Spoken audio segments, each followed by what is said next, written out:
Like, listen, all right, I don't like Stanley. Stanley, the Navy man, thinks he's so wise. He reads all I think the them only person books I have with been the was Stanley. squint in his eyes. Spins still so wild, like ships in the sky. But whose words And are Nate, Stanley those? doesn't state the obvious. Like, You don't think one parent influence is detrimental? yes, he does. I literally said they need to understand that it's a white If they people want to problem. beef with you, Okay, it's called Stanley versus the world. and just assume their character by stereotype. I think people do that every day.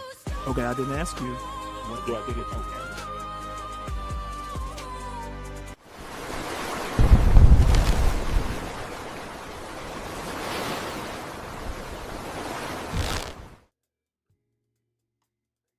In fact, pursuing the very goal you claim you want to pursue. Let's move on to what it. I find it hard to understand. Go ahead.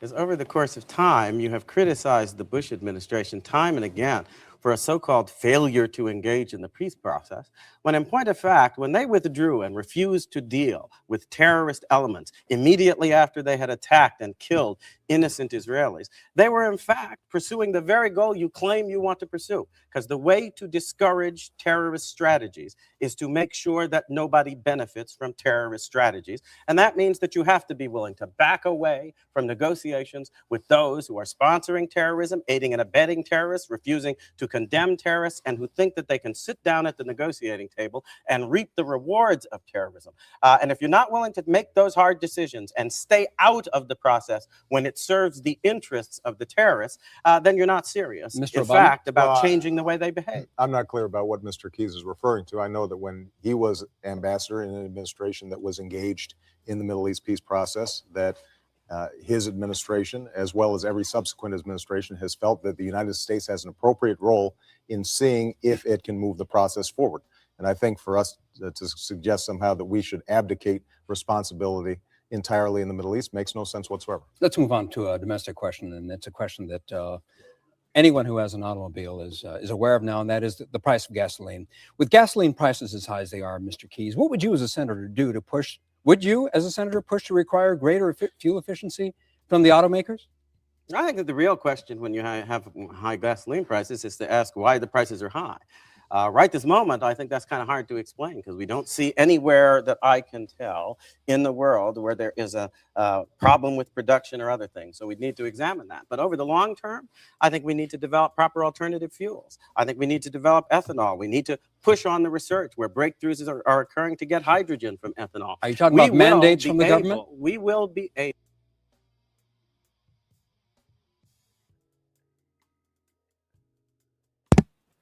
Uh-oh.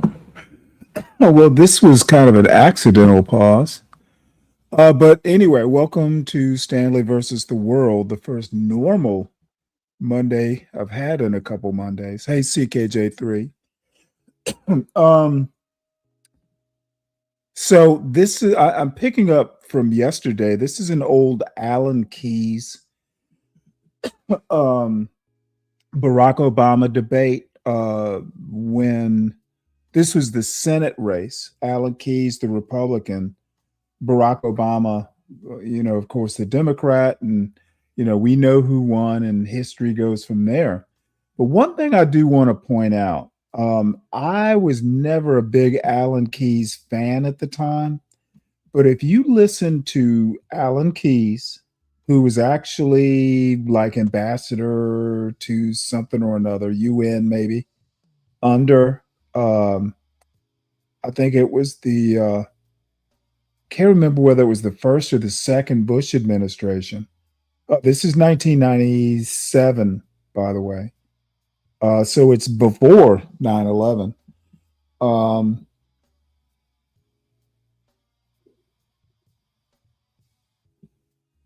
Actually, I guess it was his father, George W. Bush's father, maybe. I'd have to go back and look at. I can't remember. I do think it was under. This is 1997, I guess. I'll have to go back and look up the years. But in any case, the one thing I want to say about Alan Keyes, like him, he's kind of Poindexterish. But this was back when black conservatives were actually knowledgeable, viable politicians, reasonable. You may not agree with their takes, their stances, but they were, Alan Keyes was no fucking Officer Tatum by any stretch of the imagination. The dude was learned, articulate, on the ball, even if he's on the other side of, how you would do uh, uh, international or foreign policy. So I kind of miss those days, to be honest. So we're about halfway through, well, now about a quarter through. This is a debate, up in Chicago decades ago. So for me, it's kind of nostalgia. Back in the good old days when a black Republican and a black Democrat could sit down and have a principled discussion, whose side you take, you may even like them both. So everybody make sure you hit the like button. If you're new to the show, please make sure that you like, you subscribe, and you share the wealth. We are an acquired taste, but if you like us, you like us. If you know, you know. So we'll see how long my voice holds out. It's not going to be a super long show. I'm kind of still in the G. You know what? I probably need to take some more days off from YouTube. This place is it's not so much rough and tumble as much as it's rough and dumble. It's like, damn, some of these dudes are stupid. So anyway, I'll stop rambling. And while I'm at it, let me just do a quick couple moments on the title of the show. I couldn't think of a name. Usually I'll take show titles from one-liners in the chat, but I hadn't been doing so many shows. But Here Comes the Judge it just popped into my head, and then Clarence Thomas popped into my head, and talking about reasonable black conservatives. Here comes the judge, because dude is out there. So anyway, let us continue.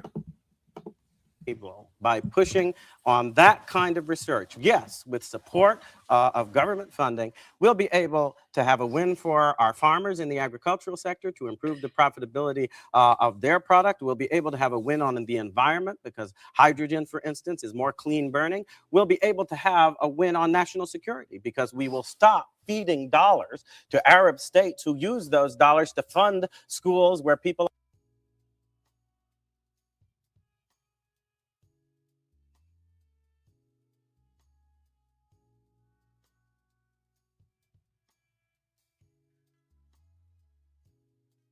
are taught to engage in terrorism and use those dollars to support the cadre and infrastructure of terrorism. So I think it's very important that we move ahead and we do so vigorously and urgently to develop a plan that will get us away from our dependence on oil as the primary resource and move us down the road that I think is going to be the 21st century pattern. Any disagreement, Mr. Obama? Well, I think one of the tragedies of this administration after 9/11 is that we did not move more aggressively on conservation as a strategy, in addition to developing alternative fuels. I think that increasing fuel efficiency standards makes sense. We could save as much in terms of our fuel if we increased our CAFE standards, fuel efficiency standards, as much as we would from getting Alaska drilling going immediately. And that's been the Bush strategy, is essentially drilling in Alaska, increasing production for oil and gas companies, subsidizing them to the tune of $20 billion, as opposed to thinking about how not only we can develop alternative fuels, but also how can we conserve energy and increase the sort of efficiencies that are available right now but have not been invested in. Let's move on to something that's related, and that is the issue of the deficit. Mr. Keyes, name one program you would cut to help shrink the deficit. Before I go there, one of the things that amazes me is that folks will always talk about how they care about jobs for people in Illinois. And then they will move down policy roads like cafe standards that would further damage the manufacturing and industrial base of our own state. It makes no sense to me that we are going to take this country down a road that will damage our ability to maintain an expanding economy without need, by the way, when by achieving a proper balance between what's needed to create jobs like Anwar exploration and what's needed to sustain our productivity, and then put behind the kind of research that will make new breakthroughs in the energy area, put behind. You know, I just thought of this. You know who Alan Keyes reminds me of? He reminds me of Blacks Who Defy. That's that crisp, uh, you know, voice, the clipped dialect, uh, you know, pronounced pronunciation. Next time I run across Blacks Who Defy was in the chat, I think Saturday. Over night Saturday. I'm gonna have to tease him about being Alan Keyes Jr. And you know he's from Chicago, by the way. Blacks Who Defy is. And that the money that will then again provide more jobs and more opportunity for our people. So I think these are kind of contradictory. We want more government control that will restrict expanding horizons of opportunity and then claim we want to have more jobs for our people. All right, leads to a broader question. Mr. Obama, what do you see as the role of government? This is where we have a significant philosophical difference, I think, myself and Mr. Keyes. I think that the proper role of government is to do things that we can't do as well individually as we can do collectively. And that includes protecting our environment, that includes building our roads, that includes the national defense, and it also includes caring for people who are having difficulty caring for themselves and expanding opportunity for children who may be born in situations in which they don't have opportunity. And as far as I can tell, Mr. Keyes has a very different philosophy. His attitude is that government is consistently the problem. And I think that government sometimes is the problem, but sometimes government can actually help in terms of providing people the opportunities that they need and can correct market failures where they occur. Mr. Keyes? Well, if I can correct the understanding, I guess I am not obsessed with government. And that's the difference between myself and Barack Obama. I think that the first mission of the United States wasn't government, it was self-government. It was the ability of people to do for themselves. And in the business, for instance, of caring for themselves, of raising strong families, of producing businesses that will provide jobs, this is something the American people do very well. And I think the role of government is to second their motion. Government doesn't have an independent role of the people of this country. It is in areas where it can support and facilitate their activity, it should do so. In areas that involve, for instance, opening up our frontiers and building the infrastructure that was necessary to support that opening makes very good sense. Opening up scientific frontiers, such as we've been talking about with ethanol and hydrogen, it makes very good sense. Providing the kind of support for our infrastructure and transportation and other areas, it makes very good sense. But when you come in, as Barack Obama was just suggesting, and you start saying that we can better handle the problem of helping families that are in poverty, it turns out government doesn't do that better, because there's a moral dimension to that problem where you need to give the help without undermining the incentive of people to work, without undermining the incentive of people to get married and stay married, which turns out to be one of the most important things they can do to get out of poverty. These are things that have a moral dimension that cannot easily be addressed by bureaucrats and impersonal policies. You need to have communities, you need to have churches, you need to have synagogues, you need to have the organizations that can walk with people on an emotional and spiritual basis. You know, when a child doesn't have health insurance, they don't need a lecture, they need health insurance. When you have families that don't have housing, despite the fact that they're working full time, and there's not a single metropolitan area in the entire nation in which somebody who's working minimum wage can afford a 2-bedroom apartment and put a roof over the heads of their families, then they need something concrete. They may have exemplary morals, and they may be doing everything that they can to support their children, but they've hit hard times.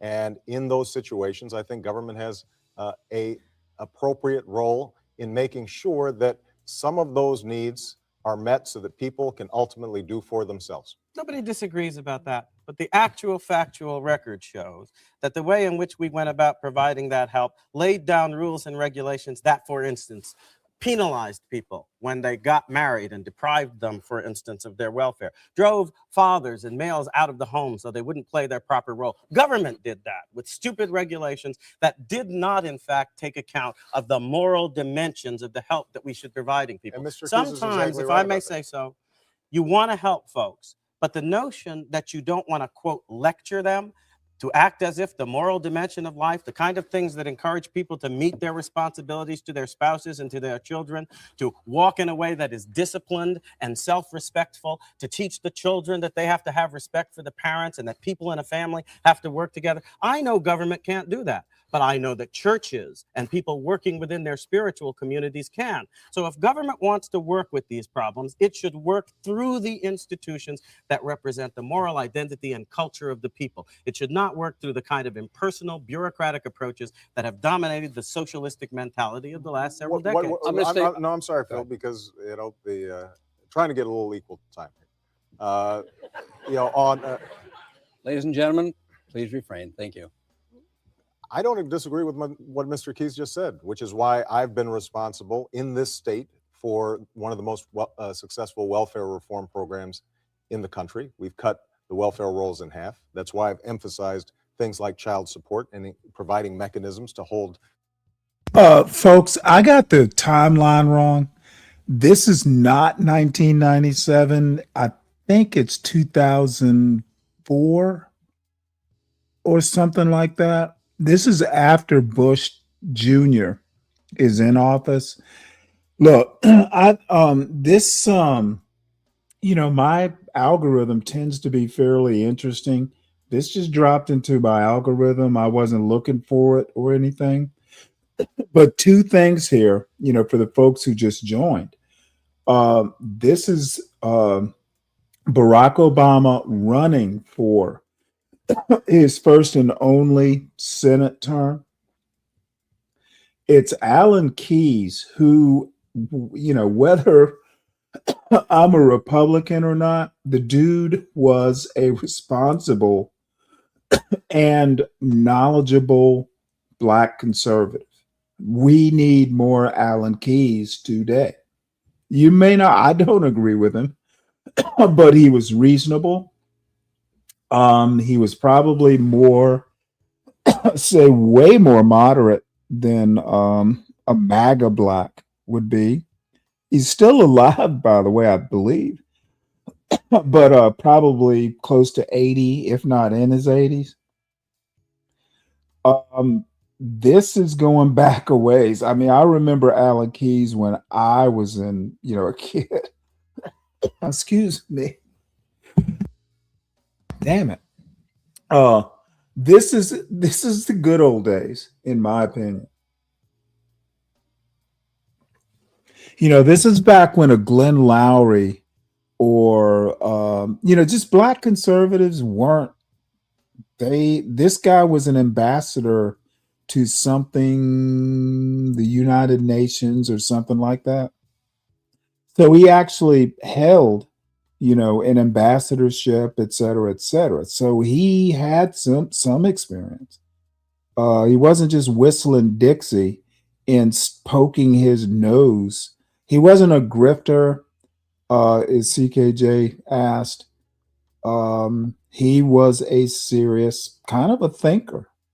He's every bit of Barack Obama's equal except senior. Now, Barack Obama wound up winning. Illinois tends to be a little bit more liberal, but say they were running in Georgia or something like that, Alan Keyes would have won. Fathers accountable for their children. Part of the problem in a lot of these debates is that you've got conservatives who will paint this boogeyman of liberalism, which dredges up every error that's been made throughout the 60s or 70s that have been cured significantly over the last decade, will suggest that somehow people who are interested in government providing some assistance to people who are on hard times are somehow engaging in socialism. And that is completely off point, because what we're talking about is not socialistic programs. Mr. Keyes considers Social Security socialism. He's called it a socialistic program. I think Social Security is what has lifted about half of the senior citizens in our society out of poverty. And I think that is a good investment on the part of all of us, because when senior citizens are in poverty, not only do they suffer, but the entire community suffers.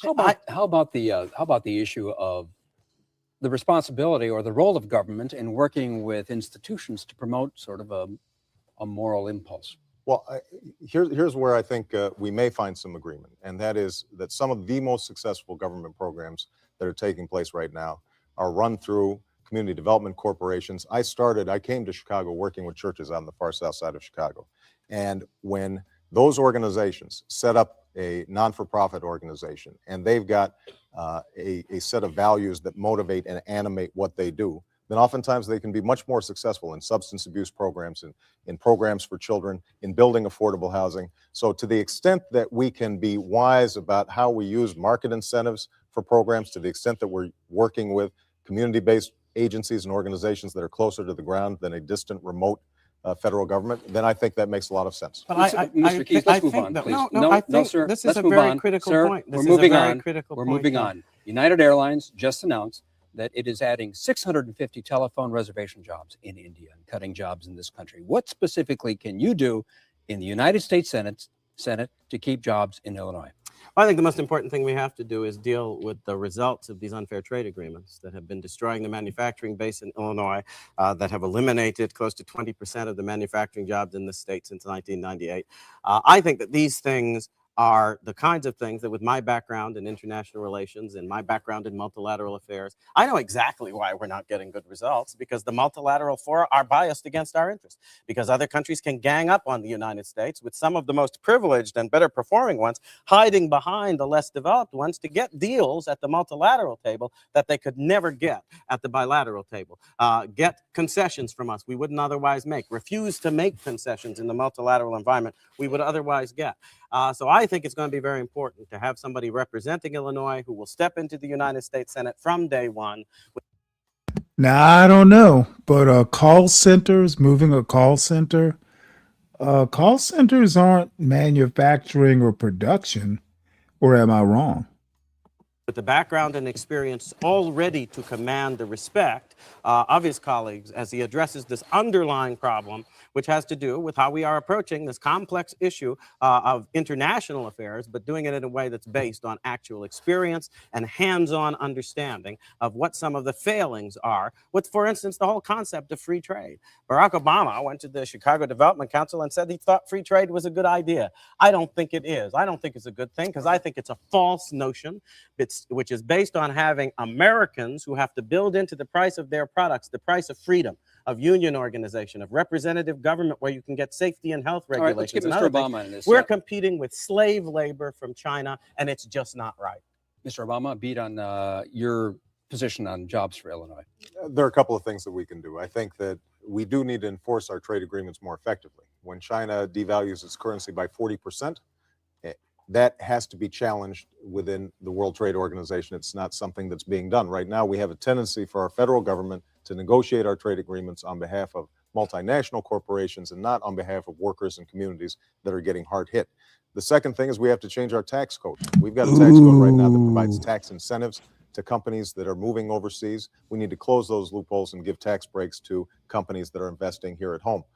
We have to invest in infrastructure because part of the problem that we have right now is that not only are jobs moving overseas because those countries are getting more skilled, but they're also getting improved infrastructure. For example, in Brazil, you've got locks and dams that have been invested in that are far superior to what we have in Illinois. That doesn't make sense, and we've got to invest there. And finally, we've got to invest in human capital, which is critical. Our children have to improve their performance in math and science for us to keep jobs here. But there's one point that I've got to make, and that is Mr. Keyes' basic suggestion is tariffs as a solution to this, building a moat around America. I don't think that's an effective strategy. I think that, number one, globalism is here to stay. Number two, I think that we have enormous export reliance here within the state of Illinois. We are the second leading exporter of agricultural products of all the 50 states. And we would suffer tremendously from the sort of tariff wars that I think Mr. Keyes would be proposing. Mr. Keyes, a quick response. Nobody has ever suggested tariff wars. We have certain It is so funny. This is what, 20 years ago? Tariff wars. Alan Keyes says he's not suggesting it, but here we are in 2026 with tariff wars. Oh boy, more things change. Give us Actually, suggested excuse me. tariffs. Of course I have, because under the GATT agreement, Well, for there you go. instance, certain kinds of tariffs are quite allowable in order to achieve greater balance of trade. We need to creatively use the tools that are available to us, saying we should rely on these multilateral organizations, so where the deck is stacked against us, which can circumvent what ought to be the proper judgment of our own legislators, whom we elect responsible to us, and we should rely on their judgment to be fair to us when we've seen what they do to the United States in other respects. I think we have to keep sovereign control of our own economic destiny. And globalism should not imply that we are going to dilute the sovereignty of the United States when it comes to defending our manufacturing base and when it comes, by the way, to winning a better deal for our farmers. The notion that they have been getting something wonderful out of this free trade nonsense is absurd. Oh, sure. The other countries, Japan and so forth, they've cracked the door a little bit, but guess what? They haven't stuck their heads out yet, and our farmers aren't yet getting access to the rich markets that they ought to have fair access to as a result of these agreements. And it's time we started to ask why and stopped kowtowing to these multilateral mechanisms that are hurting our fundamental interests for workers and farmers alike. Thank you. Let's move to the question of education. Mr. Obama, you've said that you consider education as the most important civil rights issue facing America today. Currently, your children are in private schools. If you're elected to the Senate, will you send them to public schools? Well, my children currently go to the lab school at the University of Chicago where I teach and my wife works, and we get a good deal for it. But it depends on whether we move or not, and that obviously hinges on the election and what's going to happen. We're going to choose the best possible education for our children, as I suspect all parents are going to try to do. And that's part of the reason why consistently while I've been in the state legislature, I've tried to promote. Damn, he was making jokes even back then, huh? I think a sense of humor helps. Those kinds of reforms that would improve what I think is an inadequate performance by too many public schools all across the state. But you're against vouchers. As a senator, you would have the means to have a choice for your children. What about families who don't have the means? Is it fair for them to have a choice? No, what they need is more money in their pockets. And that's the reason why I've supported programs like the Earned Income Tax Credit that provides tax relief to low-income families so that they can use that money any way that they want, including sending their kids into private schools. Is that enough of a help, Mr. Keyes? I'm sorry, I do not see the day when every American family is going to be able to be employed by the University of Chicago so they too can have a choice. I think that we had better get there a little sooner than that. And I think the way we get there sooner than that is to let the money we spend on education follow the choice of the parents, so every family in Illinois, whether they are rich or poor, will be able to have the same scope to do what they think is best for their children. I do not understand why we should believe it right to imprison the parents of people with less means in failing public schools and then, I'll let them have a little more money so that they can go on paying twice for education, paying with the taxes and paying as well with money they have to dig into their pocket to earn. One of the most touching things happened to me when I got to Illinois. I was talking to a father who had worked hard to send his daughter to a private school. He was a worker over at Ford, the Ford plant. And we were sitting there in the restaurant talking about this. And in the middle of it, he tells me that his son had died in a drive-by shooting. And I'm looking at this man whose heart was utterly broken and thinking to myself that for all that, he was still willing to make that extra effort to make sure that his daughter got the best. I don't think it should be that hard.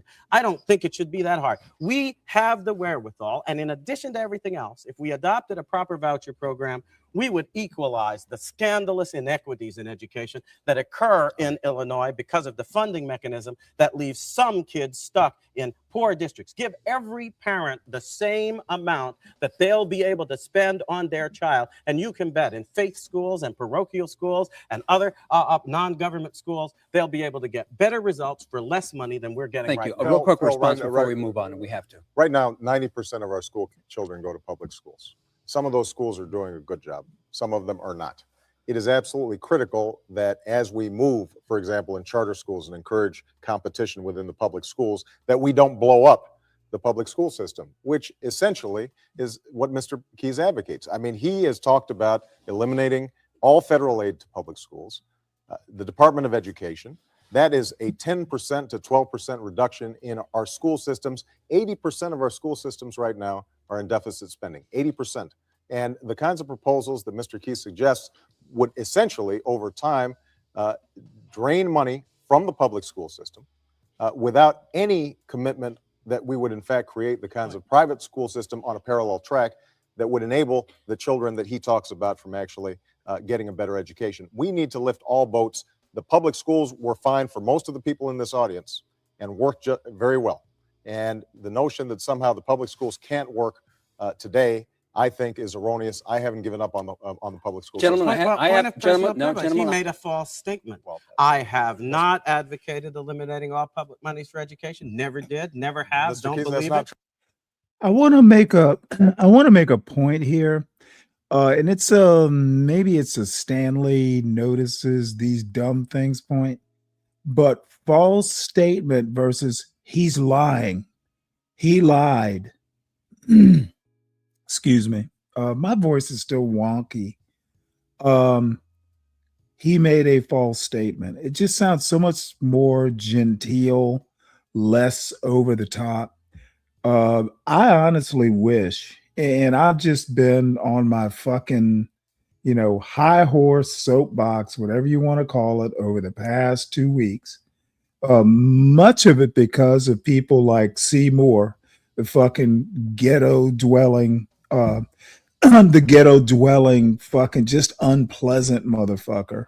And there are a lot of black male content creators and some female too that are of that ilk.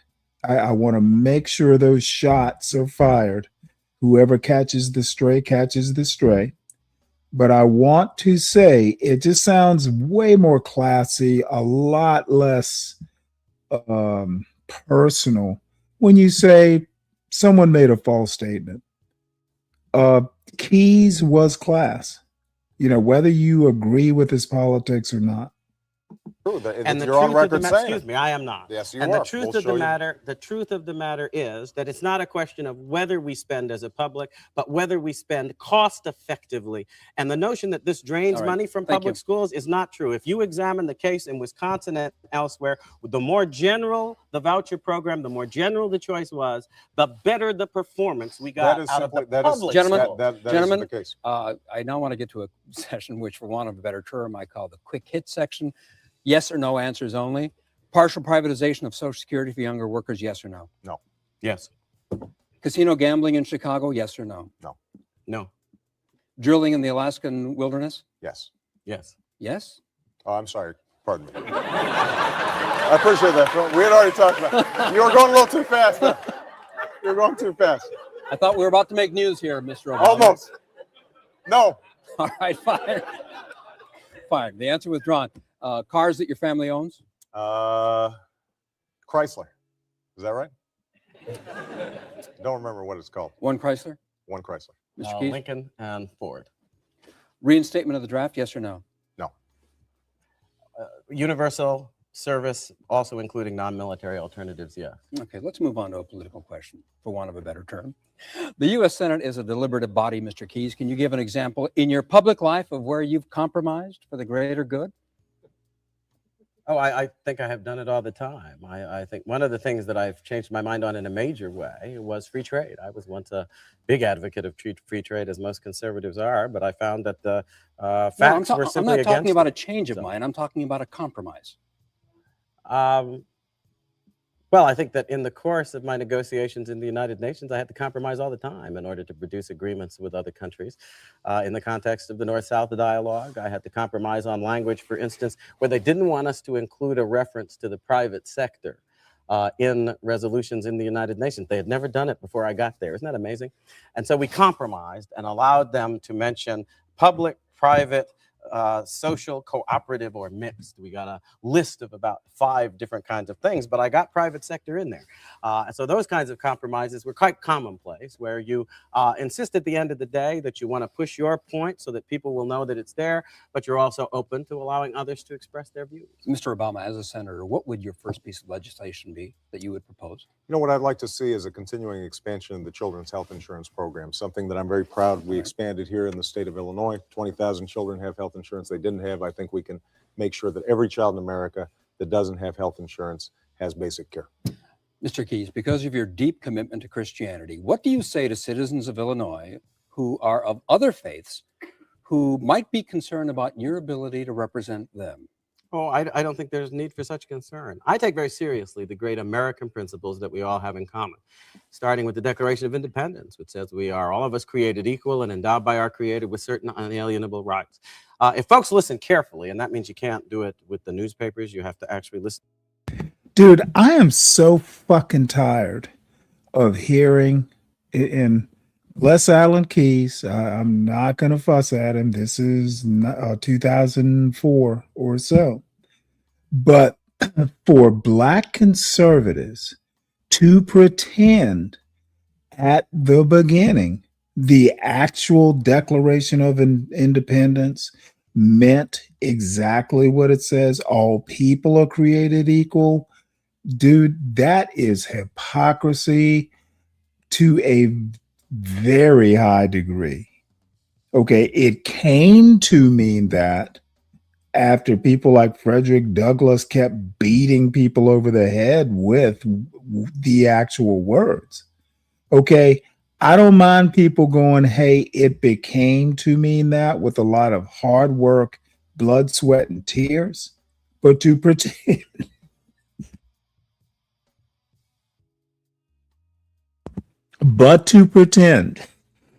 that it was always that way, I just find it the height of hypocrisy. To what I say, to the arguments I make on public policy issues, they will find that in every case, I reach my conclusions based on the civic principles that are the common ground of American self-government. Yes, they are compatible and in harmony with my faith, because in point of fact, if I had to take a position that was contrary to my conscience, I wouldn't be able to be a politician. These people who say, well, I think abortion is wrong, but I've got to stand for a public policy that pursues it, are people who would say, well, I think, I don't know, sex outside of marriage is wrong, but I'm going to be a porno star. You can't have it both ways. You can't engage in activities that are contrary to your conscience if you're a Christian. So I advocate the positions that are in harmony with my conscience, but I argue for those positions on the basis of American principles that I have carefully studied and that I apply in every case. You know, in an odd sort of way, I think, well, the Declaration, when it was originally written, its intent did not include Black people or non-white males, but it was written open-ended enough that we could expand its intent, its meaning. I actually think that is the wonderful part of the United States. It wasn't rigid. It was kind of open-ended. You know, whether, you know, it was accidental or whatever, it was open-ended. And I think a lot of founders of the founders and the framers, they knew that things were going to change. So some of that open-endedness was intentional. But my actual point is, I think that's the beauty of America. There was room to grow. In this fucking originalist sort of the words mean the words and all this stuff, that's the problem with MAGA and you know, these you know, this rigid conservatism, which almost no one has these days, by the way. People miss the forest for the trees when they start talking about the Declaration and the Constitution and all this stuff. the beauty was in the open-endedness. So I can make that case with abortion. I do make that case with traditional marriage. I think that you can make such civic arguments based on the common principles that we all share as Americans in order to make clear, because we have a moral identity as a people. There are moral principles involved in the foundations of American government, and we can reason from them to proper moral conclusions. Mr. Obama, you've said that your religious faith dictates that marriage should be between a man and a woman. Would you elaborate on that? Well, what I believe is that marriage is between a man and a woman. But what I also believe is that we have an obligation to make sure that gays and lesbians have the rights of citizenship that afford them visitations to hospitals, that allow them to be to transfer property between partners, to make certain that they're not discriminated on the job. I think that bundle of rights are absolutely critical. But as far as why, what in your religious faith calls you to be against gay marriage? What I believe in my faith is that a man and a woman, when they get married, are performing something before God, and it's not simply the two persons who are meeting. But that doesn't mean that that necessarily translates into a position on public policy or with respect to civil unions. What it does mean is that we have a set of traditions in place that I think need to be preserved. But I also think that we have to make sure that gays and lesbians have the same set of basic rights that are in place. And I was glad to see, for example, that the president today apparently stated that he was in favor of civil unions. This may be a reversal of his position, but I think it's a healthy one. I think on this, President Bush and I disagree apparently with Mr. Keyes on this, because I think that kind of basic ethic of regard towards all people, regardless of sexual orientation, is a valuable thing. Let me interrupt and ask you a very quick follow-up question. Do you believe homosexuality is a choice? No, I don't. You think it's innate? I think that for the most part, it is innate. I think that obviously it may vary in certain circumstances, but I think that it is something that is a part of their identity. Now, that being the case, Mr. Obama, that being the case, if something is not a choice, if something is innate, then why isn't it a civil right? And why isn't your support of civil unions as opposed to marriage, does that amount to separate but equal? No, I think there are a whole host of things that are civil rights. And then there are other things, such as traditional marriage, that I think express a community's concern and regard for a particular institution. So marriage is not a civil right as far as you're concerned? I don't think marriage is a civil right, but I think that being able to, but I think that being able to transfer property is a civil right. You think marriage is a human right? I think not being able to, not being discriminated against is a civil right.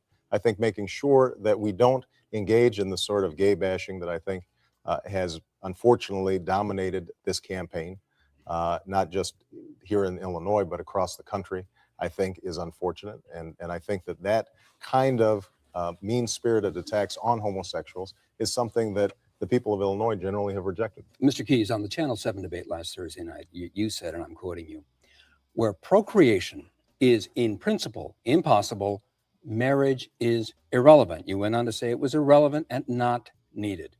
What about marriage between people who are well beyond their childbearing age? Irrelevant, not needed? No, it's simply a misunderstanding.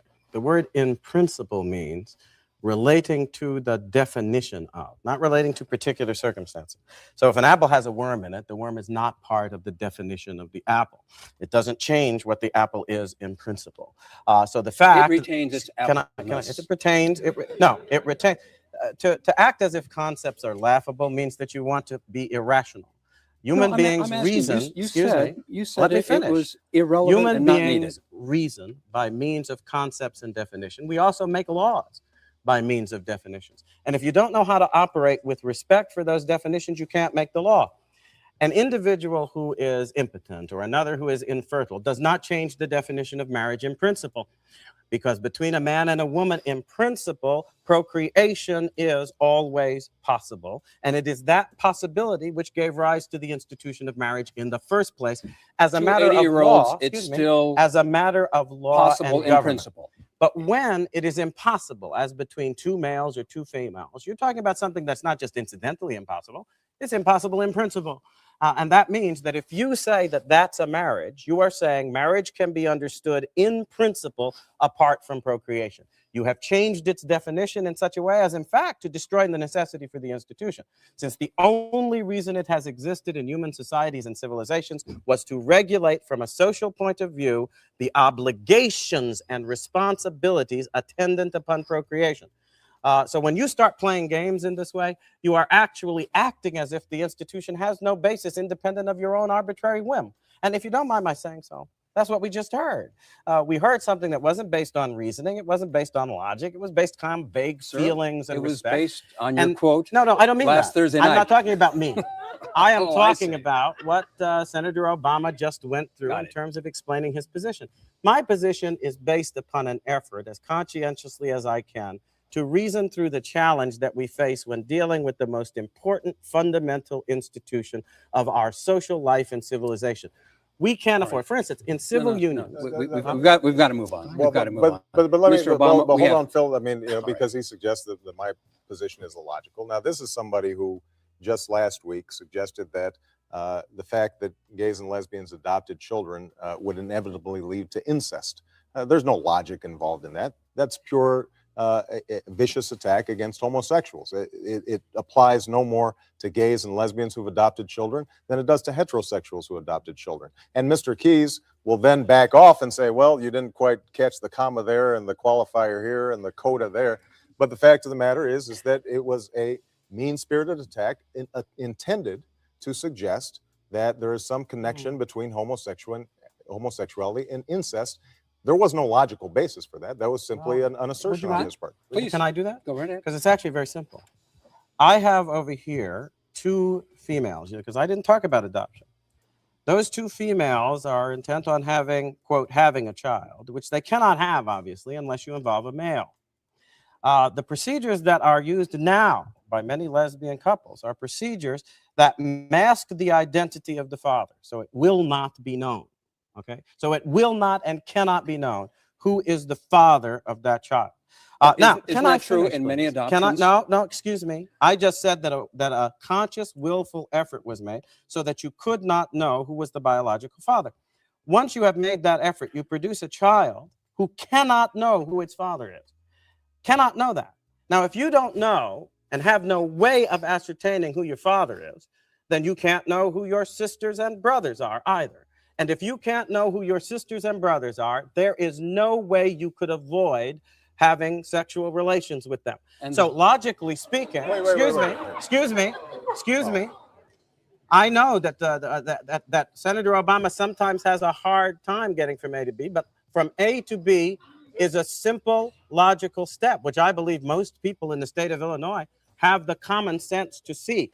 In order to make an informed judgment, you must have the knowledge needed to avoid the consequence. And in that particular case, the knowledge is not available. Quick response, it is Mr. quite Obama. logical. I mean, according to Mr. Keyes, then that would be true of any adoptions where they often don't know who their parents are. It would be true anytime an infertile couple gets a sperm donor to help them have a child. I think your logic wasn't that complicated. It was just wrong.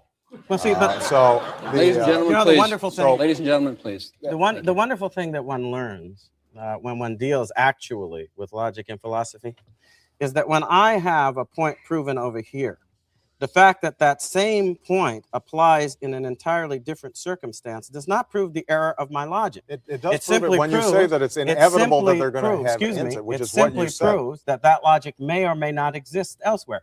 If I have ascertained that a mistake is made over here, telling me that the same mistake may also be made over here doesn't invalidate the logic which identified the mistake. And that's where you're having a problem. No, because you said it was inevitable. And that let's is move on. Entirely wrong. Mr. Obama, tell us about a time in your life when you experienced racism and what you learned from it.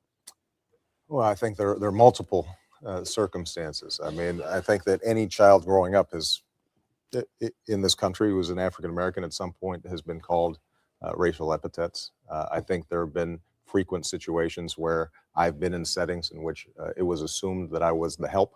I remember actually when I first got out of law school, and was being recruited by a major law firm here in Chicago, and had been invited to a fancy dinner. And as I'm walking by, wearing what I thought was a pretty nice suit anyway, somebody turns to me and says, "Can I have more tea?"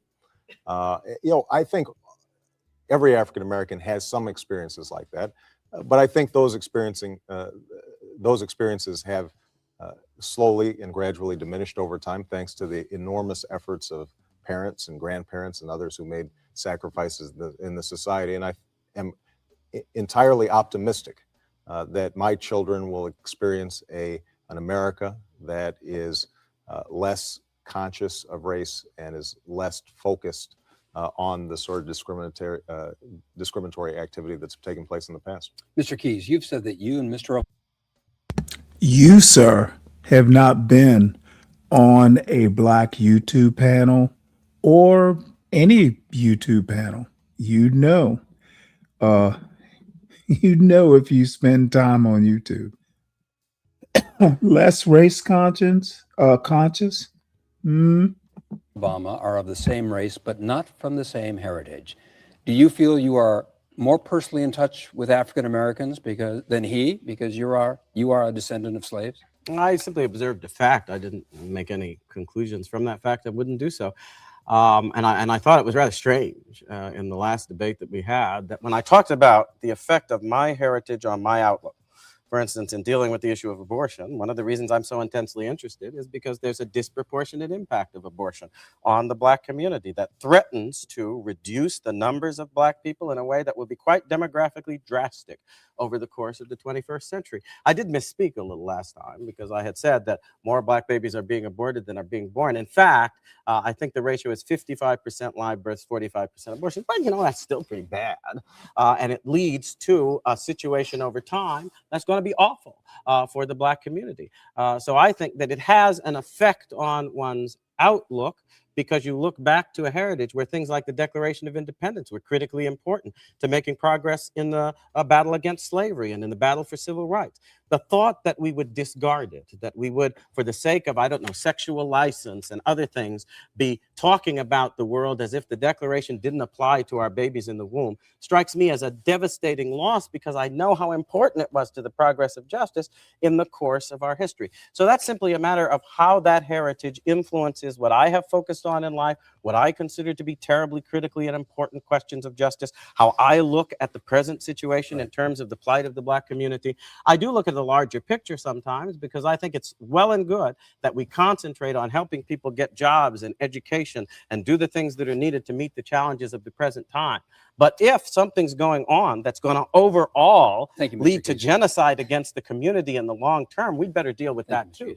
Gentlemen, at this point, I'd like to ask you to give me one or two sentence answer on the following questions. Mr. Obama, do you support either amnesty for undocumented workers or a form of a guest worker program? Do you support either of those?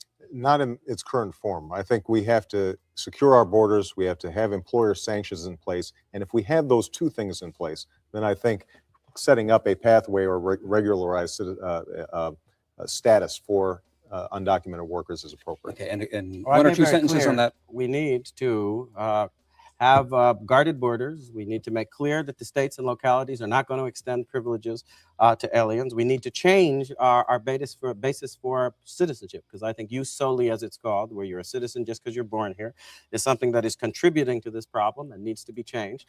And I think if we take all those steps in order to make sure we're enforcing strictly and can enforce our immigration laws, so that we've applied to both borders what's necessary for immigration and national security, we can then move forward with an amnesty the way we did under Reagan. Quick hits, yes or no? Federal funding to research new lines of embryonic stem cells, Mr. Obama? Yes. No. Should the display of the 10 Commandments be allowed in government buildings, yes or no? I think it depends. I think it depends on whether or not it's a historical building, in which case there's not a clear message of religion sent, or if it's one of these new large signs that are being erected in front of the courts, like what happened in Alabama, which Mr. Keys supports. All right, Mr. Keys, quick answer. Of course, because the federal government, through the judges or anybody else, has absolutely no constitutional authority whatsoever to interfere with the states in this matter, and it's provable on the basis of the clear, plain, non-interpreted language of the Constitution. The idea that it requires separation of church and state that can be imposed on the states is simply a lie. This is something that I do have to address because Mr. Keyes repeats this all the time. You know, he suggests that the separation of church and state is somehow an argument that he's having with liberal judges out here. He's not having an argument with liberal judges. He's having an argument with Thomas Jefferson and James Madison. Thomas Jefferson coined the term of wall of separation. Now, what he'll fall back on is suggesting that that even if there was a wall of separation, it would only apply to the federal government. But the fact of the matter is we've incorporated the Bill of Rights into to apply to the states through the 14th Amendment. That's the reason that the states can't ban this program any more than the federal government can. All right. All right. No, You're not yes, going yes, to I am. leave that on Yes, the table. yes, I am. First of all, Mr. Keyes, I have quick been, hit. I'll Keyes, do it quickly. I'll do it quickly, right. but it's not fair that he should imply something entirely untrue. Congress shall make no law respecting an establishment of religion applies to the federal government. The 10th Amendment says all those powers not delegated to the United States or prohibited by it to the states are reserved to the states respectively and to the people. By the articles of the Bill of Rights, therefore, it is one of the privileges and immunities of citizens of the United States to be free from federal interference on this issue of religious establishment. That's plain Okay, from that's the enough. text of the That's document. enough. Yes or no? Eliminate the Electoral College. Yes or no? Yes. Yes. I think at this point All this right. is No. is All right. breaking down. Thank you. Mr. Keyes, a few weeks ago in this very studio, you told an audience of high school students that no matter the outcome, you plan to live in Illinois after the campaign. What specifically do you plan to do here?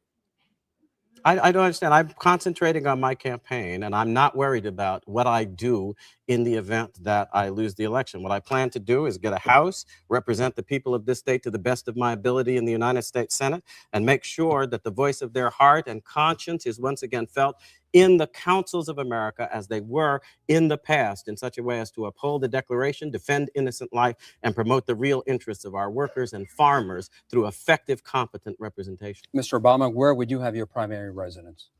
You know, we haven't decided yet. First, I've got to win an election. And after that, my priority is going to be making sure I've got as much time as possible with my wife and children.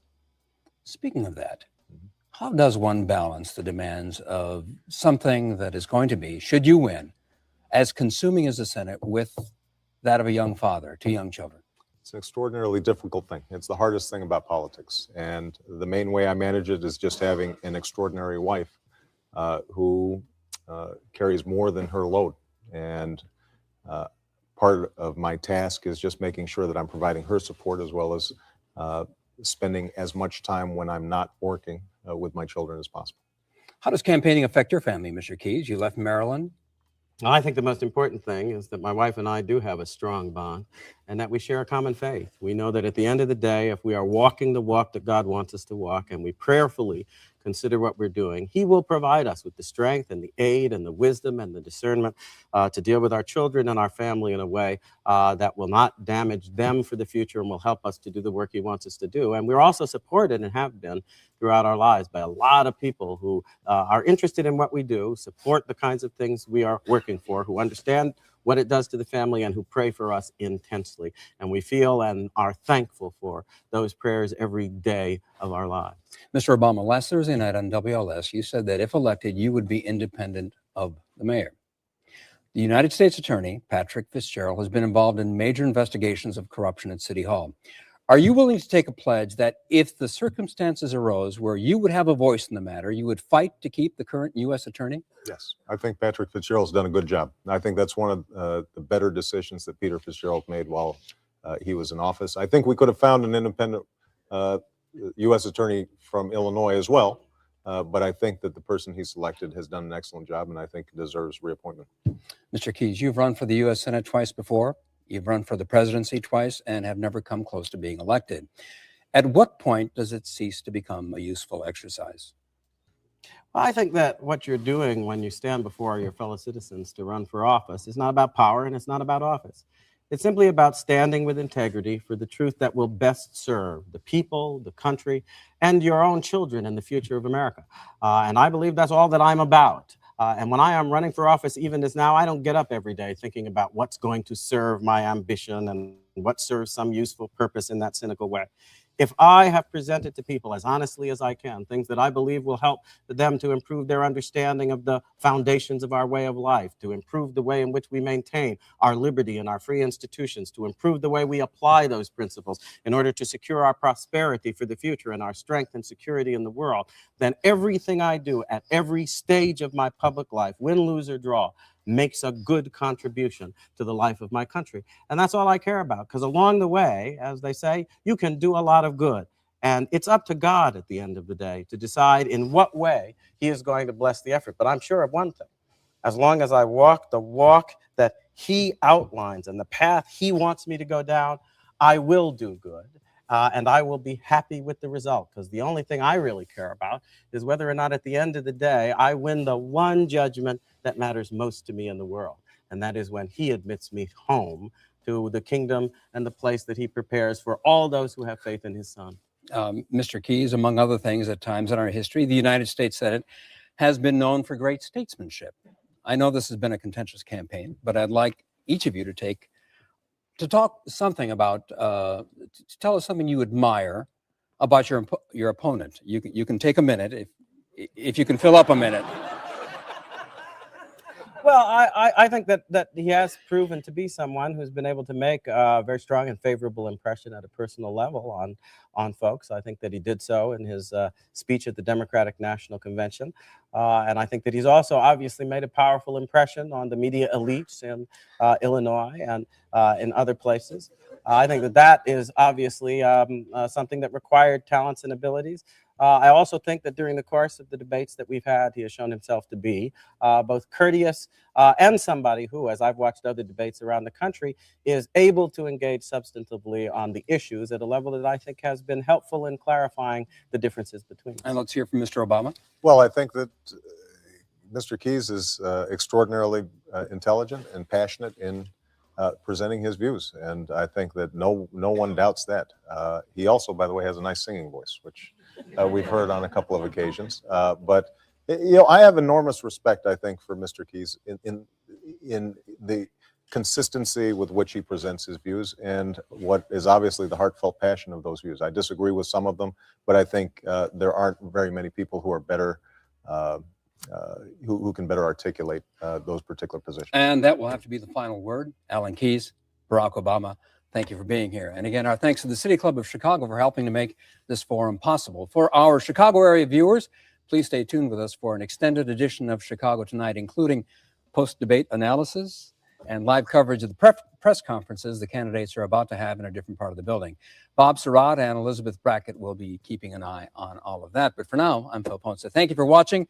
And now a round of applause for our two candidates. Yeah, I wanna break out into a Neil Sedaka song. Good morning, yesterday. Oh, the good old days. So let us move on into less pleasant territory of news articles. So not going to be too many news articles, not going to be too many videos. Yeah, I'm feeling pretty good, but not all there yet. By the way, everybody, please make sure you hit the like button if you're new to the show, especially if you are hearing this on a replay.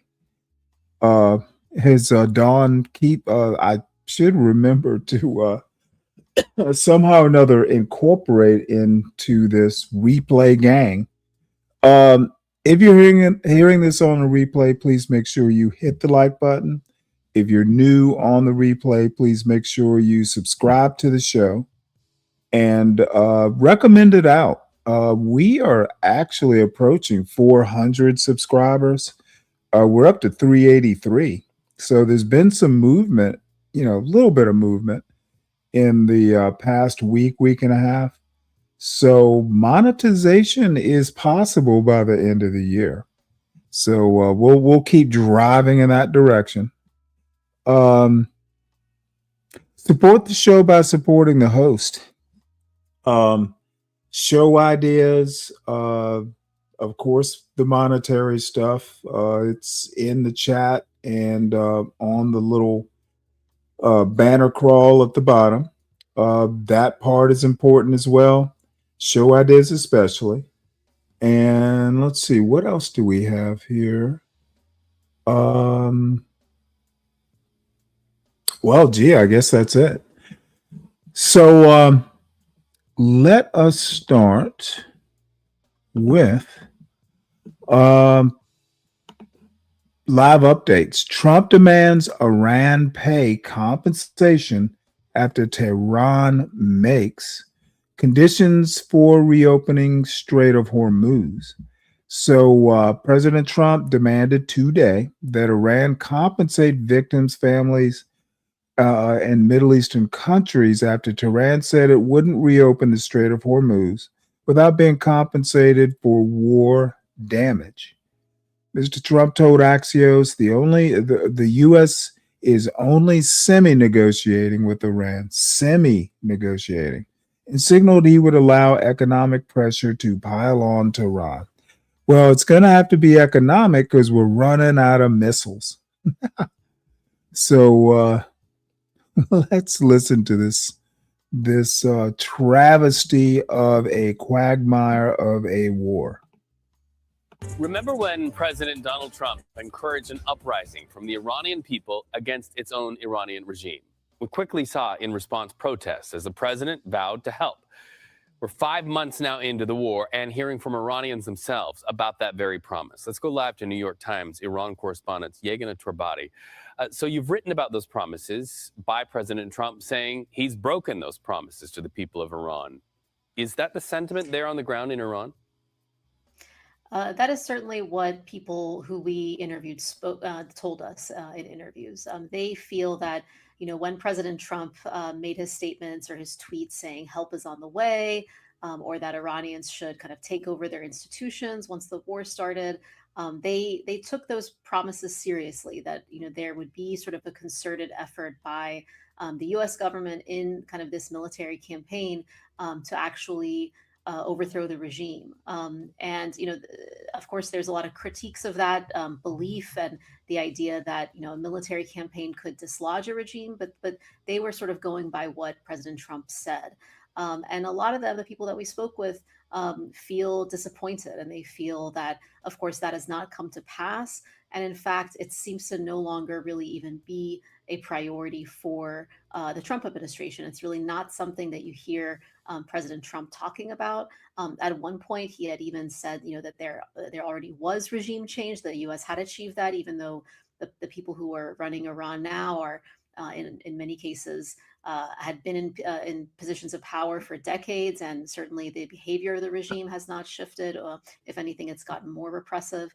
And so, yeah, I think the broad sort of consensus among people that we spoke with was that this promise that the United States had made had not come true.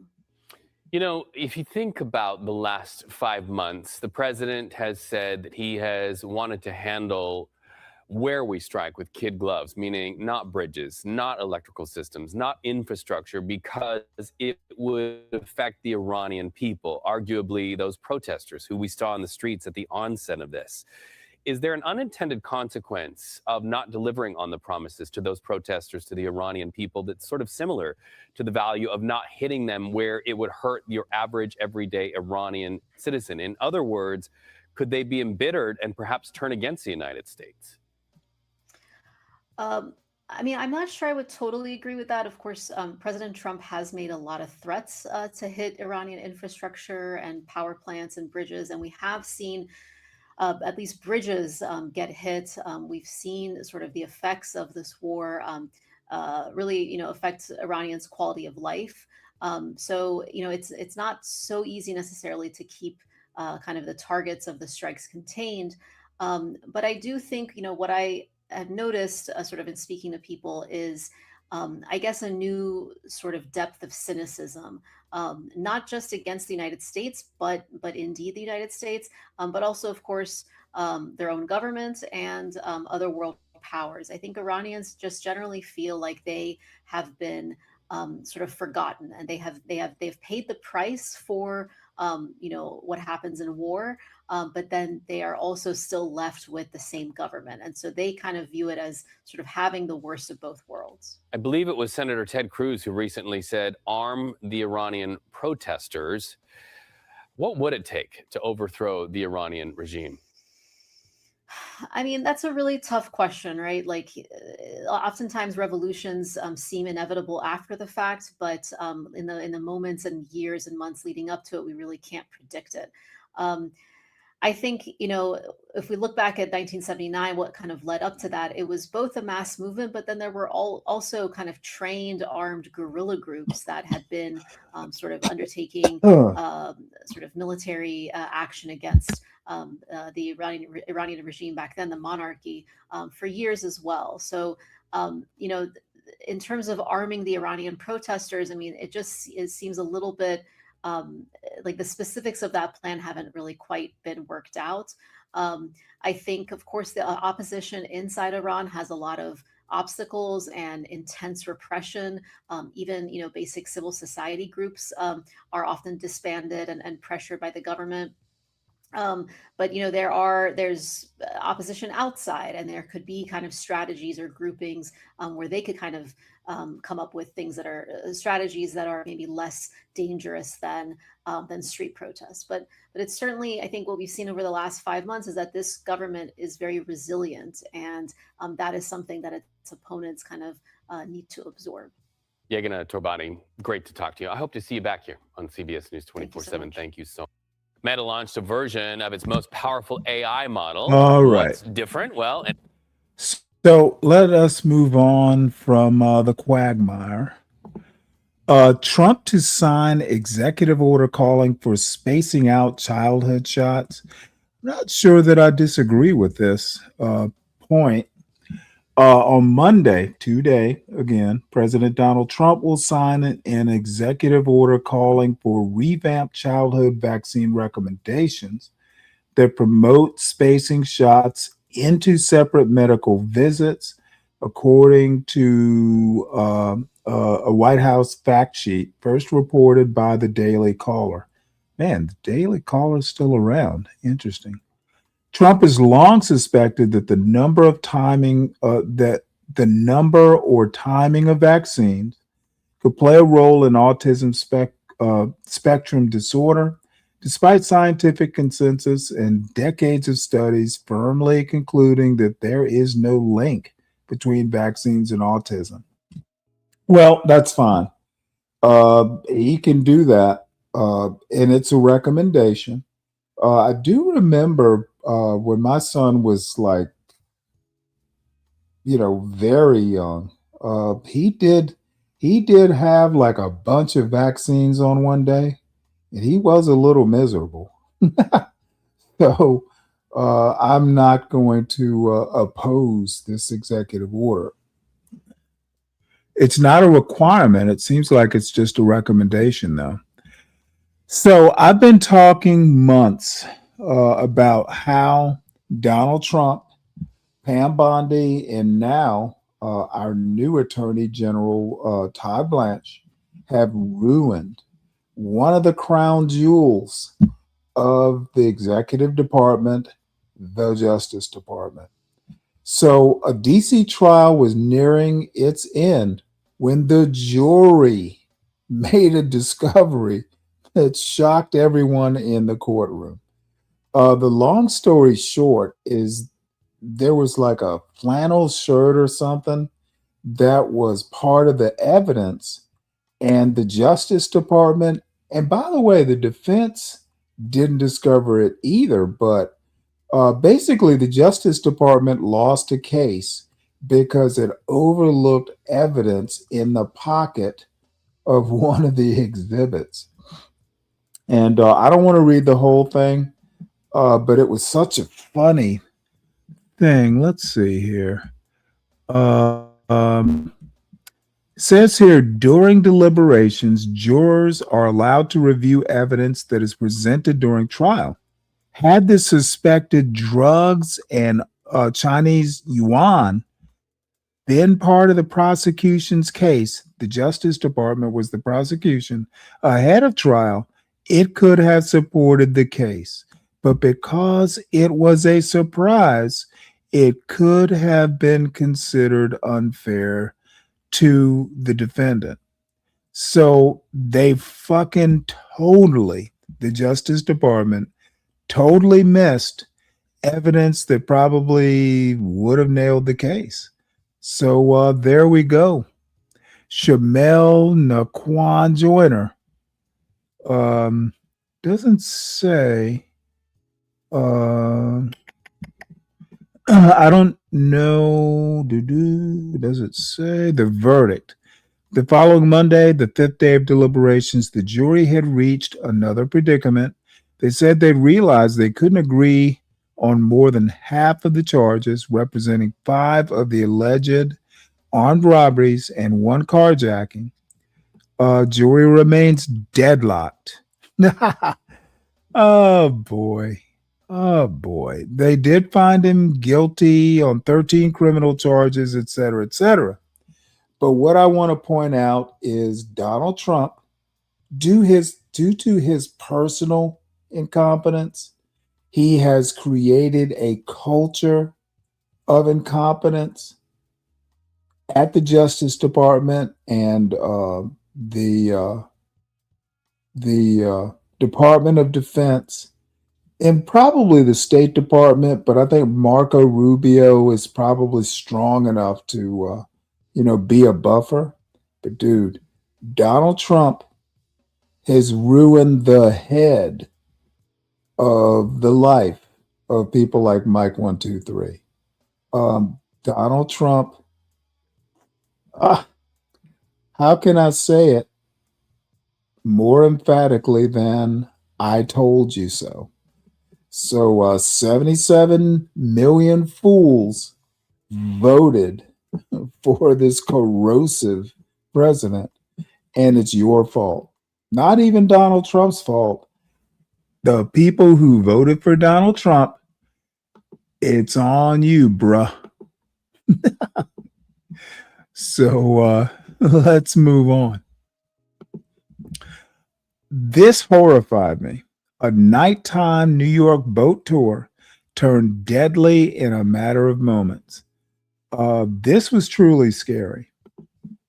A nighttime New York boat tour turned deadly in a matter of moments. This article is by Miles G. Cohen and Christopher Magg and read by an automated voice.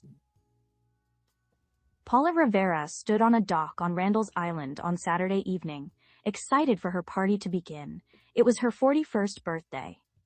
Her husband, Alexander Reyes, had chartered a boat and invited 11 of their friends. They planned to board the boat, stop at a restaurant for dinner, then sail into New York Bay for some late-night sightseeing.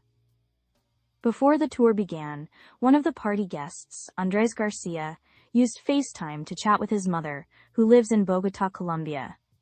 Mr. Garcia sat with his wife, Sarah Sanchez, 27, and their 5-month-old daughter, Antonella. They smiled as they told Mr. Garcia's mother that they soon would board a boat to celebrate a friend's birthday. But the boat did not appear. Someone in the party called Zeus Luxury Rental, the boat's operator. The passengers were told to leave the dock and walk down the shore to a rocky area. There they found a 22-foot boat called City on the Sea, waiting just offshore. Mr. Reyes had been told the boat could accommodate 13 people plus the captain, he said. Yet the little craft had seating capacity for no more than 10, the police department would later say. The group stepped over a rocky bank and climbed aboard. What happened next is now part of a federal investigation about how the City on the Sea ended up capsizing, resulting in the deaths of Miss Sanchez and Antonella. After the unusual boarding, at around 7:10 p.m., the tour proceeded as planned. The first stop was a restaurant, where the captain took his passengers for dinner. Then they boarded again, sailed down the East River and into Upper New York Bay. As the group approached the Statue of Liberty, Mr. Reyes's daughter, Sarah Reyes, smiled and took pictures. It was 10:20 p.m., and a moderate breeze blew from the west at about 16 miles an hour, according to the National Data Buoy Center. The little boat, loaded with 13 passengers and a captain, bobbed in the chop. The captain turned the wheel, piloting the boat back toward New York City. The bow dipped below the water, sending water over the deck, said Ms. Reyes, 20, one of the passengers. Then the boat flipped. For a moment, everyone was trapped beneath the capsized boat. A dozen people reached the surface, gasped for air, then climbed onto the hull. Miss Sanchez and her baby were not among them. Ms. Rivera called 911 on her phone. The group waited 10 or 15 minutes for the first boat to arrive, she said. That boat rescued 11 people and was operated by See the City, a tour and jet ski rental company, said Adam Schwartz, the company's owner. The surviving passengers and captain were brought on board. Minutes later, a helicopter rescue unit arrived at the scene with police divers. 2 Coast Guard boats, 2 boats from the police department, and 4 fire department boats also joined the rescue effort. Ms. Sanchez and Antonella were rescued by police divers and taken to nearby hospitals, where they were pronounced dead. "We are destroyed," Christian Martinez, the infant's uncle, said from his home in Colombia. Mr. Garcia manages the breakfast service at Il Punto Ristorante in Hell's Kitchen, said Antonio Russo, the general manager. He is taking time off work since the accident, Mr. Russo said. Saturday's deadly incident echoed a similar summertime boating accident in July 2022, when a 27-foot boat capsized in the Hudson River near Midtown Manhattan, leaving 2 people dead, including a 7-year-old boy. Saturday's tragedy shocked family members and neighbors of the dead, and focused investigators' attention on Zeus Luxury Rental.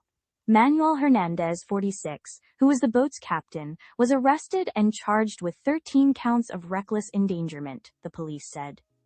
Coast Guard investigators are looking into whether the tour was an illegal charter operation, according to a news release.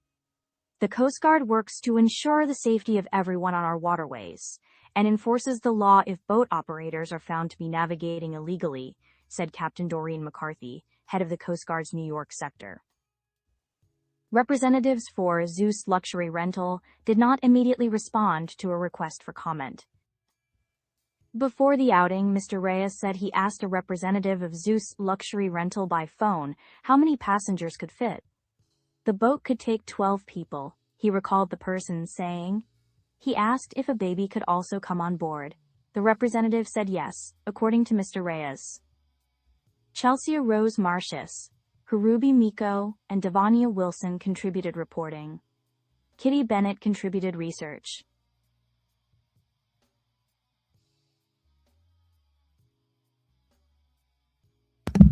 All right. So, yeah, that's, dude, if you've ever been like in a storm, or like the worst possible thing you can do is capsize boat at night. Ooh. And you can't figure out up from down. You can if you've been through drills where you're trained to figure out up from down, or that sort of thing. But it's dark, and god damn, true tragedy, true terror. Terror that I can actually empathize with. So, Don Nelson, as you get older, when you get to be my age, 61, all these, childhood sports heroes and all that stuff, they are fading away. And you can't help but think, well, damn, I'm on the back nine. So, Don Nelson, Hall of Fame NBA coach and Celtic star, dies at 86. So, a salute and rest in peace to Don Nelson, one of my favorite coaches when I was a kid. Milwaukee Bucks is where I mainly knew him from. So, there is that. So, this caught my interest, and it is a science story, which I don't do enough of. And I was warned 2 years ago by EAE, Stanley, you don't do enough science stories. So this story is brought to you by EAE.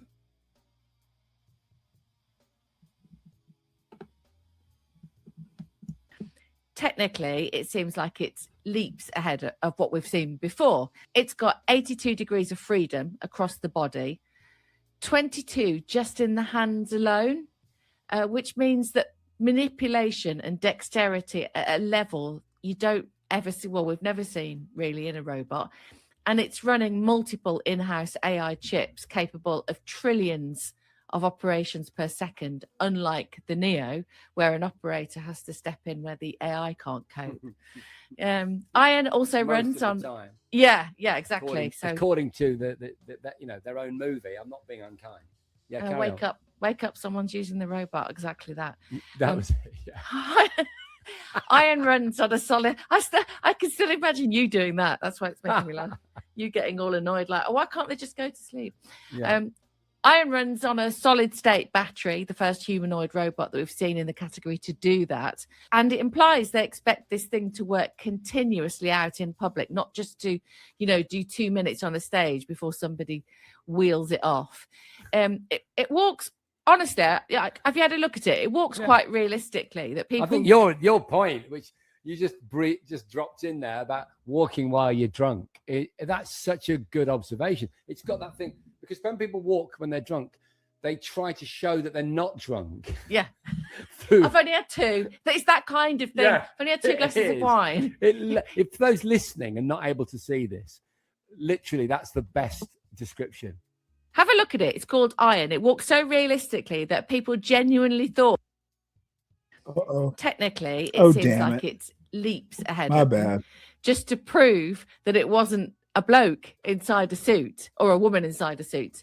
So we are now, I think, getting frighteningly close to the point where the line between industrial machine and robotic presence is visually not obvious anymore. Unlike the Neo, it's being positioned as a premium industrial solution, not a mass consumer product. And as a result, the estimated price is around $150,000. That's more reasonable than, as in that's a more sensible price for something that should be able to do what they claim, as opposed to some other offerings.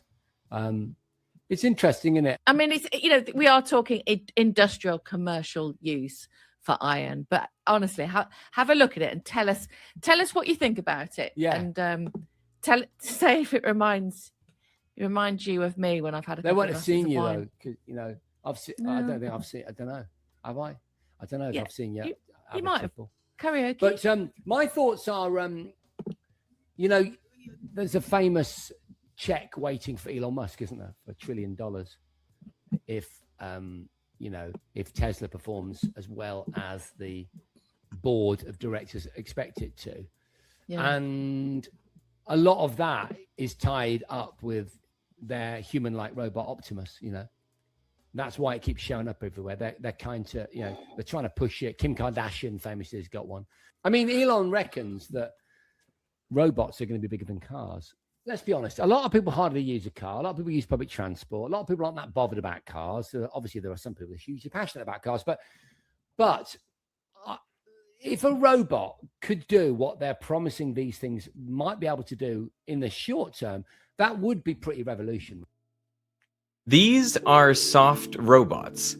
Their structural components are built not out of metal or wood, but flexible materials like plastic tubing. But how do they work? And why would you want a soft place? This video was sponsored by KiwiCo. Check out their robots at the end of the show. So I came up to Stanford to meet Zach Hammond and his soft robot. How's it going? All right, you want to tip it? So is the idea that the robot could walk this way? Totally, yeah. So you can kind of chain these rolls together to kind of roll around in any environment.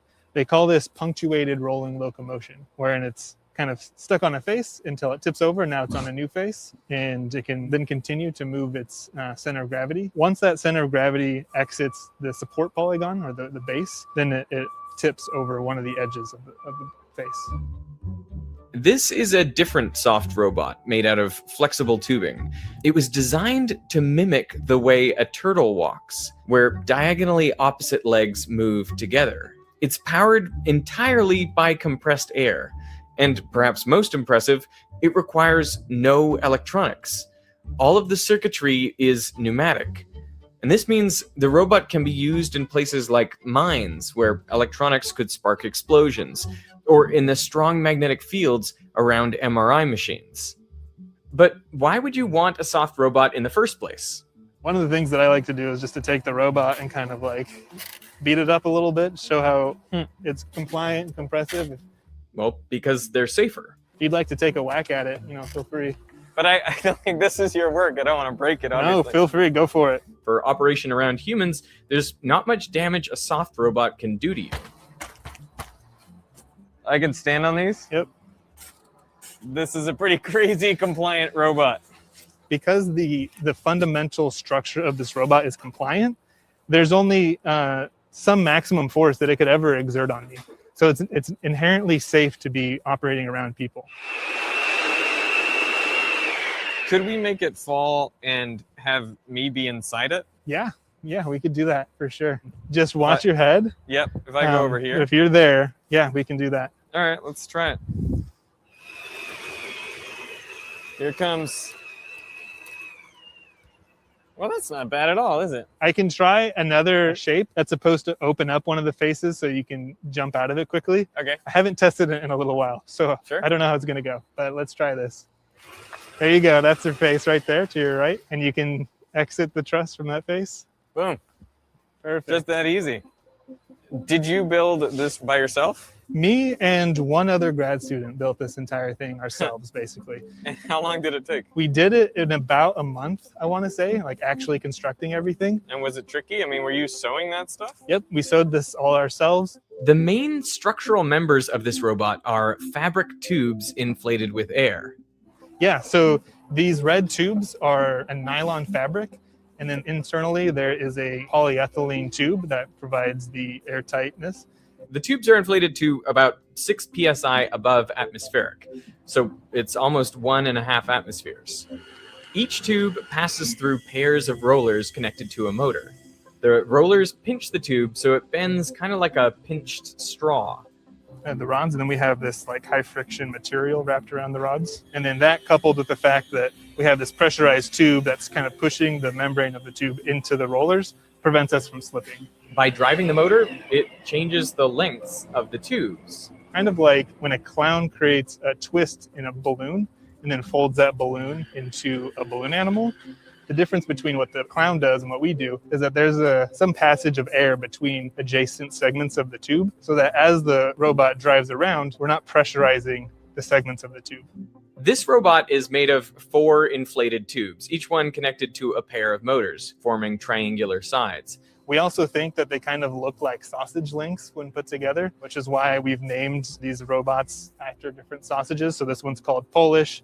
That one over there is chorizo. There's a linguiça and a kielbasa over there somewhere. So what shape is the overall thing? It's an octahedron? Yeah, we call it an octahedron because if you drew lines between these kind of kinematic joints here, it would create an octahedral shape. Driving the motors together allows the robot to dramatically change shape. It can get very tall or short and squat. But since the tubes themselves don't change in length, the overall perimeter of the robot, the length of all the edges combined, doesn't change. So the robot is considered isoparametric. How do you feel when you watch those Boston Dynamics videos? Oh, I love those videos. They're so cool. The Boston Dynamics robots are kind of terrifying. Mhm. Like, isn't the idea with soft robots to like convince people that robots are good and soft and kind and friendly and That's safe? definitely true. Yeah, there are some things that you can do to rigid systems to make them feel like compliant systems based on how you're controlling the motors. But yeah, they're definitely, heavy, expensive, and can be dangerous if they're not used correctly.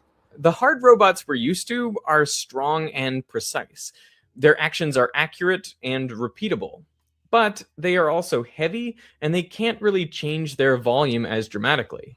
But this robot is still capable of carrying a heavy load.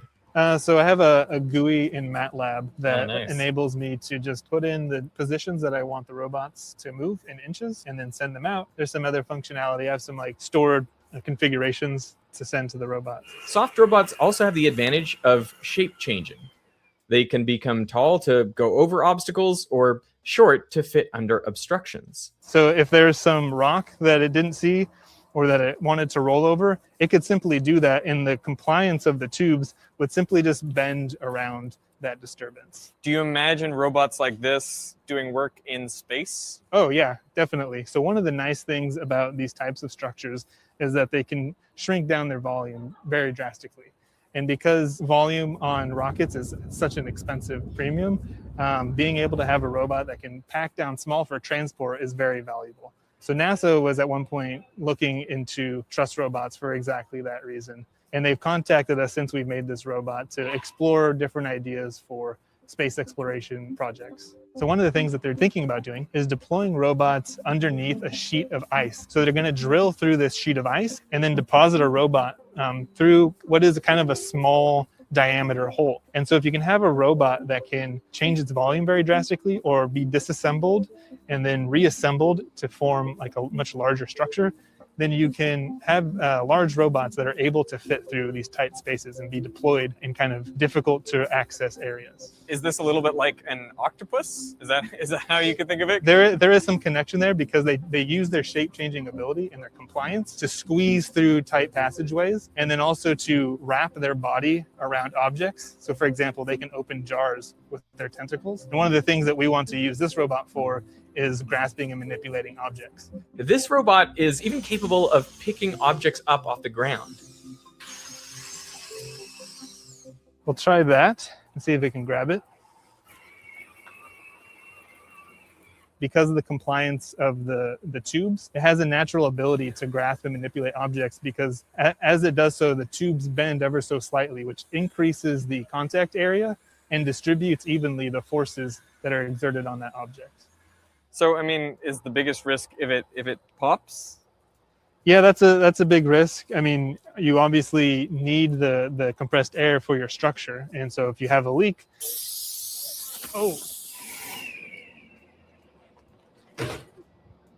then you don't have a robot, right? It's a pretty big drawback of soft robots. You know, some things that you could do to mitigate that would be to have on board a small compressor, which isn't there to provide power to the robot, but would help you maintain pressure if there were any small leaks. When you tell someone you're working on a robot and they see this, does it defy expectations? Totally. They have no idea what it is I'm talking about until I show them like a video or a picture. I think most people's conception of soft robots was really expanded by the movie Big Hero 6. And I think they did a great job in kind of showcasing what a soft robot can do and why they're useful, and kind of just popularizing the notion. It's really great to have compliance built into any mechanical system, especially as we want robots to work closer and closer with humans. So I think we'll definitely see more soft robots in the future.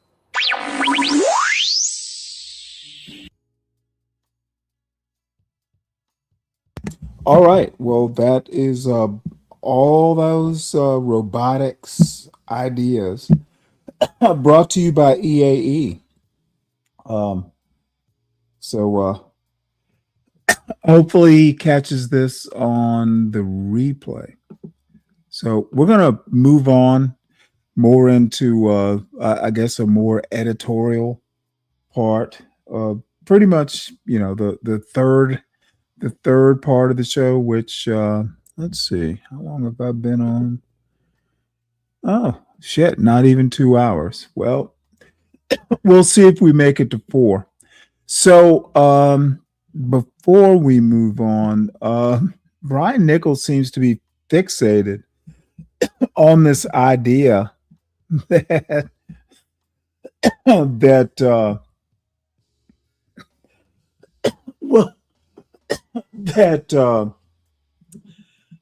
the Soviets, the Cold War, communism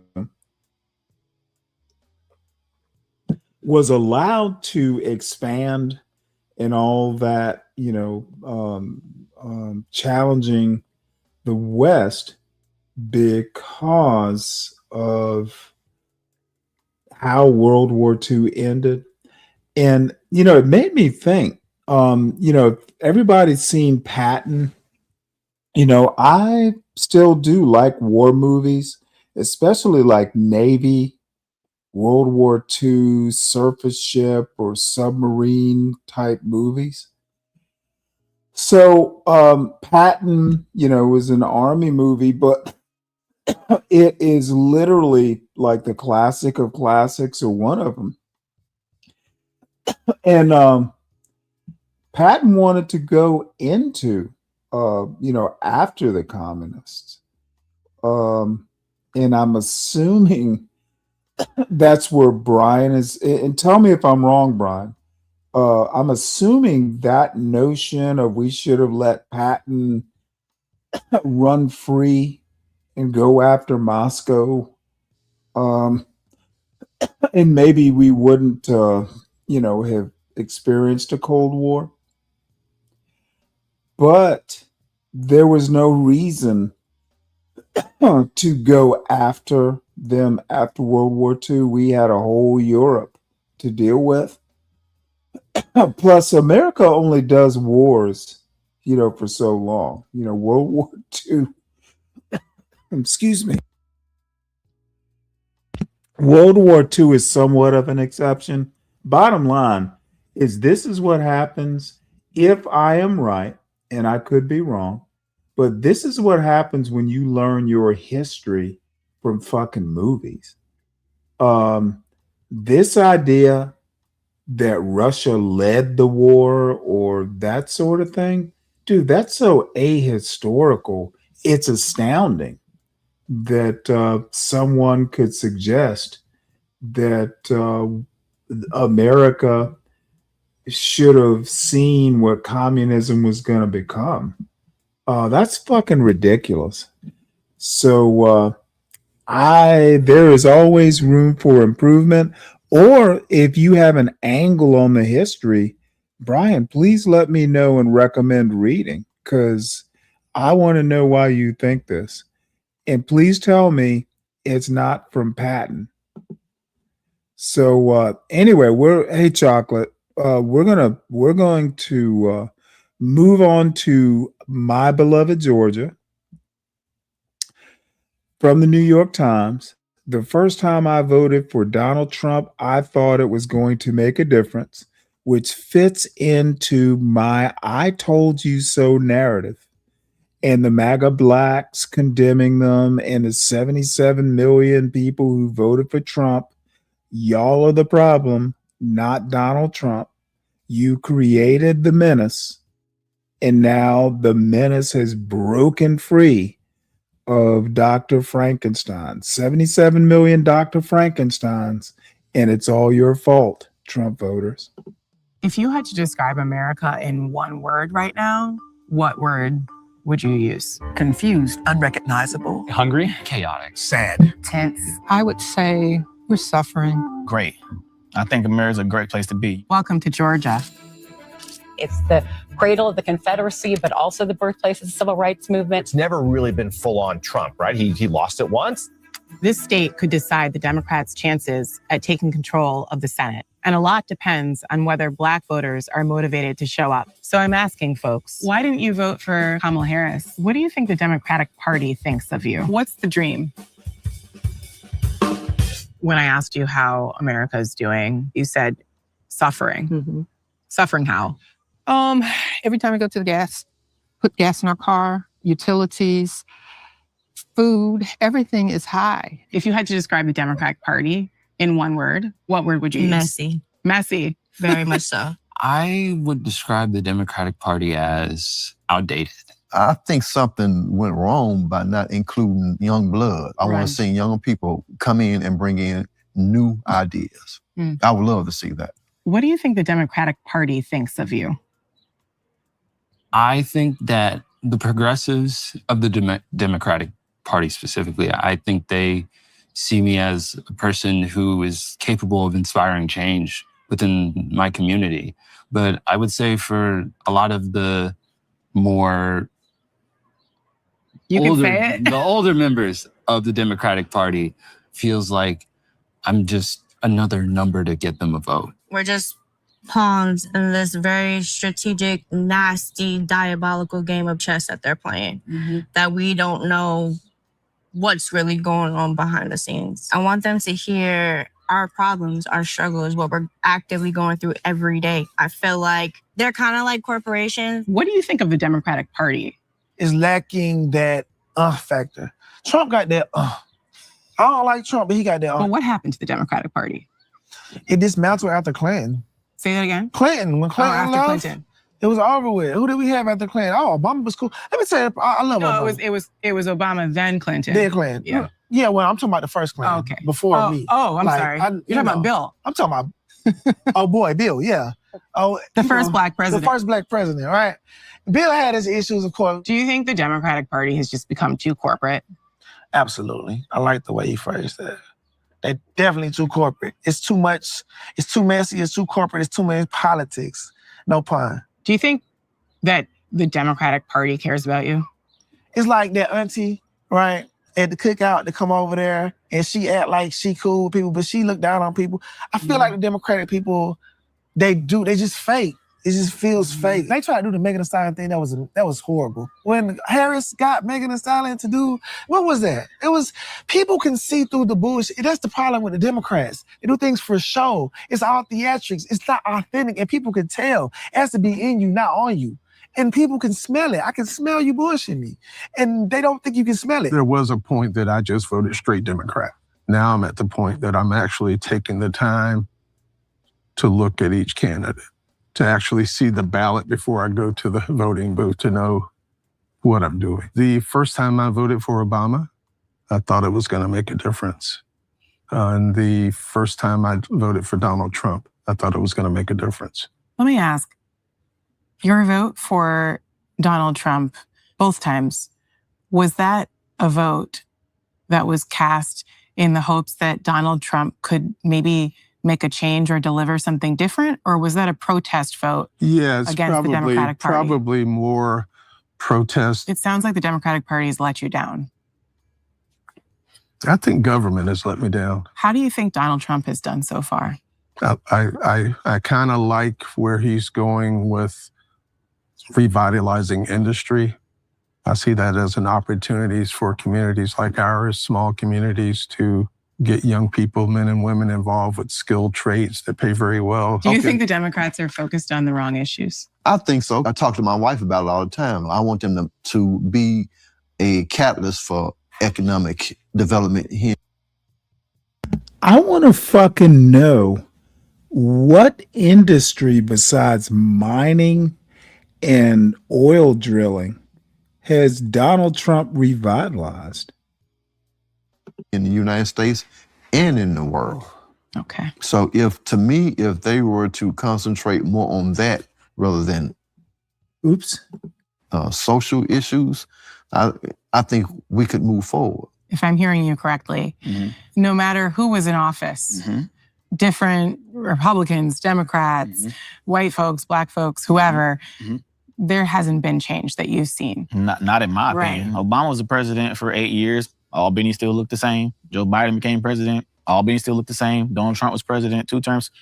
Albany still looks the same. We've been sold the idea that the only way our communities are going to change is if we go to the voting polls. And that is absolutely not the truth. So why do you vote then? Because I just feel like it's the right thing to do. Why? Because too many people died for it. Truly, I only vote to honor the people who fought for me to have the right. Do I have faith? I don't know. I'm just voting because there's a lot of people ahead of me that fought for me to have this right. And maybe one day it'll make sense for me and my kids and my grandkids. Why didn't you vote for Kamala Harris? I feel like at that time in my life, voting was not important to me. I didn't have time to worry about voting or making sure my voice was heard. I was worried more so about surviving and making sure I get to the next day, the next week even, but mainly the next day because it's a day-to-day process for me. Who are some politicians who you do like? I like Bernie Sanders. You like Bernie Sanders? I follow him on every social media platform. I like the New York mayor. Mamdani. I like Mamdani. What I do you like him a lot. What do you like about him? He got that he's a man of the people, and you can tell that. He can't be bought. He might be able to get bought later, but right now he's pretty thorough in the way he practices when he preach. So you like Mamdani? I do. And I think that he is making a blueprint for future politicians to come. I wish that he could be duplicated and we could have him everywhere, honestly, because I just love how he's for the people. Socialists, you know, the word is like it's like a bad word. In the To a United lot of States, people, yeah. To a lot of people. But they have some good points. I mean, there's some things that really take care of, you know, some countries that really do have the socialist perspective. They really took care of their citizens. So the word democratic socialism, the phrase, doesn't scare you? It doesn't scare me. What are some of the ideas that you hear from folks like AOC, for example, or Bernie, that you like? That I like, that we need to do this healthcare piece. Medicare for all. Medicare for all. Yes, for all. You know, if you're a citizen, you're born and raised, you should at least be able to go and say, I can get my teeth pulled. Healthcare, I think that should be afforded to everyone, regardless. Now I consider myself to be more in the middle, like moderate. I guess a moderate Democrat or liberal. But I don't think they're too far. Personally, for me, I think that the taxing the wealthy was like one of the biggest things for me, like especially with Kamala Harris's unrealized gains tax. Like that was something that I was a big like supporter of, because that's one of the biggest ways that like a lot of people who are in the top 1% manage to avoid paying so much in tax. I think that there needs to be something radical to occur in this country. I think people are looking for something radical. What is your American dream? The American dream for me looks like being able to live like my parents did in the 80s and 90s. If you had to describe life as a Black woman in 2026 in one word, what word would you use? Perseverance, and maybe even hopeful. My mother forced me to go to the white school, as they called it, because she said I could do it and I needed to do it. And so I did. In the classroom, nobody would sit in this seat in front of me or behind me because I was Black, until we started getting grades. I was always at the top of the class. So then I can remember this one boy sat next to me and would turn around to ask me for the answers. For the answers. You said it feels sometimes like some people in America want to take us back. When you say that, you mean back to Jim Crow times? Yeah. I think Trump would like to take us back to slavery, to tell you the truth. You know, I mean, I think he'd like all Black people to go back to Africa. But maybe he'd keep one or two. You know, we're in a fight to save democracy right now. We have to organize. We have to vote. We have to be vigilant. I talk to my children about everything that concerns us. They know all of their history. What did you tell them about voting? We died.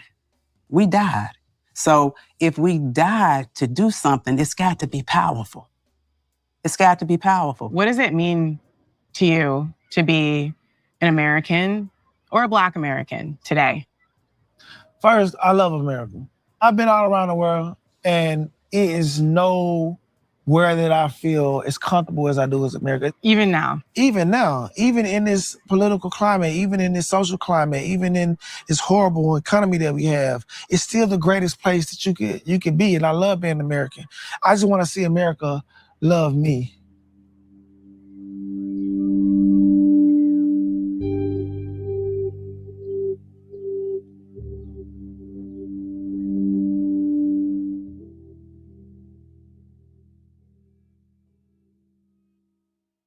If you had to describe America in one word right now, what word would you use? Confused, unrecognizable. Hungry. Chaotic. Sad. Tense. I would say we're suffering. Great. I think America's a great place to be. Welcome to Georgia. It's the cradle of the Confederacy, but also the birthplace of the civil rights movement. It's never really been full on Trump, right? He lost it once.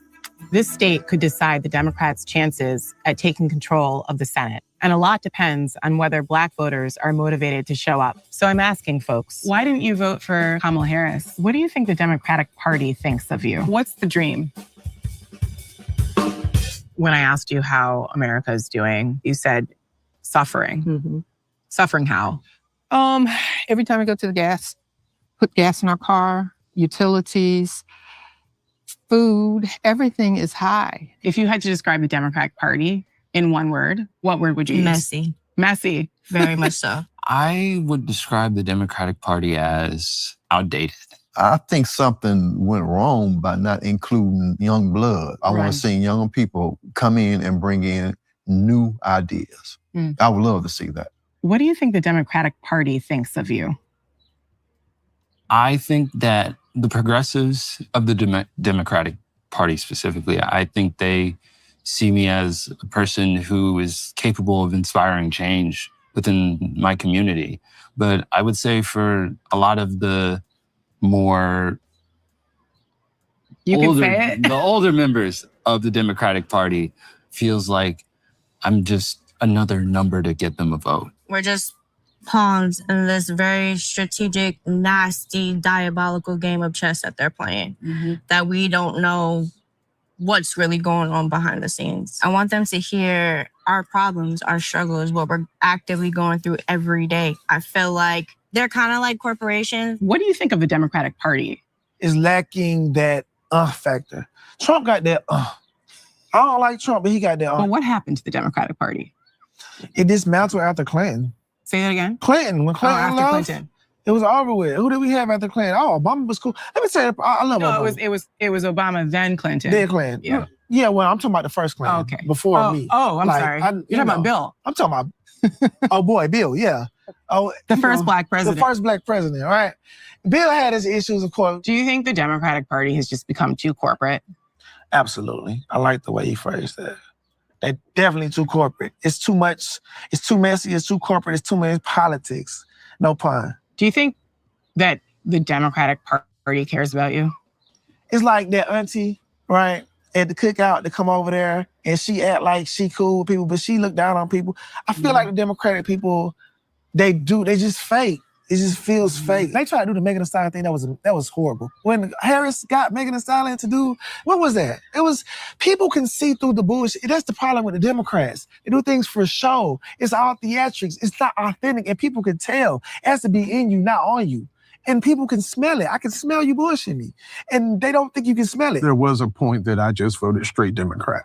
Now I'm at the point that I'm actually taking the time to look at each candidate, to actually see the ballot before I go to the voting booth to know what I'm doing. The first time I voted for Obama, I thought it was going to make a difference. And the first time I voted for Donald Trump, I thought it was going to make a difference. Let me ask, your vote for Donald Trump both times, was that a vote that was cast in the hopes that Donald Trump could maybe make a change or deliver something different? Or was that a protest vote Yeah, it's against the Democratic Party? probably more protest. It sounds like the Democratic Party has let you down. I think government has let me down. How do you think Donald Trump has done so far? I kind of like where he's going with revitalizing industry. I see that as an opportunity for communities like ours, small communities, to get young people, men and women, involved with skilled trades that pay very well. Do you think the Democrats are focused on the wrong issues? I think so. I talk to my wife about it all the time. I want them to be a catalyst for economic development here in the United States and in the world. Okay. So if they were to concentrate more on that rather than social issues, I think we could move forward. If I'm hearing you correctly, no matter who was in office, different Republicans, Democrats, white folks, black folks, whoever, there hasn't been change that you've seen. Not in my Right. opinion. Obama was the president for 8 years. Albany still looked the same. Joe Biden became president. Albany still looked the same. Donald Trump was president 2 terms. Albany still looks the same. We've been sold the idea that the only way our communities are going to change is if we go to the voting polls. And that is absolutely not the truth. So why do you vote then? Because I just feel like it's the right thing to do. Why? Because too many people died for it. Truly, I only vote to honor the people who fought for me to have the right. Do I have faith? I don't know. I'm just voting because there's a lot of people ahead of me that fought for me to have this right. And maybe one day it'll make sense for me and my kids and my grandkids. Why didn't you vote for Kamala Harris? I feel like at that time in my life, voting was not important to me. I didn't have time to worry about voting or making sure my voice was heard. I was worried more so about surviving and making sure I get to the next day, the next week even, but mainly the next day because it's a day-to-day process for me. Who are some politicians who you do like? I like Bernie Sanders. You like Bernie Sanders? I follow him on every social media platform. I like the New York mayor. Mamdani. I like Mamdani. I like him a lot. What do you like about him? He got that he's a man of the people, and you can tell that. He can't be bought. He might be able to get bought later, but right now he's pretty thorough in the way he practices when he preach. So you like Mamdani? I do. And I think that he is making a blueprint for future politicians to come. I wish that he could be duplicated and we could have him everywhere, honestly, because I just love how he's for the people. Socialists, the word is like it's like a bad word. In the To a United lot of States, people, yeah. To a lot of people. But they have some good points. I mean, there's some things that really take care of, some countries that really do have the socialist perspective. They really took care of their citizens. So the word democratic socialism, the phrase, doesn't scare you? It doesn't scare me. What are some of the ideas that you hear from folks like AOC, for example, or Bernie, that you like? That I like, that we need to do this healthcare piece. Medicare for all. Medicare for all. Yes, for all. If you're a citizen, you're born and bred, you should at least be able to go and say, I can get my teeth pulled. Healthcare. I think that should be afforded to everyone, regardless. Now I consider myself to be more in the middle, like moderate. I guess a moderate Democrat or liberal. But I don't think they're too far. Personally, for me, I think that the taxing the wealthy was like one of the biggest things for me, like especially with Kamala Harris's unrealized gains tax. Like that was something that I was a big supporter of, because that's one of the biggest ways that a lot of people who are in the top 1% manage to avoid paying so much in tax. I think that there needs to be something radical to occur in this country. I think people are looking for something radical.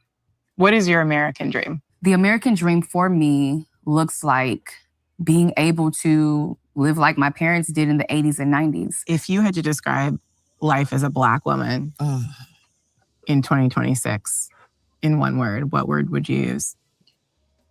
Perseverance, and maybe even hopeful. My mother forced me to go to the white school, as they called it, because she said I could do it and I needed to do it. And so I did. In the classroom, nobody would sit in this seat in front of me or behind me because I was Black. Until we started getting grades, I was always at the top of the class. So then I can remember this one boy sat next to me and would turn around to ask me for the answers. For the answers. You said it feels sometimes like some people in America want to take us back. When you say that, you mean back to Jim Crow times?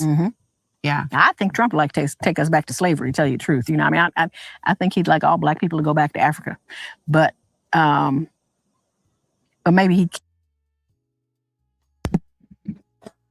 Sorry, folks. I had to deal with something in the kitchen. So I just let this replay through. Two things I like about this New York Times piece. They got outside of Atlanta. I saw Albany, which is 4 or 5 hours. It's in South Georgia. It's south of Savannah. They got over to Augusta, which is west of Atlanta, south and west, closer to South Carolina. I did notice if they got down to Savannah. But the point is, I talked the other day about if you look at the DSA registered membership, 4% are Black. What is interesting is hearing Black Georgians kind of, going with the DSA thing. This is one thing that the MAGA idiots don't understand. DSA is less communist. It's really more populist. and they're kindred spirits to MAGA, at least nominally. It's not left and right. This argument that DSA is communist and all that sort of stuff. Well, yeah, many are, but the substantive part of why Mamdani is so popular isn't because he's a Marxist, and he is, but they're going against the elites. And these idiots in the Trump specifically, dude, they're not realizing that the sand is shifting. These oligarchs, these Donald Trumps, these Elon Musks, they're acting like these people are communists when they're really anti-elite. And there is a left populist, I've talked about it before. I've talked about the right populism, which MAGA says it is, but it isn't really. The difference is race, othering people like, illegal aliens and that sort of thing. The left populists don't do that.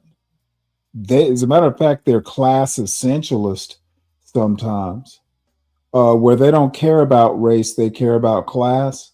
Whereas the right populists, nominally MAGA, they give a shit about race.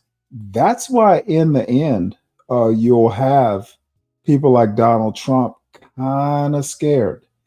In a way, that's why you're going to have centrist Democrats kind of scared, because let's face it, white liberals are just as racist as MAGA whites. So, in a way, MAGA blacks need to fear DSA, because, just a little anecdotal from this particular piece, from this New York Times opinion piece, blacks might be liking that DSA stuff. In Georgia, blacks actually have, Georgia and South Carolina, blacks actually have some pull. In 2020 poll proved that. So did 2016 in South Carolina. So anyway, let's move on. Sorry, I got preoccupied. So let's see. So speaking of Georgia, it's the Georgia gang. Suffer through it, folks. I love this show. Good morning and welcome to the Georgia Gang on this Sunday, August 9th. Georgia's two candidates for governor take to the stage at a business forum in Athens, pitching dueling plans on healthcare, jobs, and data centers. Two Republican mayors from deep red Georgia crossed party lines to back Democrat Senator John Ossoff, and a new committee gets to work picking Georgia's next election system, as Democrats say they've been shut Pretty out. good. Melita, Phil, Brian are all How are here, you and a doing? big welcome to Bianca Keaton, who is filling in for Theron. The debate and discussion begin right now. From the Fox 5 studios, the Georgia Gang starts now. No, Let's I'm welcome our panel. Of course, Melita, coughing Phil, and less Brian are at back. least. And please join me in welcoming Bianca I Keaton figured to it the was Georgia Gang for the first bronchitis. time. It Great took to me a have you minute here. to figure it out. Welcome. Tell us It's a been little bit about so yourself, long and then we'll since get I've on. had Thank you very bronchitis. much. Well, Still I coughing am a little originally bit, from but I'm Chicago. better. I have been in Georgia since about How 2001 when I came how to was go to your Spelman. doctor's appointment? I'm a former county party chair in Gwinnett County and have spent a lifetime dedicated Yeah. to public service, and I'm very excited to be here. Well, it's great to have you here. So let's get on with the discussion. Georgia's candidates for governor shared a stage this week, though not a podium, at the Georgia Chambers Business Forum in Athens. Democrat Keisha Lance Bottoms called for Medicaid expansion and a pause on new data center approvals. Republican Rick Jackson, standing alongside Governor Kemp, promised to keep courting businesses and steering jobs to rural Georgia. Kemp gave Jackson his full endorsement, calling him the candidate most likely to continue his own own business-friendly legacy. Now, Brian, you and Theron had the honors of conducting the interviews. Great job, I hear. Full disclosure, you do work for the Jackson campaign, so your thoughts on how it went for both of them. Rick Jackson was a longtime member of the Georgia Chamber. This was his first time at this congressional lunch, which really is sort of the who's who of Georgia's business community and government affairs.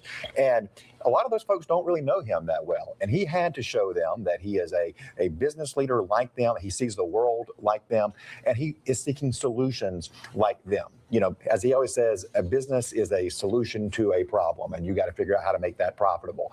So he crossed that bar of credibility with flying colors, and humanized himself a little bit. He talked a little bit about something he has done work with you on, Laurie, and that's the Fostering Success Act. He has put hundreds of kids who are aging out of foster care through college on his own dime. And I think that when he told the story of what he tells those kids, which is, it's not your fault that you were in foster care, but if you don't take advantage of this opportunity, that is your fault. That's always had such an emotional impact on me. And he was able to tell that story and show that audience his heart, but also his vision for the state. And one thing Rick wanted me to say on this show is he made a point when Keisha came off the stage to walk over to her, shake her hand, and say, great job. All right, Lily. Real quickly, the Fostering Success Act is also a tax credit that Georgians can buy into. It's not just on his own dime. I just want to make that clear. Yes. Melita, Jackson also talked about bringing venture capital into Georgia companies. Does that message land with the business crowd and keeping on Kemp's legacy? Well, I think they're going after different parts of the business crowd, because Keisha Lance Bottoms talked about breaking up some of the large state contracts into smaller chunks so that smaller businesses can have an opportunity to do business with the state. And so they're going after the same audience with slightly different messages. And I think this appearance gave the audience, and therefore through the media, the state, an opportunity to get to know both of them better and to see the compare and contrast between the two of them on the issues. And we're going to start seeing that with their ads, of course, which I know we'll talk about in a minute. But I think Keisha Lance Bottoms proves every time she's in front of a big audience like this how at ease she is with retail politics. I don't think we've got anybody who's better at retail politics than her on the current statewide stage. Let's talk about one of the issues, Medicaid expansion. Phil, it was interesting to hear Jackson's take on Medicaid expansion. He didn't say no to it like previous Republican leaders have. He said he's interested in intelligent Medicaid expansion. He did. I was there at the lunch, and what was interesting is that he also said, Lori, that he wants to transition people away from a single payer system and get jobs and also get into private insurance, which the large majority of Georgians already have. So he made that very clear. I think that was a good way to phrase it. But I also, by the way, I will make a comment. I wish that the questioners, Brian, you did a very good job, and so did Theron. They elicited a lot of information. I wish they'd switch the questioners. I wanted you to question Bottoms and him to question Jackson. But anyhow, that would have been more interesting. I know you would have. But just a couple quick takeaways. I think that if I had just moved into Georgia and was looking at the Democrat candidate for governor, I would have thought, oh, this is a pretty moderate, mainstream Democrat with some good workforce ideas, et cetera, which is not true because she has some pretty extreme positions. And I noticed very noticeably that she never talked about public safety and law and order because that's her weakest link when it comes to her campaign. And I think that if you want to be the state that has number one in business and you want to do workforce development and you want more jobs and more manufacturing like the last three Republican governors have produced, you need to have law and order and public safety. That was missing. All right, Bianca, get in here. What was your take? And you can obviously counter Phil's. Yeah, I wore my pearls today just for you. Yes, I wore them just for you today. However, I think one of the most important and salient offerings that Keisha Lance Bottoms offered was a plan or some support for affordable housing, which is severely lacking.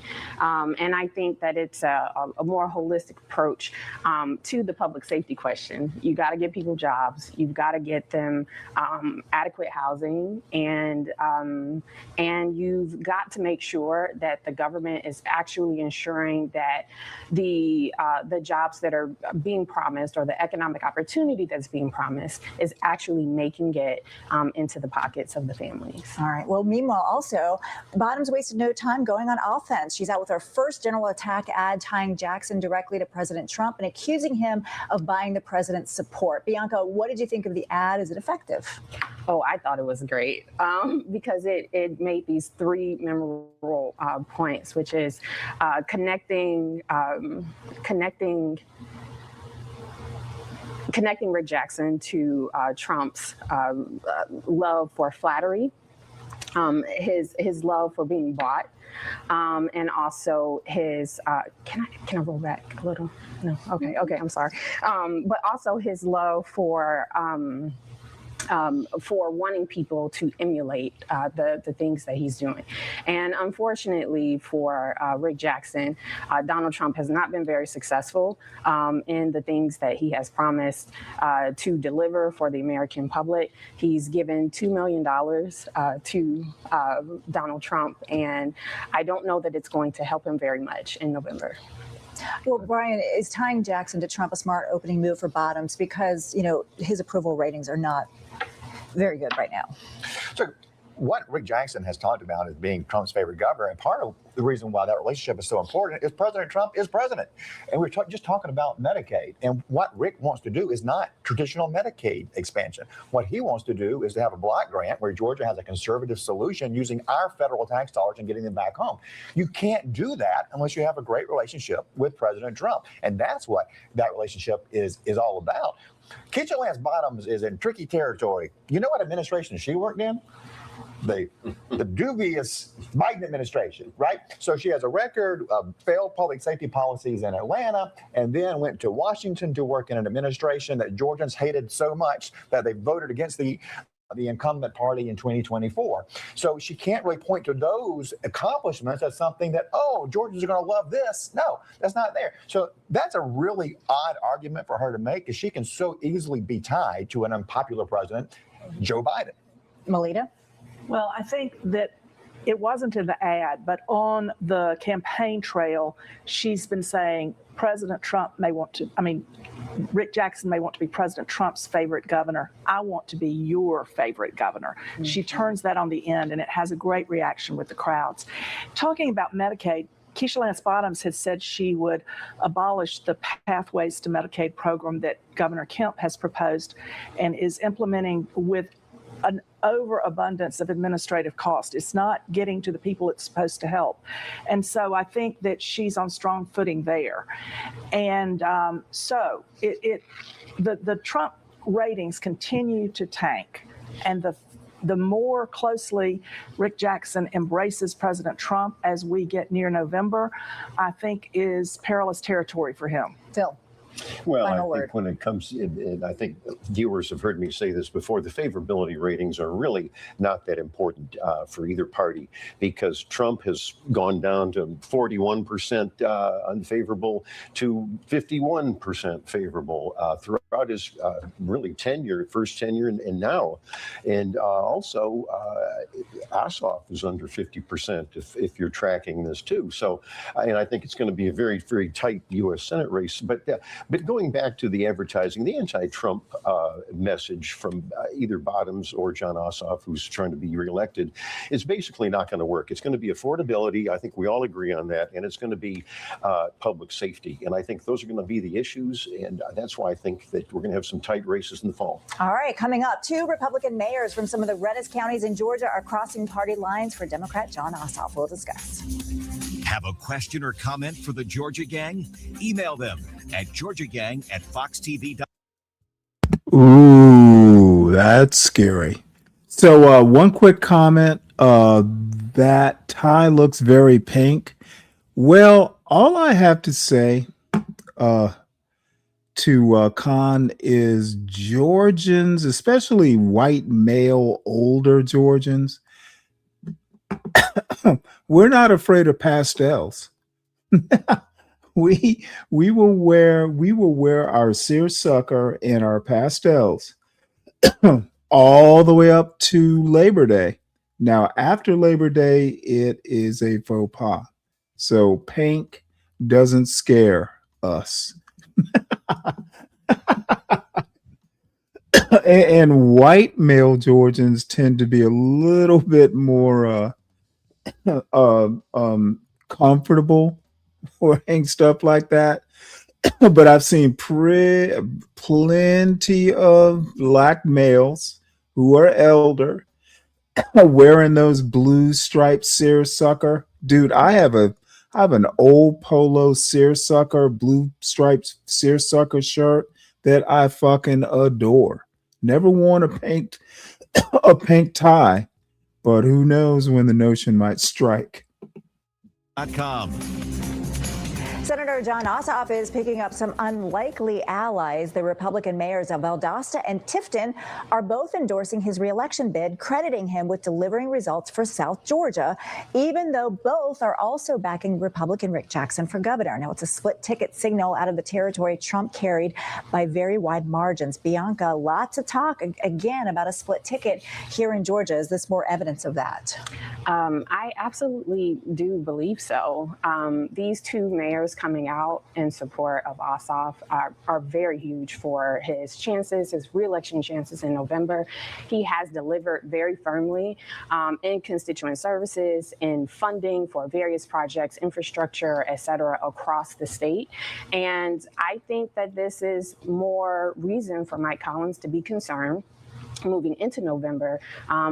It's been 80 days since the primary, and he still also hasn't actually co-campaigned with Rick Jackson here. And so there's also concern, I think, that he should have about the way in which Republicans broadly, even the Republicans on the top of the ticket, are distancing themselves from him. Phil. This is not surprising at all. A U.S. senator is supposed to be helping people. Everybody in public office is supposed to be helping people. If I was a Republican mayor in Georgia and a U.S. senator, regardless of party, helped me in my city for something, I'll praise them. That's fine. However, John Ossoff, I know those mayors aren't going to ignore the fact that he was for open borders for 4 years, which is a disaster. They won't ignore the fact that Ossoff is for boys and girls locker rooms and sports. They're not going to ignore Ossoff's increasingly socialist tilt. So I'm glad that he's trying to help people, but that's not unusual at all. Melita. Well, I think it's particularly strategic for these two particular mayors. And in full disclosure, I grew up halfway between Tifton and Valdosta, so this is a part of the state I know very well. The Valdosta mayor was a former radio commentator down in those parts, a conservative radio commentator, and so he's a strategic endorsement. And then Julie Sharp, the mayor of Tifton, is a former president of the Georgia Municipal Association, which means she's very respected by other mayors. So I wouldn't be surprised to see more mayors come out. The other thing that's a part of all this discussion is now the Bottoms campaign and the Democratic Party of Georgia are calling on Rick Jackson to distance himself from Mike Collins. And it'll be interesting to see how that plays out. But I think it's courageous of these two Republican mayors to praise Ossoff for the good, fine support that he made. I thought it was interesting that the Valdosta mayor mentioned Ossoff was the first political figure statewide to visit Valdosta after extensive hurricane damage in his area. Brian, I want to get your take on what Melita had to say. Yeah, it's Mayor Julie Smith down there in Tifton, and she's a friend of mine, and she's a great mayor. And the mayor in Valdosta is highly respected as well. This is something that's already baked into the cake for Mike Collins to some degree. He knows going in that Ossoff is going to have the advantages of incumbency. And when you're an incumbent U.S. senator with a statewide footprint, you're able to deliver grants. You're able to bring in groups from those counties and show them some love in Washington and make them feel important. That's always how it is when you're up against an incumbent. At the end of the day, endorsements don't matter when it comes to vote. What matters is record, and Phil kind of hit there on the stuff that Republicans are going to make the argument about, on girls' sports, on the fact that they voted against the tax cuts. That's what the campaign is going to be about for Mike Collins. And Melita did mention something about people pressuring Rick Jackson to not campaign with him. You know, I read just Friday morning in Atlanta media that Rick Jackson hasn't done any public appearances with Mike Collins. On Thursday night, I was in the room with Mike Collins and Rick Jackson campaigning at the same event, the Peaches and Politics in Mosella. So they have been, and they were very much speaking and talking together at the congressional lunch on Wednesday. So that's not true. All the Republicans are going to be rolling in the same direction.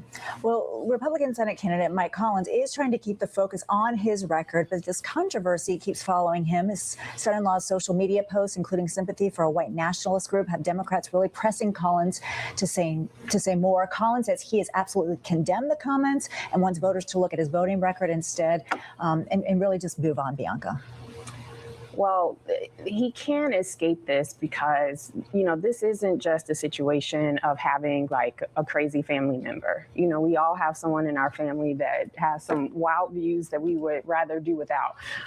He's had folks not just in his family that are very close to his operation, but he's actually had at the highest levels of leadership in his office, folks that have been connected with white supremacist influencers. And so I don't think that this is going to escape Mike Collins, and fortunately for Democrats, it gives us a chance to actually make a better case as to why he doesn't represent the values of Georgians. So, well, Mike Collins has clearly said over the last 3 weeks that he is not a racist. He's not anti-Semitic. His record reflects that. He cannot be judged by any other family member, nor should any other politician. You just pointed out that probably every family has some things that don't want to be out in the public realm.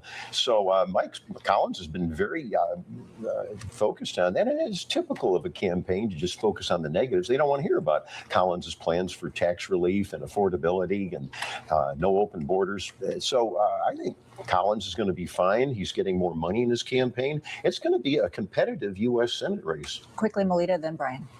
Well, Mike Collins needs to be judged by the company he keeps, and he keeps some rather unsavory company. Brian? Mike Collins this week has done exactly what I was talking about on the show last week.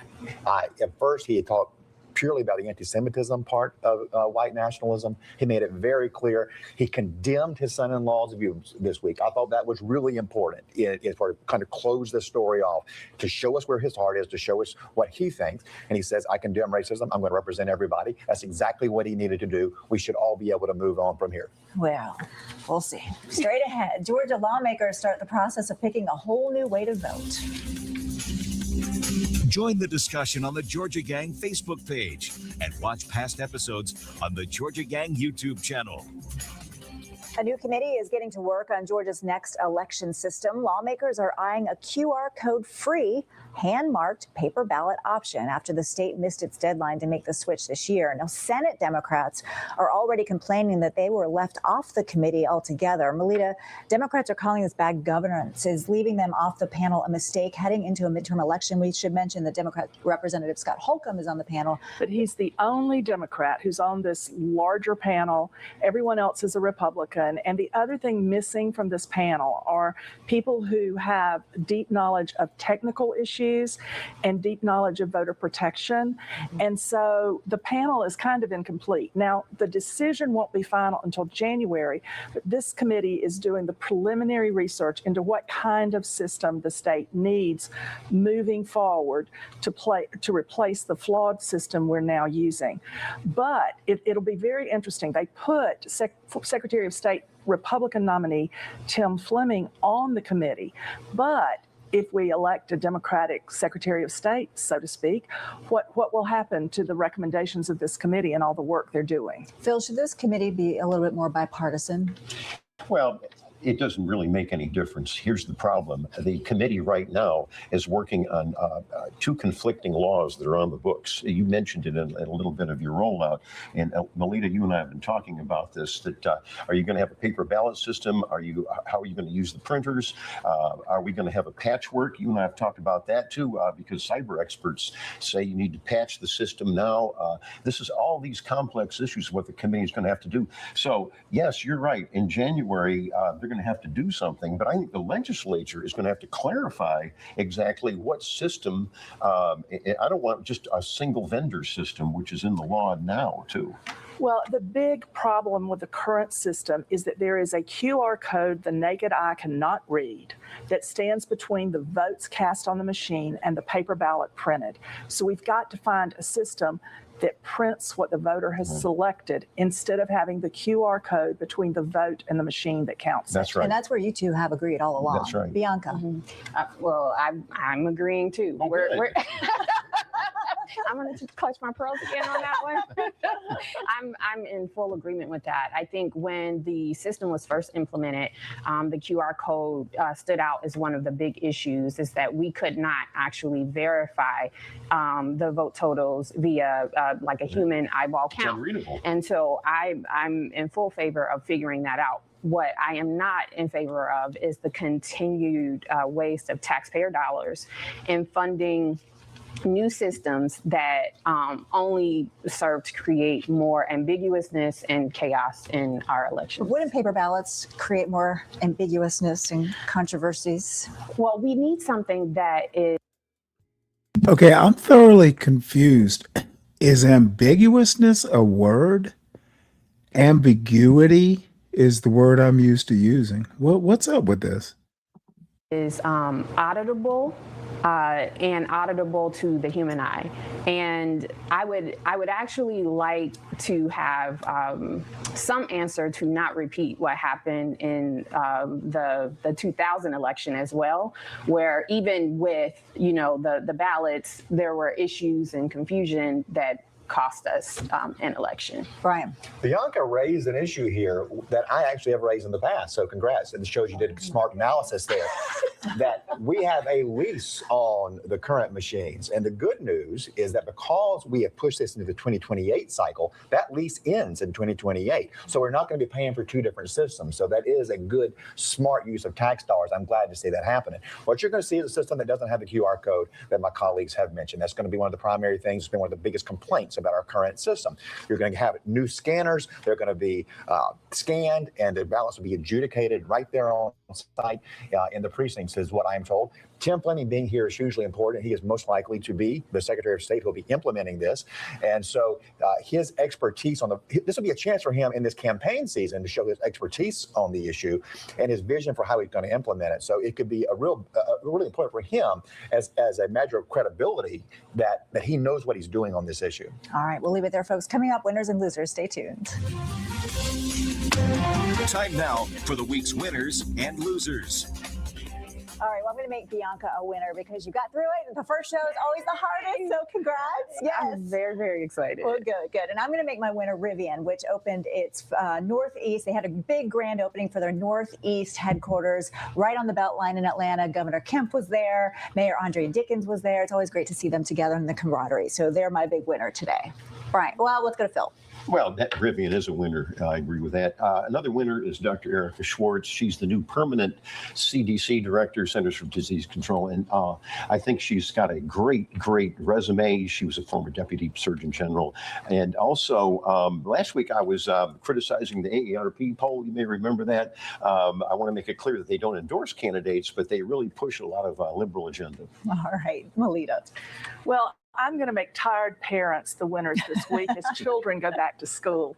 But family budgets are the losers because of the Trump tariffs. School supplies are mounting up at the cash register. A study by Senator Raphael Warnock indicates many families will spend $130 on school supplies for each child. For example, colored pencils are up 31% and lunch boxes are up 27%. All right, Brian.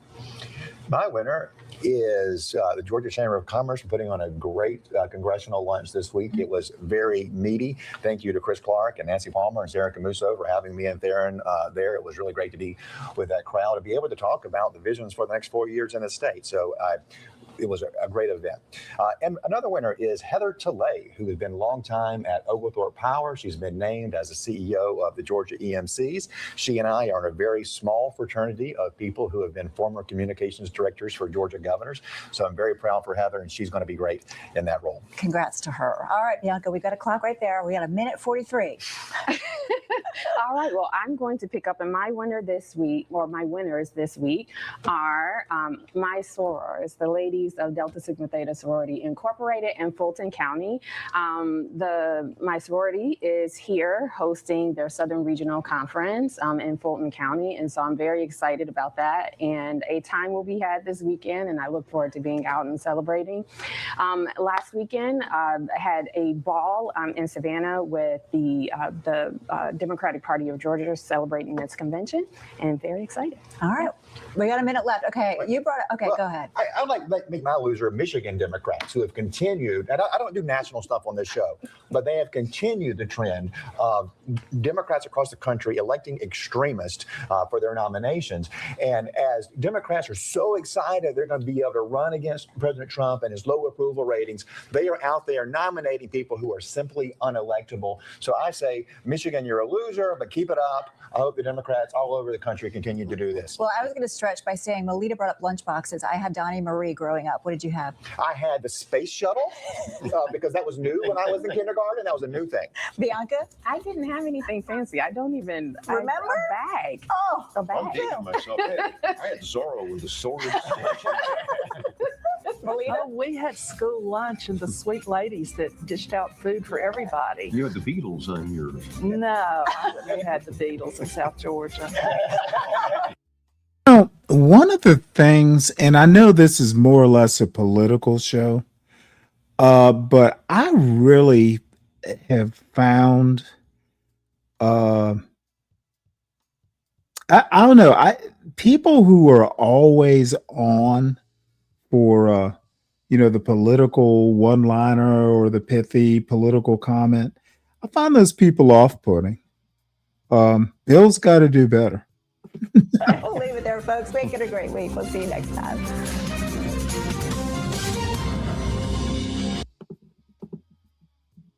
All right, folks. So, one, possibly two videos. This is someone that I usually don't even bother watching because I just don't like the looks of him. But since it's Ross Douthat and the title of the show is fairly interesting, God damn it. Hold on, did I? Here, this is what I want. This video is Scott Galloway and Ross Douthat. America abandoned its unremarkable young men. So this is Ross Douthat, his New York Times podcast, Interesting Times. And, funny enough, I can't help but think of CT and several others of his ilk. America abandoned CM, of course, and so did his parents and immediate family. And I happened to be in the audience or the chat of CM trying to beg his way. Like, dude begged to be on on Ert's panel last night, and he was like, "Oh, I'm gonna be nice now. I learned my lesson last night. Oh, I'm gonna be nice now." Motherfucker, you're honestly, Ert was too nice to him, but America has abandoned its unremarkable young men. Couldn't help but think of Seymour. Unremarkable. Who breaks up fights at bars? Big, strong men. Who starts fights? Insecure people who don't like themselves. So I think strength immediately moves to protection. And then the third thing, and I get more pushback on this, is procreation. Not on this show, you won't, Scott. Don't worry.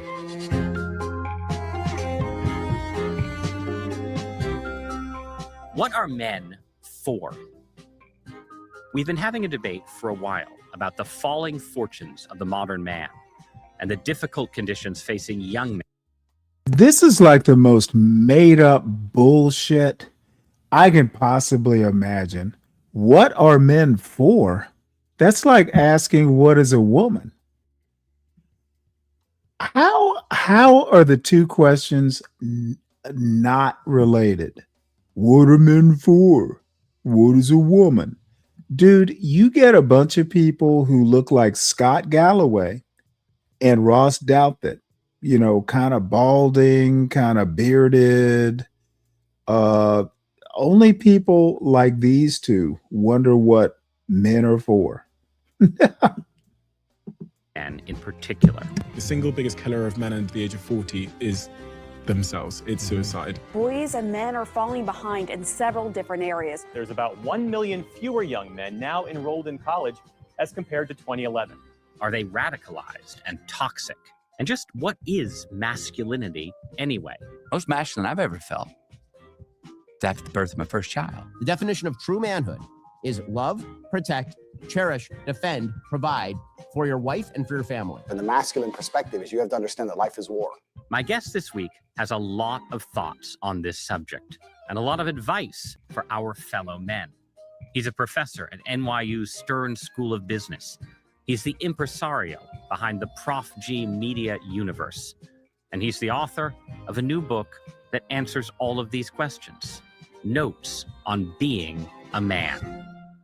Scott Galloway, welcome to Interesting Times. Yo, help me out here. I got a question right off the bat. I started this from the beginning. This is like I jumped in here. I know I'm like 2 hours late, but I started from the beginning.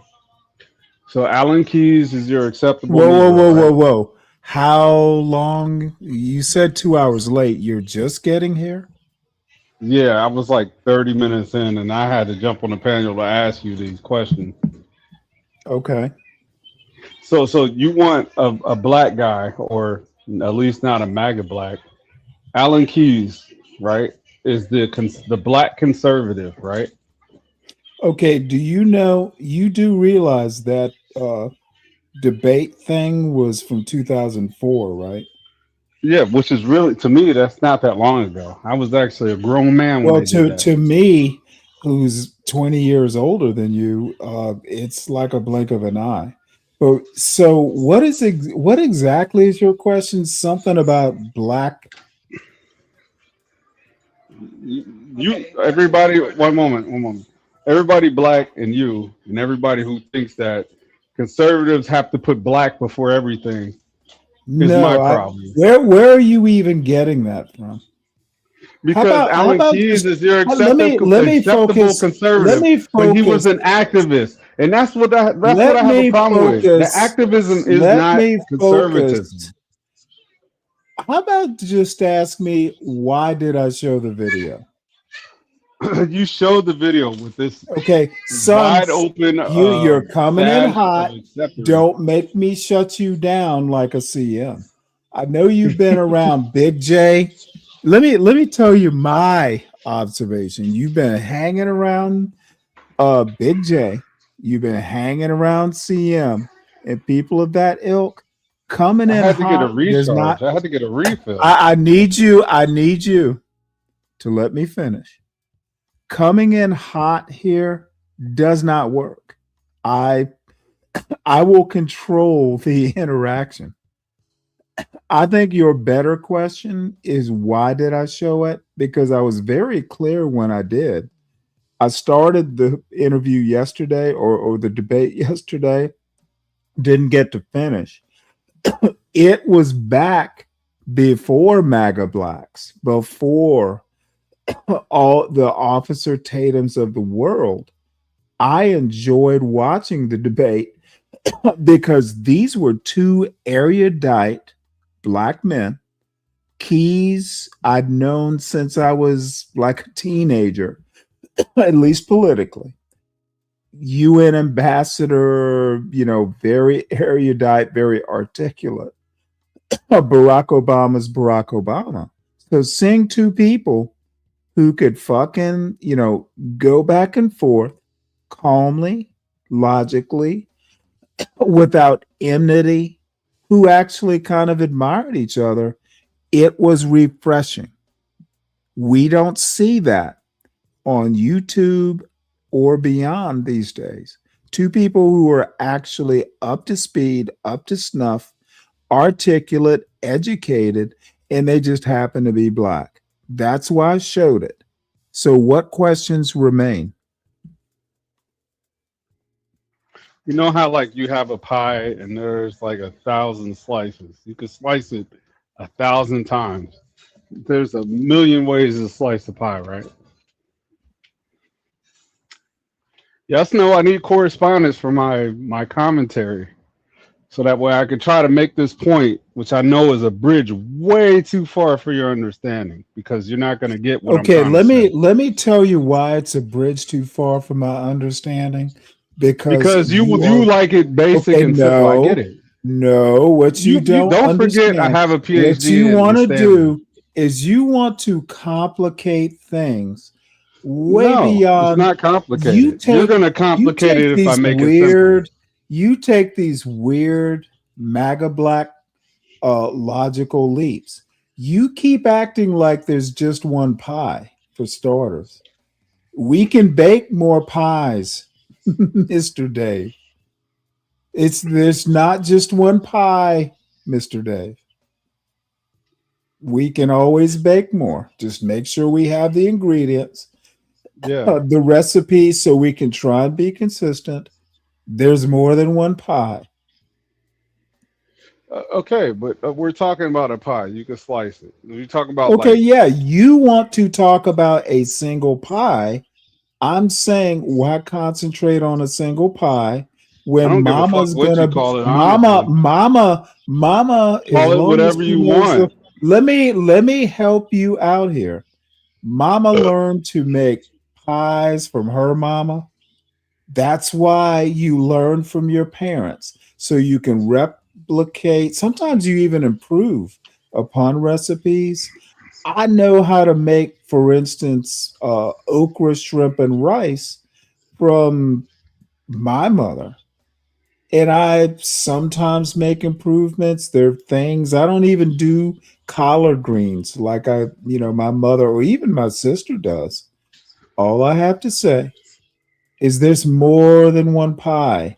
If you want to concentrate your ass on a pie sliced in 1,000 pieces, my solution is bake more pies so everybody gets a bigger slice. And that makes sense to you, but nobody else. Okay, well, motherfucker, do you really think that I'm trying to make sense to you and CM and Big J? No, I'm not CM. I'm not Big J. Clearly. Oh, I think you are. You're fans of theirs now. No, you see me over there because I'm trying to Oh no. I see you. No, I'm over here. I'm over here too because I don't agree with none of you. Honestly, I don't go to places I just straight up agree with.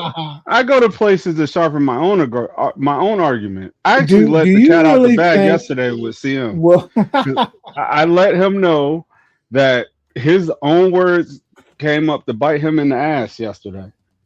Who? CM.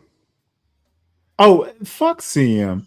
Dude, this whole interaction right now is not about CM. This is about what I see. Let me. You need to go back and look at. No. Because you want to introduce new arguments. I came up. No. I don't. I want to focus on that, dude. You like Alan Keyes because you needed a nigga that could set up. You needed somebody who would stick their chin out. The N-word on yes, Stanley. You needed somebody to stick their chin out so you could punch him in the chin. Dude, Stanley, listen, bro. I don't do it. I did it for a reason. You are out of control. You need somebody to stick their chin out so that way you can punch him as hard as you needed to. Young child, I need you to take a deep breath. I need you to calm down, sir. This Number is crazy one, because if you was on a neutral panel, I would eat you right now. We do not use the Are you kidding N-word. me? We don't use the N-word on my panel if it's avoidable. And you're acting like, all I'm saying is you're acting like CM. I'll go for a field goal win. If this was a neutral panel, Stanley, dude, I would win this is a by game? touchdown. You think this is a game, huh? No, I could totally make this argument if you wasn't able to control the whole conversation.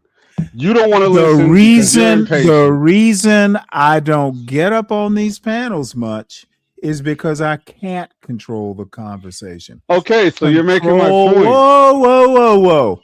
Your buddy, and you should be reading this dude, Harvey Mansfield has a book called Rational Control.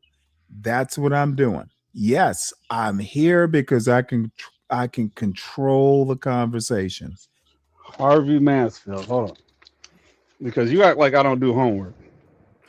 I don't think you do. And dude, you're young. You don't have time. You got a family. Who has time? Shit. You think I had time to do all this reading when I had a family? I'm not Superman. No, what I've been trying to do is implement Bible into my life because I think that's more important. Oh, you and me will never agree that the Bible has any use at all. And that's fine. And one day I'll be able to articulate how to make it make sense to you. Because I think that at some point I'm literally I have Catholic. the greatest gift I can give you one day. You won't be. And I won't sound like a thumper. You are not the level of theologian. Dude, I literally was raised in it. You're not going to be anywhere. Dude, I have a specific set of skills, actually. That even if I put it in the words, the way I put shit in the words, you wouldn't be able to deny is not one of them. There's a reason why I don't preach, Stanley. Good, because you're not good at it. No, I'm not. This is my thing. If I focus on something, I could be great at anything. I just don't focus on it. I'm just trying to brush up my skills. This is my own personal salvation is my own responsibility. I'm not even trying to go that route. I'm talking about why you put this stool pigeon Alan Keyes up. Wait, hold it. How is he a stool pigeon? In my book, he's from your generation, right? Man. And you put up this whoa, activist, acceptable Negro. Whoa. This is how you do your homework? Dude is like. No, I was only 30 minutes in the show and I almost puked in my own fucking mouth. What I need you to do is calm down. He is my father's age. He's not my generation. He's 72. He's only 10 years older than you. That's a different generation. Oh my God, he crossed over into boomerism. By what? Okay, I'm literally not a boomer. By 11 years? You're Gen X. I know, I'm literally not a boomer. I'm not Gen X by 2 years. So what? Whoa. You know what, you motherfucker? I know what you're doing. You want to see all you weirdos? I see what you're doing. All you weirdos want to talk about the you built a fucking house of cards, and now you want to fucking stand on what the fuck? You have no clue what a boomer is. I'm not one of the guys that say old niggas need to die. I don't do that. I'm not on that. I actually you don't have to say it. I respect my elders, Stanley. I don't even come from that class. That's not my talking point. Well, hey, Dave, you don't have to say it. We can smell it on you. It's none of my talking points. I respect everybody older than me until I figure out you're a fool, and then I want to cut you. That's the problem. I'm not saying you're a fool, Stanley, but I know why you set that bullshit up. Dude, you act like I'm a crafty motherfucker. You want to be crafty. You would love to be known as being crafty. This ain't crafty. I would love to be crafty. This ain't good enough to be called crafty. I want to give you the crafty. All I have to say is you are like Big J. You just fall into my traps. These aren't traps. These are subtle slippages. Yes, they are. They're lightweight slippages. None of this shit is a trap. I'm gonna be I know what you're doing, motherfucker. Oh yes, I'm waiting for you to make. You can fool these lightweight guppies. But I lay in wait. You know what the problem is? I might be underestimating my own ability to defeat these arguments. Yes, you remember the other day when Big J thought that he was going to yell me into compliance or intimidate me, and I just used the word potbelly, and then he just fucking spun up like a fucking cyclone. Dude, he fell into my trap. Like I didn't know what was going on.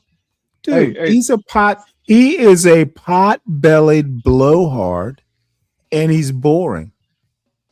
listen, let me tell you about my week last week. I was in Georgia, and it feels just like Ohio. I flew down there. The funeral was something that kind of changed me. It felt like I should get on my purpose, sort of like a good diet. Your purpose should be here in Georgia, where all the real blacks live. No, yeah, you're right, and you're right. I have an uncle, and he's got like stage 4, and he told me he made like a one sentence statement that like really sparked a fire in me. He said, "You're from Ohio. You act like it," or he said something to the effect. Oh, wow. He said, "You don't come down, you don't visit, none of this." But I know my Oh, Uncle Ray. shit. He loved me, man. My Uncle Ray, he hit me with a one-liner that just was like it knocked me out the park. There's no rebuttal. There's no excuse. Damn, I might need to meet him. And he's the one that looked like my dad the most out of all my uncles. I got 9 uncles and 2 aunties. One of my aunties died. And my Uncle Ray, he like made a one sentence statement to me, and he looked me dead in my eye when he said it. And it was just like, bruh, because I could walk away from them for 20 years. I've been down there for 24 years. It's been 24 years. And it's like picking up a conversation like it was yesterday, because family has that effect. Do y'all ever talk on the phone? No. No, you No. should. No, I've been bad nephew. Okay. So I'm turned over a new leaf. There's a whole lot of purpose that I've been ignoring, and God's been tugging at my chain, so it's working. Yeah, but Dave, dude, you don't start realizing this family stuff. At least I didn't until I was probably in my 40s. Yeah, Dude, you're at a it's time hitting me in now. life. You're at a time in life, whether you like it or not, you're right at the apex. In 5 years, you're going to be on. I called it the back 9. So like life is loaded, man. Of course it is.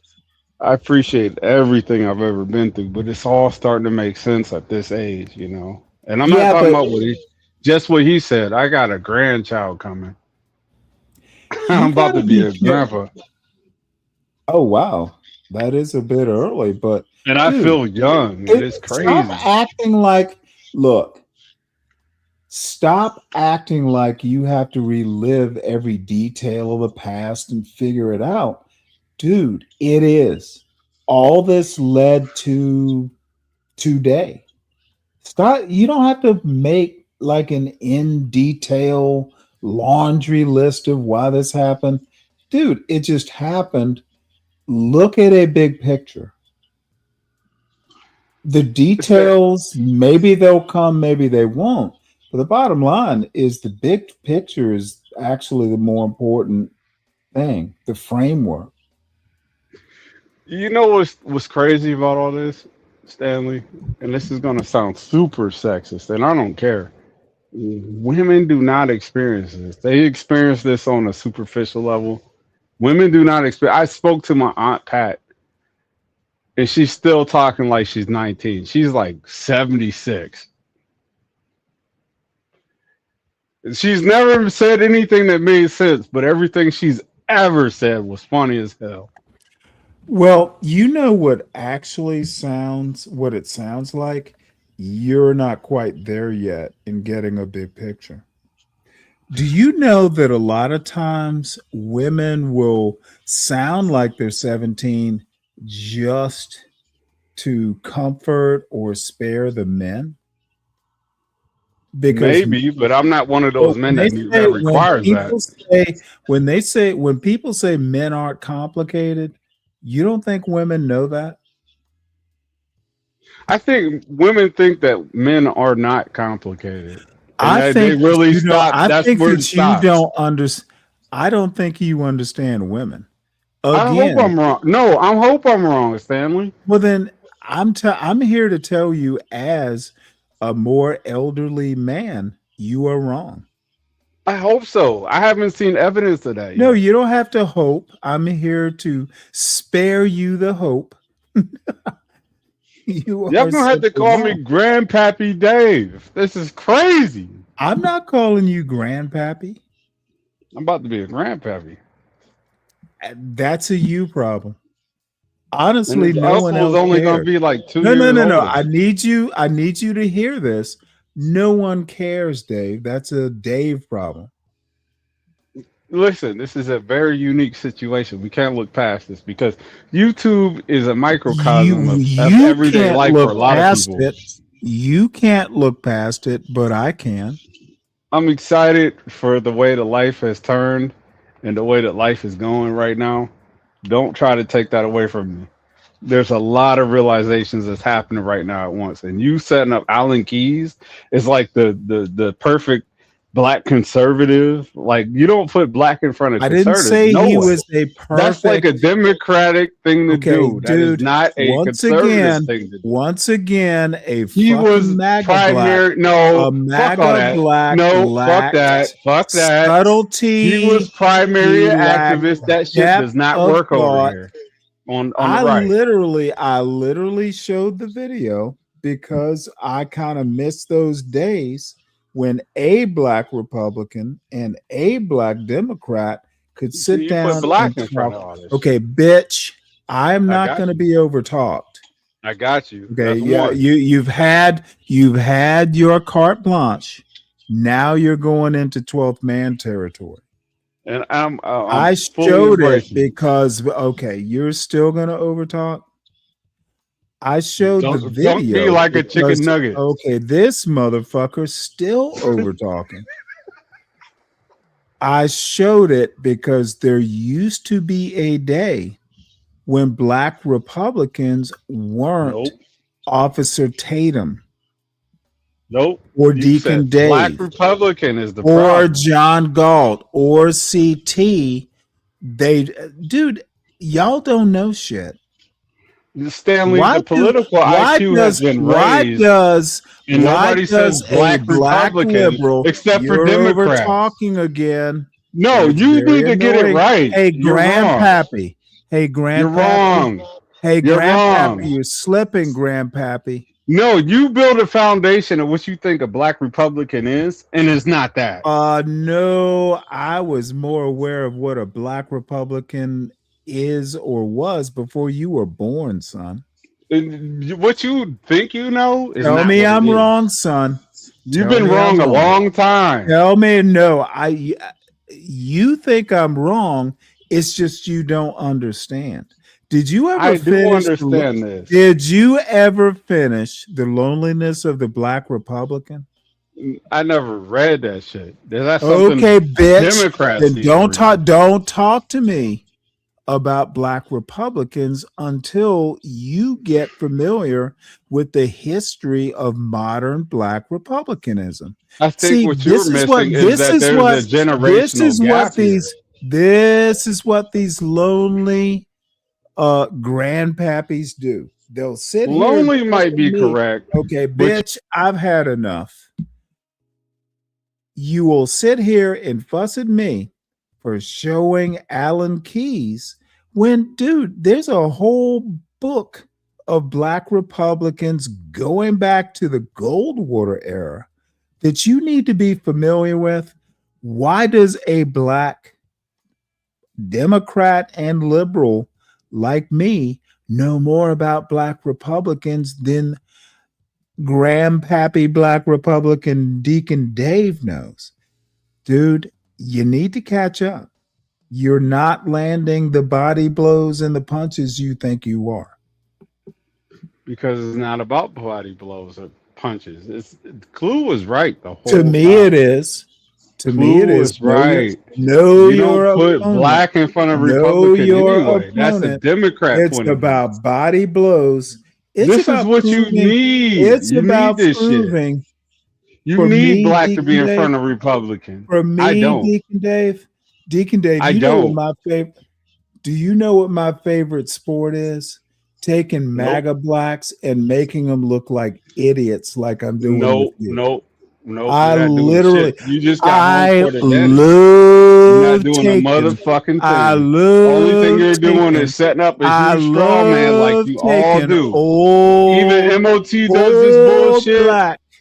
MOT does this I love bullshit, and taking you does this bullshit. old black, You gotta MAGA put black, black in front of everything and any making black them man does, and yell that's the and problem. squeal Go and for it. tell me You all got the their floor, sir. personal business. Like I never You read the set book up this that Stanley. fucking. I never read the book that Stanley recommended to me because I don't like homework. The one thing you don't factor in I would anything you say rather is be on evolution. Big And J's. this shit I sounds would stupid as rather fuck when I be hear it. on I've Big been trying to J's. figure out what it is that sounds Following so up, dumb as fuck. and I'm going to And this is use. exactly it. I'm going to This is take. it. I'm trying to I'm tell you. going to I've take noticed what you guys Stanley do. versus I the see your world. statistic. I see Handle how you guys do privilege shit, and and it use ain't the working. N word. I'm going to use the N word.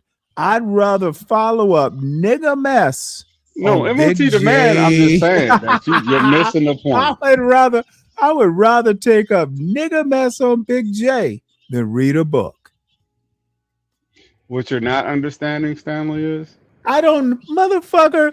Why do I need to understand you? just let me make this point.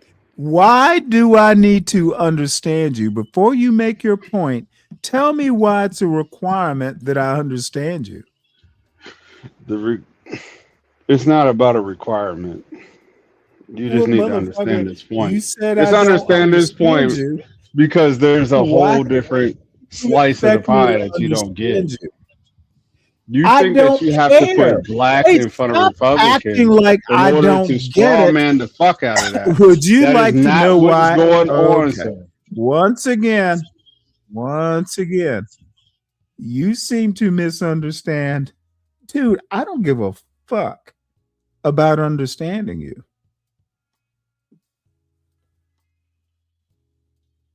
Any other misconceptions I need to clear up?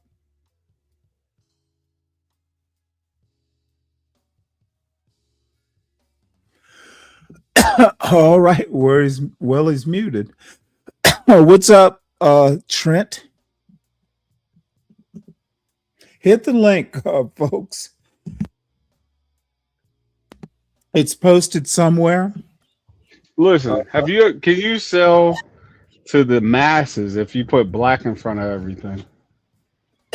I have no clue what that even means. Let's say you got a business and you put black on. You think why they support it? Not unless this is a stupid way to argue my point. I don't even get to fucking finish the. It doesn't matter though. Okay, I get bored. I don't like being asked a question and not being allowed to finish it. That's that Big J shit. Do better, Dave. I am not Big J, motherfucker. Stop it.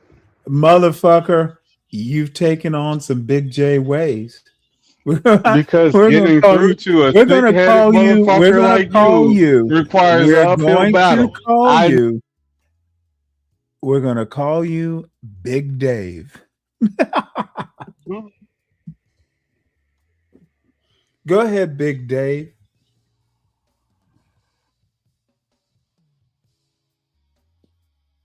What else you got, Big Stanley, Dave? which one sounded better, this or the other? It's all silly to me. No, which one sounds better quality wise? Be specific. You mean the audio quality? Audio quality.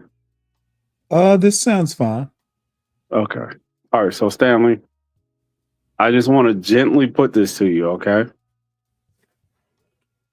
All black people who are Republican are viewed in a lens of black Republican from a Democrat perspective. When in actuality, black Republicans that you guys refer to as black Republicans don't consider themselves black Republicans. They're just Republicans. Okay, sir. Let me know when you're done with this perfectly Okay. obtuse All right. point. All right. Hold on. Don't let me lose you. Ryan Clark. Oh, dude, I'm so Whoa! bored with Wait this a point. minute. You're Wait a gonna minute. lose me because Okay. I'm gonna fall asleep. Okay. Well, let me finish. Ryan Clark got mad because he got fired because Who? he was the guy from ESPN. I have no fucking clue. I haven't watched ESPN in 20 years. Okay. Well, he's obviously a black Democrat, right? Obviously, Ryan Clark is an obviously black name. No, black Democrat. Okay, listen to what I just asked. How would I know who Ryan Clark is?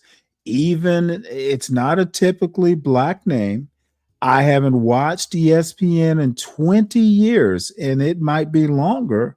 How would I know who the fuck? Did you watch when How Stuart the Scott was fuck would alive? I know who he is? Did you watch when Stuart Scott was alive? Was that the last time you watched? Dude, I haven't watched ESPN in at least 20 years. When Stuart Scott died was the last time I watched it because nobody else really gave Okay, it. how long ago was that, Deacon Dave? Well, let's Google when Stuart Scott died, shall we? Well, you do it. I'm not going to because I'm not that interested. Okay, Chris Boomer. I think it's Oh, Chris my Boomer. Lord. Chris Berman. Chris Berman. I know who Chris Berman is. Okay, he was a ESPN analyst. When did Chris Berman leave? I can't remember. He was a good backup. He was like I don't care about any of that. When did he leave? You're asking questions that don't got shit to do with my point. You're just trying to lead me down a road of nonsense. Son, I haven't watched fucking ESPN in at least Stanley. 2 decades. All right. Let me get back to the my point. son is 20, and I don't remember watching ESPN let me get back to after the his point. birth. Ryan Clark just sounds like another white boy. Yeah, he is. He actually was then mad. if he's white, why are you talking about him? He's black. He was like the Democrat. Okay, I have no clue who he is.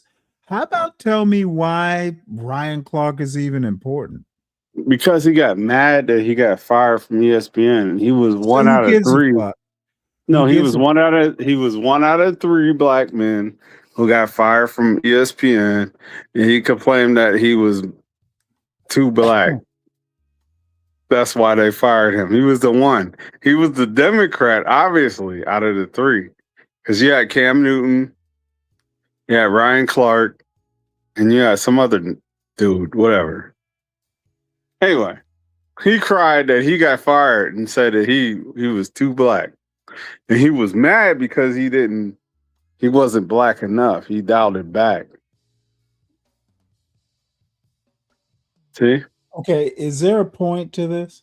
Yeah, the point is that you have to be so black to qualify. And if you want to acknowledge who's black, for what? To be Ryan Clark or work at ESPN? No. There's a certain select group of people who need racism to be the reason why they get fired. He literally went to racism. That I call that a black Democrat.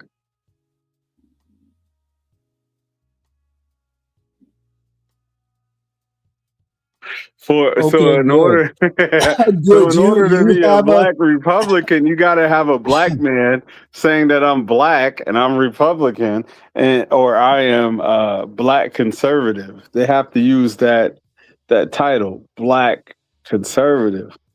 But to be a Republican, you don't have to say I'm black.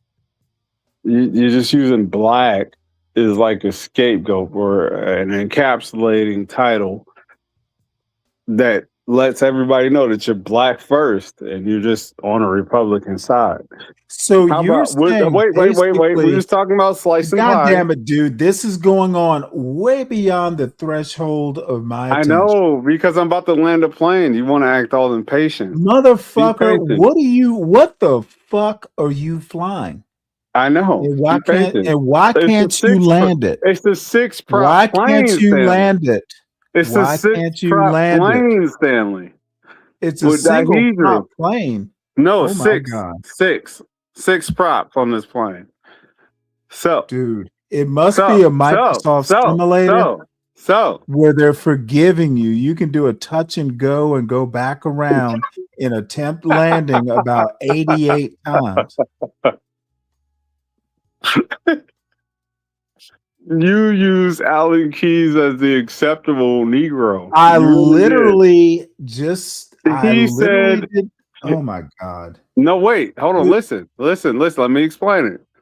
Use Allen Keys as the acceptable Negro because his first. I literally Wait a did minute. not use him as an example. Wait a minute.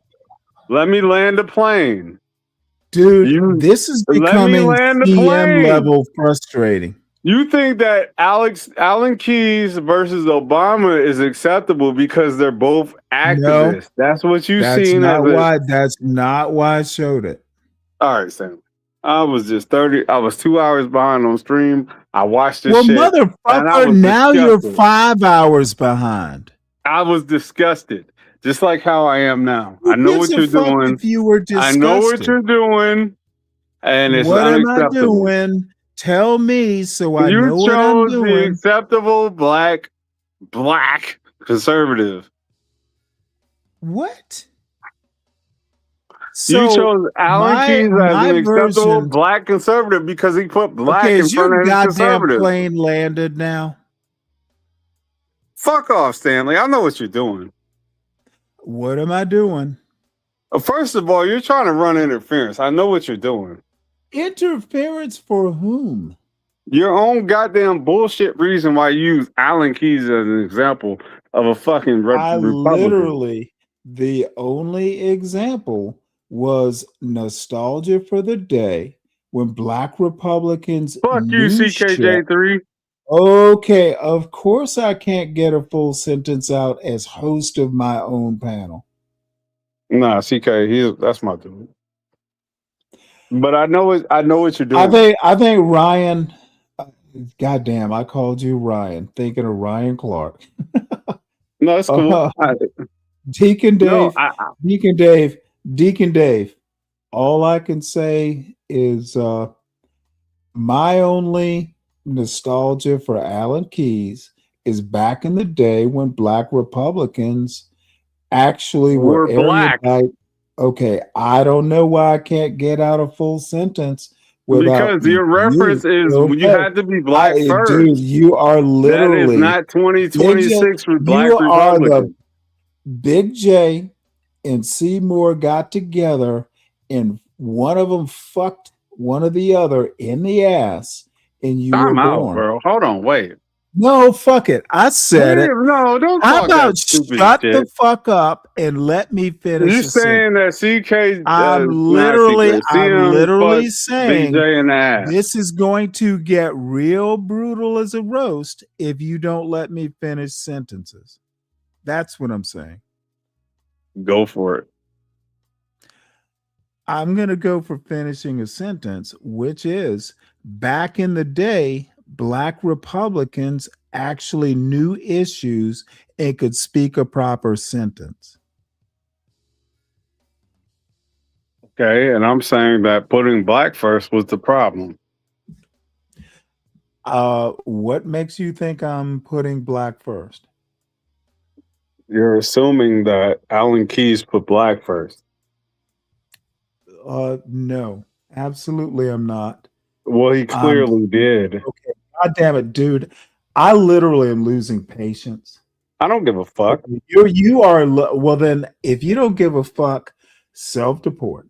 Because you're fuck literally, you, Stanley. You're literally fuck you're you. Literally looking. Fuck you, motherfucker.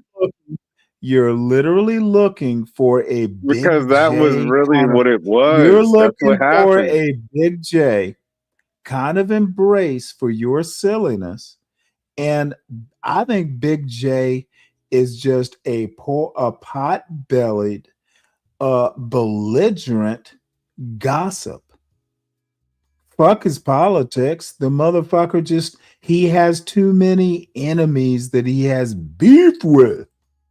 Okay, so this is what it really boils down to. And I'm gonna say this No, briefly. I'm not. it boils No, down to no, no, you no, have no, you have no, picked, no, you no, have picked, no, you have picked, no, you have picked no. someone I as know. a I'm role trying to model. make a Big statement. J, You made a Big statement. Let me J, make a statement.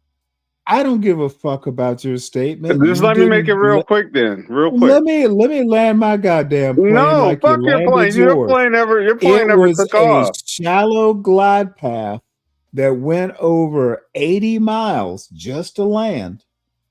And I'm going to take that 80 miles too. Dude, Take your 80 and I'm gonna take 4. stay with these court-brained fools who would rather fuss at women than get to a point. Go ahead and say what you got to say, and I'm gonna say what I got to say. And I I'm gonna say make what it. I have to say. I'm gonna be real succinct. You Go for it. either need to speak in short sentences or go find CM so y'all can sit there and sulk in a corner. The CM and me do not see eye to eye, bro. Stop trying to compare Yeah, me to CM. y'all see more eye to eye than either of you realize. No, there are things that I do agree with CM about, but that's not everything. Like I said, the pie is sliced 1,000 times. And you gotta I'm stop with saying, this. You gotta stop with this shit. acting like there's only one pie, motherfucker. You're thinking like a Booker T. Washington. Thank you. Oh, it's not a that compliment. is a compliment. It's like black people can't bake their own pie. The only pie that can be cut is what the white man give us. Stanley, if you go look at my truck right now, it's very clean. So is my mind. Who gives a fuck about your truck? So is my mind. Oh, I beg to differ on that one. How can you prove it though? I was in your city. I I was in care, your state. Motherfucker, you wasn't available. You think this is a trial by jury? I don't have to prove shit. Stanley, I could have came to your house. You would have been like, Dave is a solid individual. I don't agree with Dave, but Dave has very principled outlook. I don't judge your character by this weird semi-drunk behavior. I am drunk. So what? Fuck you. Yeah, we noticed, Dave. Stanley, listen. All right. Let me just say this, and I'll be done. I'm not gonna belabor my point. When you put black in front of everything, it takes away from everything you're saying. When you're talking to a person who doesn't require to put black in front of everything, that shit is lame. That shit is it actually subtracts from the overall point. Believe it or not. And unfortunately, the only thing that you know is to put black in front of everything. And since you don't understand this perspective of point, it's not going to make sense to you. Period. Go ahead, Stanley. It's your floor. Dave, all I have to say. Alan Keyes is a bad example. Okay, goddamn it. I thought you said I could say what I was going to say. Fuck you. Fuck you. I don't care. Go for it. Dave. Keep thinking that I invented race in America. The problem with the Negro is they subscribe to every issue instead of creating their own path out of these issues. This shit is like a problem. Whose problem? It's the Negro problem. The Negro problem is so you they saying subscribe to you're everything. So you're saying that black people in these United States on August 10th, 2026 are the ones perpetuating race? Yeah, exactly what. Okay, fuck that bullshit. Dude, go sober up. Well, if the black people would stop being racist, racism in America would go away. Dude, that even Booker T. Washington wouldn't have agreed with that dumb shit. Dude, you need to give your final thoughts and then you need to go sober I up. swear to God, Booker T would say, "Dave, I didn't even think about that. You're totally right. If These you're niggas, still listening to Booker T in 2026, you are drunk. fuck off. Booker T was a shit. Okay, I may not be as articulate, but Booker T was the shit. Stanley, I'm praying that you get better as part of my salvation. Seriously. Dude, I think what you need to do is get a grip.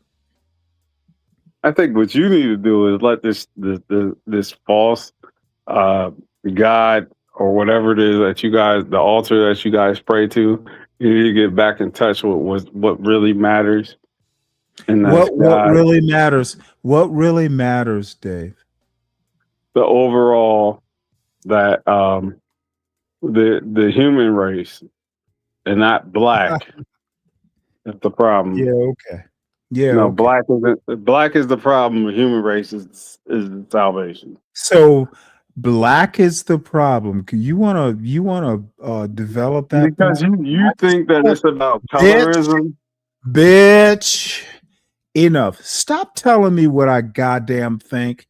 This is Big J, CM, CT, and all the other fucking idiots who have no clue how race in America works. Dude, I will not, by the likes of you, who literally couldn't name me a black Republican before Alan Keyes. Dude, do you really think I'm going to tolerate this kind of disrespect for very long? You're drunk and you're babbling. What I need you to do is tell me in these United States who invented and maintained black for centuries. Was it black people?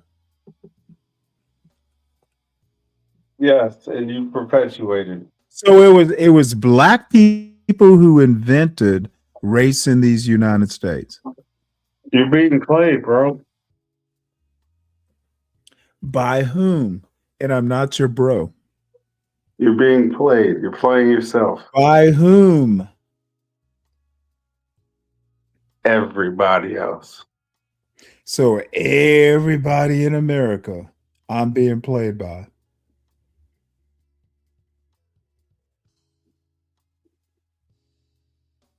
Do you even remember what? Tell me why everybody else can come here. No, wait, no, I didn't forget shit, motherfucker. See, I have a remove button for a reason because I know this belligerent CM shit. When you can't answer a question, you want to ask a question to move the goalpost. Who invented race and coded it into law? Was it the slaves? To be honest with you, you're about to be Muslim because you're a DSA Democrat. Wow. You're about to be a whole lot of. My point is that you're about to be a whole lot of. No, we're gonna keep this tight. The question was, who invented race in America? Who encoded it? Was it Muslims? Muslims? You're about to be a whole lot of shit other than what you were planning to be. Dude, I'm about for to everything. You're fucking I'm about silly. to be me. You're about to be silly. You are going to reinforce. You're going to get behind AOC because you literally don't understand. AOC doesn't even live in Georgia. There's no way to vote for her. I know you're a little tipsy, but dude, you're letting this get out of control. No, you fall for everything, Stanley. So it don't matter what I say. Anything's a possibility. It's all up. Dude, it's all up. I'm falling for, what I'm actually falling for, I'm literally falling it's all for. Up. It's up in the air. I'm literally falling for the coon show that you're putting on. Everything is an option because you don't stand for shit. Everything is an option because we live in the United States of America. Oh, do you think you don't have no control of your own situation? You're the No, you're I have. sad. As a matter You're a of fact, sad as a matter motherfucker. of fact, You're a I sad have way, motherfucker. okay. I have way more control than most black people like you even realize black people have. But you don't realize the control I actually do have. You don't control me. I don't control you, but I control my own. Okay, well then, motherfucker, you asked me what control I think You're I the have. sheep. I'm not the sheep. Okay, dude, you're the one talking like this, not me. Dude, do you really want to go with who's the sheep and who's not? You're clearly the sheep, Stanley. Hey, son, did you choose to be a grandpappy in your 40s? I'm proud of that. Fuck Okay, you. I didn't ask you if you were proud, bitch. You want to play hardball with me? Dude, I know I will make you cry. You Is can't a make shit a cry. bitch. Fuck off. What choice did you have being a grandpappy at 42 or whatever you are? What choice 43. did you have? You And keep telling me that's a good you keep timeline. telling me about choices and shit. What choice did you choose to be a grandpappy? Listen, there's certain circumstances. No, motherfucker, I'm not going to listen. You are going to be beat over the head with your reckless words and your drunken behavior. You should never come to this panel unless you're in full command of your facilities. I'm in full command. Did Stanley, you that's choose what you to don't be? understand. Did I'm you in full choose to command. be a black grandpappy at 42? Did you When choose it? are you gonna be a grandpa? Choose it? You're Are 60. you pretending? Are you pretending to be proud, or are you really proud, No, you're 60. When are you gonna be a grandpa? motherfucker? It won't be at 42. That part we do know. Because that's behind you. Okay, you can try. I'm 43, by the way. 61. My birthday's in like 6 days. 3 days. 60 plus is about the right time to be a grandpappy. Dude, you don't even have gray hair on the top of your head, but you're a grandpappy. Grandpappy. Listen to what I just said. Motherfucker, your hair, you might have 1 or 2 gray hairs on top of that receding hairline of yours, but you're a grandpappy. Stop acting. Tell us, are you really that proud to be a grandpappy, barely over 40? Yeah. I am. You can't take that away. I'm gonna call it cope. No, it's not cope. I'm proud of it. Dude, you had no choice. I'm happy. Sure you are. What are you talking about? Motherfucker, I'm just saying you're the typical old YN. I'm happy. Well, good. You can be happy and an old YN at the same time. What's your point?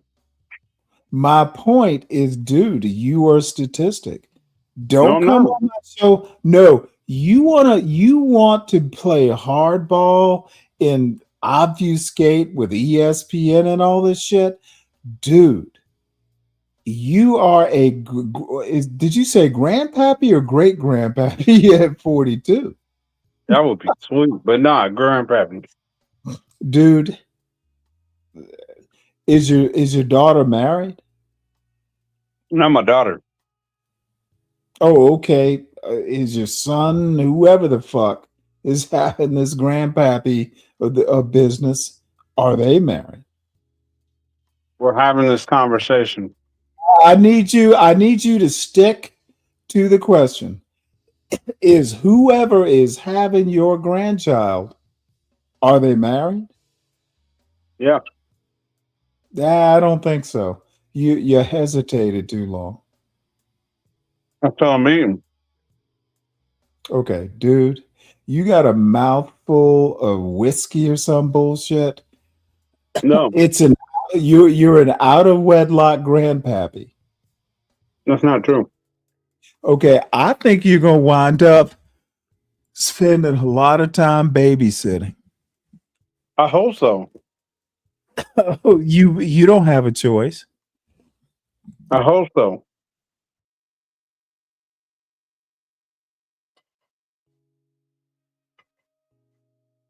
You know, CM has a son who's supposedly 19. CM could be you and he could be co-grandpappies. Okay. What's the point?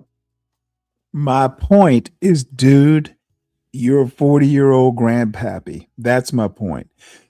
Now, people, MAGA blacks like you, want to talk the Bible and My bad. when things Drop the get phone. done. Bitch, I'm talking. I will put you in the back if you slow my roll. Your rule is slow. It is not a good thing or a proud thing. I'm glad you're proud, but if I were fucking 40 and a grandpappy, I'd be embarrassed. Especially fuck it, 43. I would be embarrassed for my unmarried child to be a baby daddy or a baby mama. Who said they was unmarried? You keep saying that. Hey, you're just a baby grandpa. What? I literally think that you're going to wind up raising that child like so many black grandparents do. I think facts matter, Stanley. Okay, fuck the facts. I'm making them up. I don't know you. You're straw manning. That's what that's I called. literally, I'm straw manning like a motherfucker because I don't know you.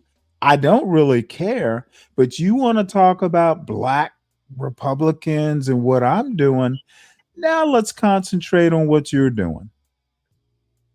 Go for it. I told you, I think you are a baby daddy grandpappy. A baby daddy grandpappy. Yep. Put the words together and see if it makes sense. It doesn't. Yeah, well, I'm not surprised. Not much makes sense. Not much makes sense to you these days, Dave. It's possible at 43 to have a 23-year-old grandchild, right? Anything is possible, motherfucker. When you have a kid at 13, you're gonna be a young grandparent. I didn't have a kid at 13. Okay, motherfucker, I'm just using an example. You are 43. So you're building a straw man. Okay, bitch, I'm talking. Consider this bullying. If it gets too hot and heavy, self-deport. What I'm saying is that at 43, that's a little on the young side to be having grandkids. No, they go. Okay, I don't give a fuck what your opinion is. I'm giving you my opinion. It wasn't a question that I asked you. It was a statement.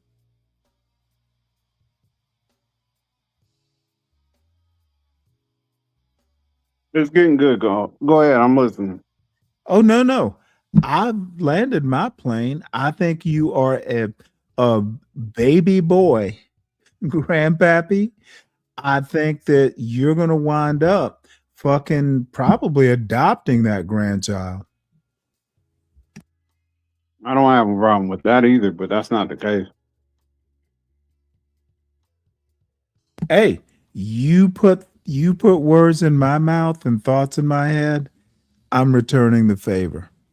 Stanley, you're not building nothing. You're just straw manning. Hey, whoa. What am I supposed to be building? I'm like proud of what my situation. Yeah, I don't give a fuck if you're proud or not. Dude, I'm telling you. You want to kill that part of the conversation. I need you to forget what you've learned on these black YouTube streets. What's your point? Premise. Let's No, I'm start with listening. Go ahead. premise. Go ahead. I'm listening. No, I don't give a fuck. I don't know you. Your travails are going to be your travails. Your baby granddaddy child is your business. It's fun hearing about it, but I can't help but think, well, goddamn, you'll never retire because you're gonna be raising that grandchild of forever and complaining about it at some point on Sharon's panel. Sharon? That gay nigga's panel? Oh, dude, how many baby mamas does he have? 3. Okay. So at some point, he's going to be a young grandpa like you. No, I'm proud of my situation for several reasons. Oh, no. You have no choice but to be proud. I am.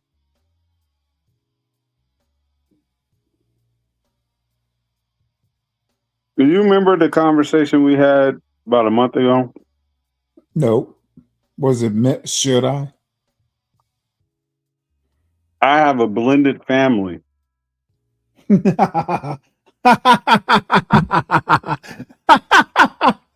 know what my mother used to call those?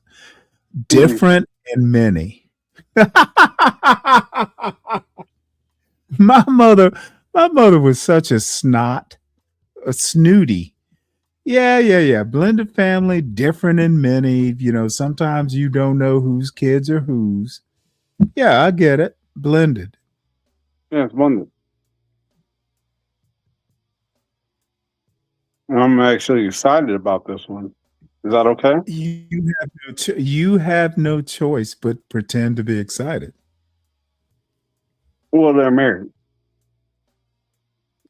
I'm sorry.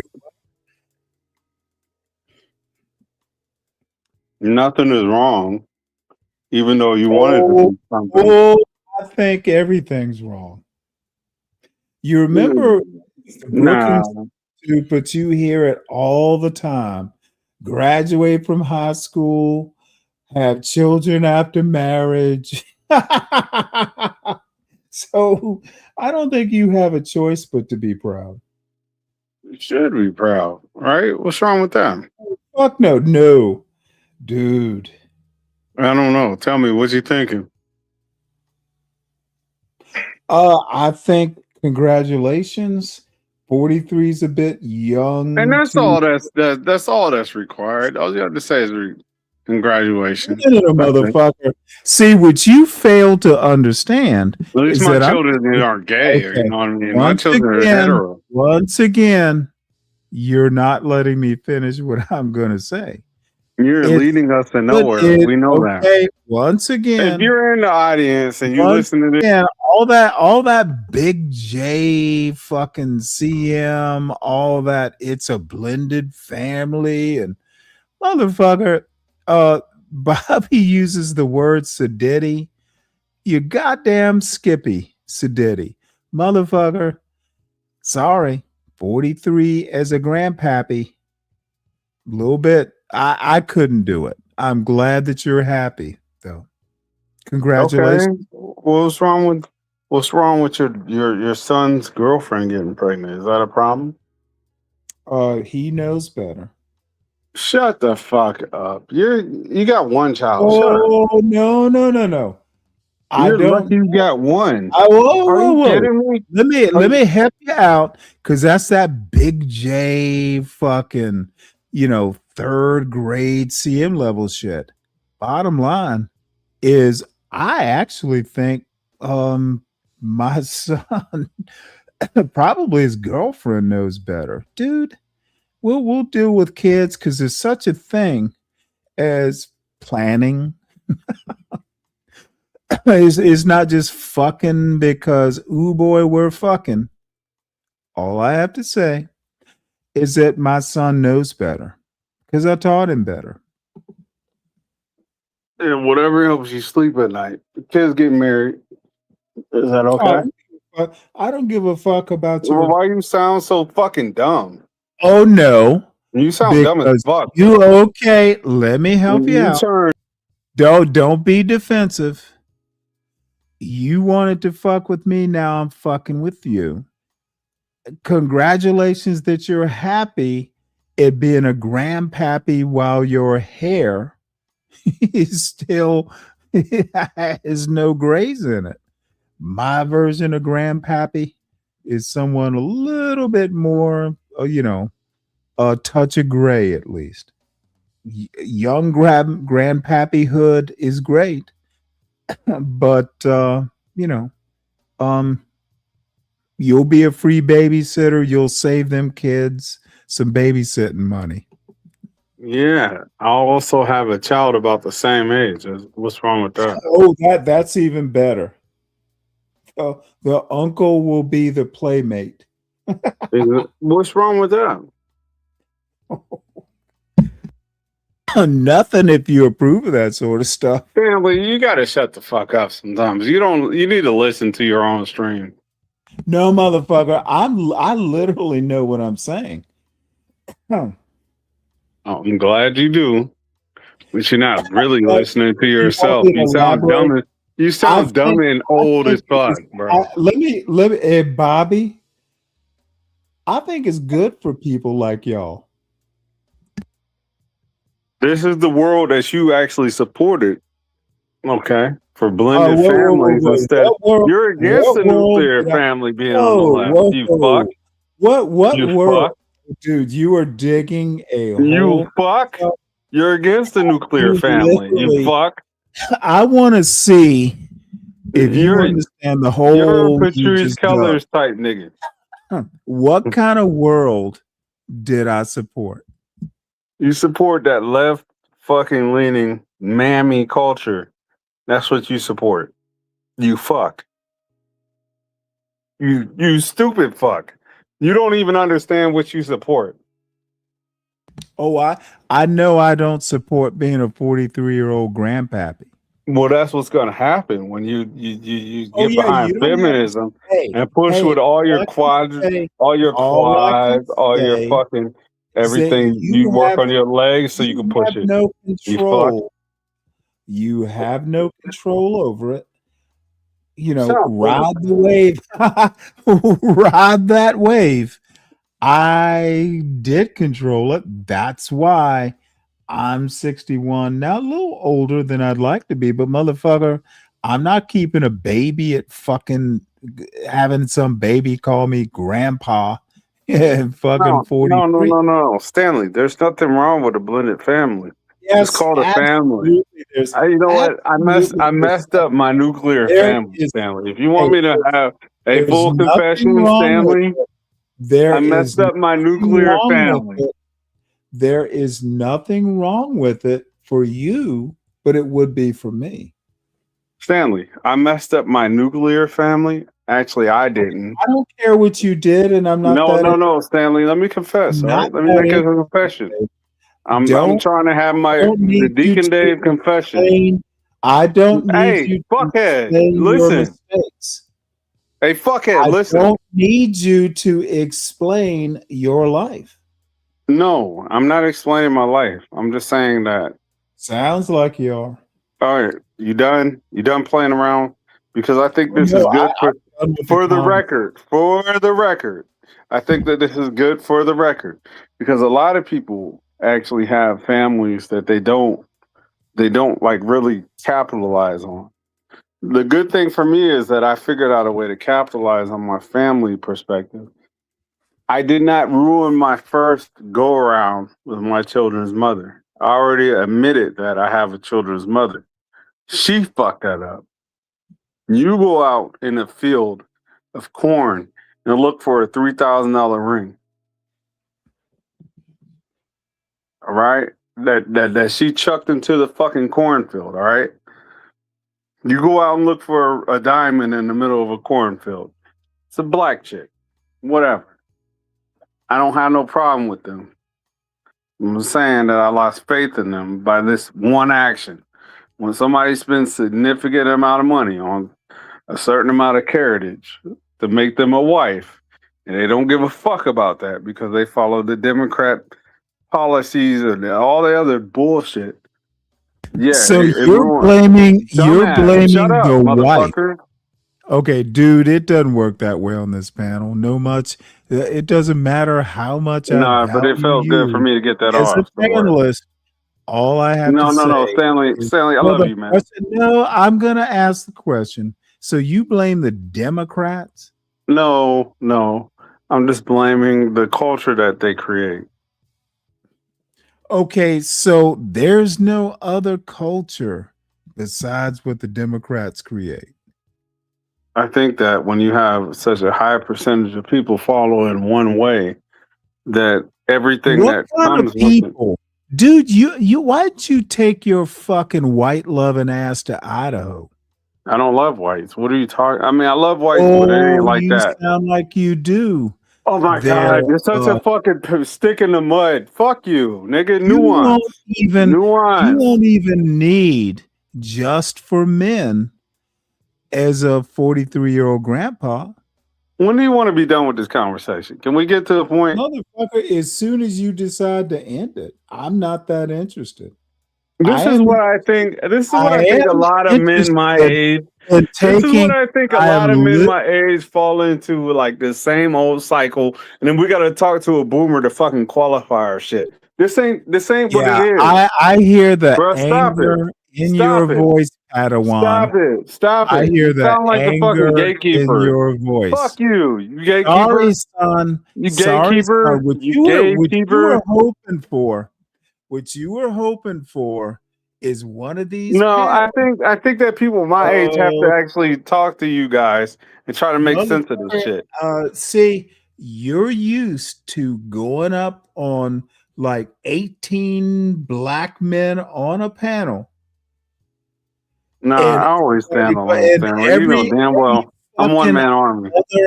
You're used to every other old YN going, "Congratulations, bro." No, you know damn well I am one man army. You're used to going, "Salute, bro." You're I am 43. one man army. You're 43, and you're a grandpappy. Yeah, Democrats are the fucking Congratulations, problem. bro. This is why you cannot go outside of this one-itis shit because you guys only see shit. Dude, one way. I'm gonna bash you over the fucking head with it. That shit don't work though. It doesn't have to work. It's all for my amusement. You can be amused all you want. You don't take shit serious anymore. I know I can be amused all I want, but I think my point has gotten across. Dude, you chose the life you live. I'm not going to celebrate it. It's your choice. You're a grown ass man. No, I accept that. No, I accept that. Don't come up here acting like I'm going to go salute, bro. That is you. No. On one side of your mouth says that. The other side of your mouth says the other side of your mouth is black Republicans are fucked up. That's what's wrong with you. Les hommes souffrent. Men suffer for their mistakes. Yeah, that's true. And I know. I'm never shying away from any mistakes that I made. I know I got the French wrong. It's from Dharma Bums or some dumb book that I read back as a teenager. Bottom line is, I hope everything turns out all right. But not everybody's going to go, "Oh, hey, Dave, 43 as a grandpappy is a good thing." As a grandpappy, you need to make sure that Stanley, how old should you be as a grandfather? As a grandpappy, shut the fuck up. You want to judge by the age. That's what I'm gonna fucking go ahead and go against you about. How old should you be as a grandfather? How old do you have to be as a grandfather? As a putative black conservative. No, I'm not black conservative. Nothing. How about I'm a Republican. How about impose some morals? I am a Republican, sir. Do you think Booker T. Washington was Booker T. Washington a grandpa at 43? Did Booker T. Washington make it past 60? I asked if he was a grandpappy at 43. Was he a grandpappy at all? I have no clue. You tell And me. then you don't know what the fuck you're talking about, dumbass. Oh, I think I know. I think I How know old that I'm not was going to Booker T. Washington when he was a I grandfather? know I'm not going to clap. How old was Booker T. Washington as a grandfather? I know that I'm not going to clap. And No. How old was Booker T. Washington when he became a grandfather? You brought I'm Booker T. always going to Washington win on up. this panel, You fuck. Dave. You are paddling up river. No, Stanley, seriously. How old was Booker T. Washington when he became a grandfather? Fuck. And I don't So what know. are you talking about? He lived to did he even 57 have- years old. At did what he point was even he a have grandfather? At what point was he a grandfather? Bitch, I don't think he had kids, but you have. Would Booker T. Washington approve of that wedlock situation, grandpappy? Booker T. Washington had 3 children. You don't know that? Nope. I don't know what the fuck you're talking about. Shut the fuck up then. Okay. I know he wasn't a 43-year-old grandpappy. Okay, so how old was he when he became a grandfather? Does it really matter? Actually, it does, because you want to compare him to me. You brought Why Booker does T. it matter? Washington up. Explain- You fuck. explain Why you want to? You want to do this? Explain You really to want to me, do this? Professor Deacon Dave. No, do why- you really want to do this? Do you really want to do this? Yes, I really You want to compare Dave. the great, I really almost want to Jesus compare Christ like you. Booker T. Washington Yes, to Dave. Deacon Dave. I You want fuck. to compare you. You to- can't compare me to the Christ. Compare me to Christ then, nigga. What? Yeah, compare me to Christ. Did 'Cause Christ you're talking have- about okay. You're talking about damn near Christ Jr. Did Christ have grandkids? I don't know. You tell me, Stanley. Did he have any children? Well, I have no fucking clue. You don't know nothing. You then. said make. You You said need to make. pick up a book, Stanley. You need to pick up a book. Yeah, keep struggling, dude. I ain't struggling shit. You took it there. You I brought was like, Booker T. Washington versus Dave. Are you Wait, I serious? thought we were talking Jesus. Well, who else next to Jesus? Who would be the third person? If Jesus is number 2, who would be number 3? Outside of Booker T. Because Booker T would clearly be Compared to what? closest Your thing to holy- Jesus. You mean your Holy Trinity? It wouldn't be MLK, would it be? He cheated on his wife. You okay? Booker T. Washington, Jesus. Who's the third? Who's the Holy Spirit? Baby Dave. Come on. Baby Dave.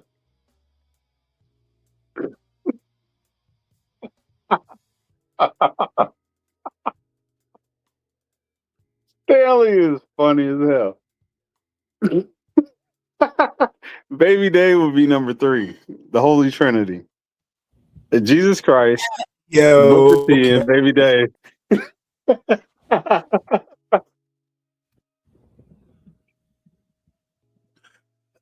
all right. Well, let's and somehow or another. No, let me get back to my point.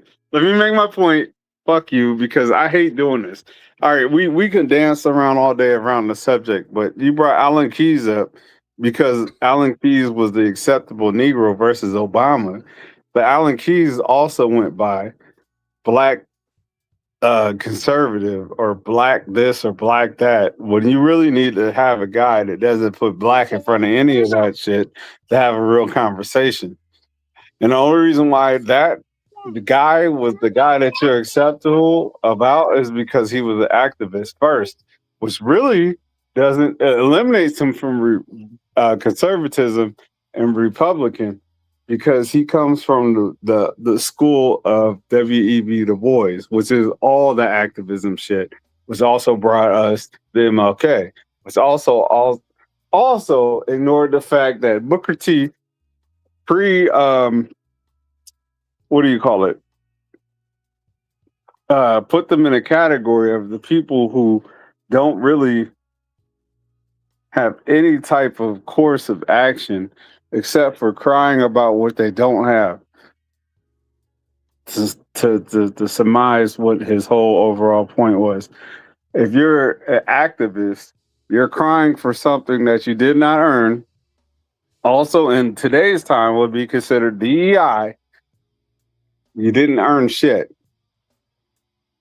This whole thing has been messed up from the jump. And black people just don't get it. They don't know their history. They don't understand what he said and why he said it. But there's a whole lot of people who just want what was built, regardless of they understand how it was got to that point. Stanley, go ahead.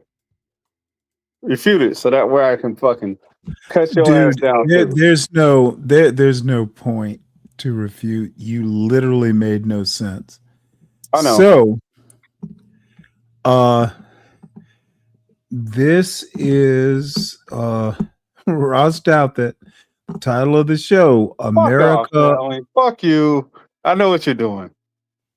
Okay, what am I doing? You're not trying to put no water on what I said. You're just gonna walk around. Dude, you literally said nothing that I need worry about. There's a whole I just assumed you're drunk celebrating being a future grandpappy. That plus my birthday this week. Fuck you. Yeah, it's your birthday. No, Stanley. Seriously. It's your birthday, grandpappy. I got 100 reasons to celebrate. It is my birthday week. And you're gonna list all 100 of them, aren't you? Yeah, I go back to work tomorrow. I've been off for like 5 days. It's been great.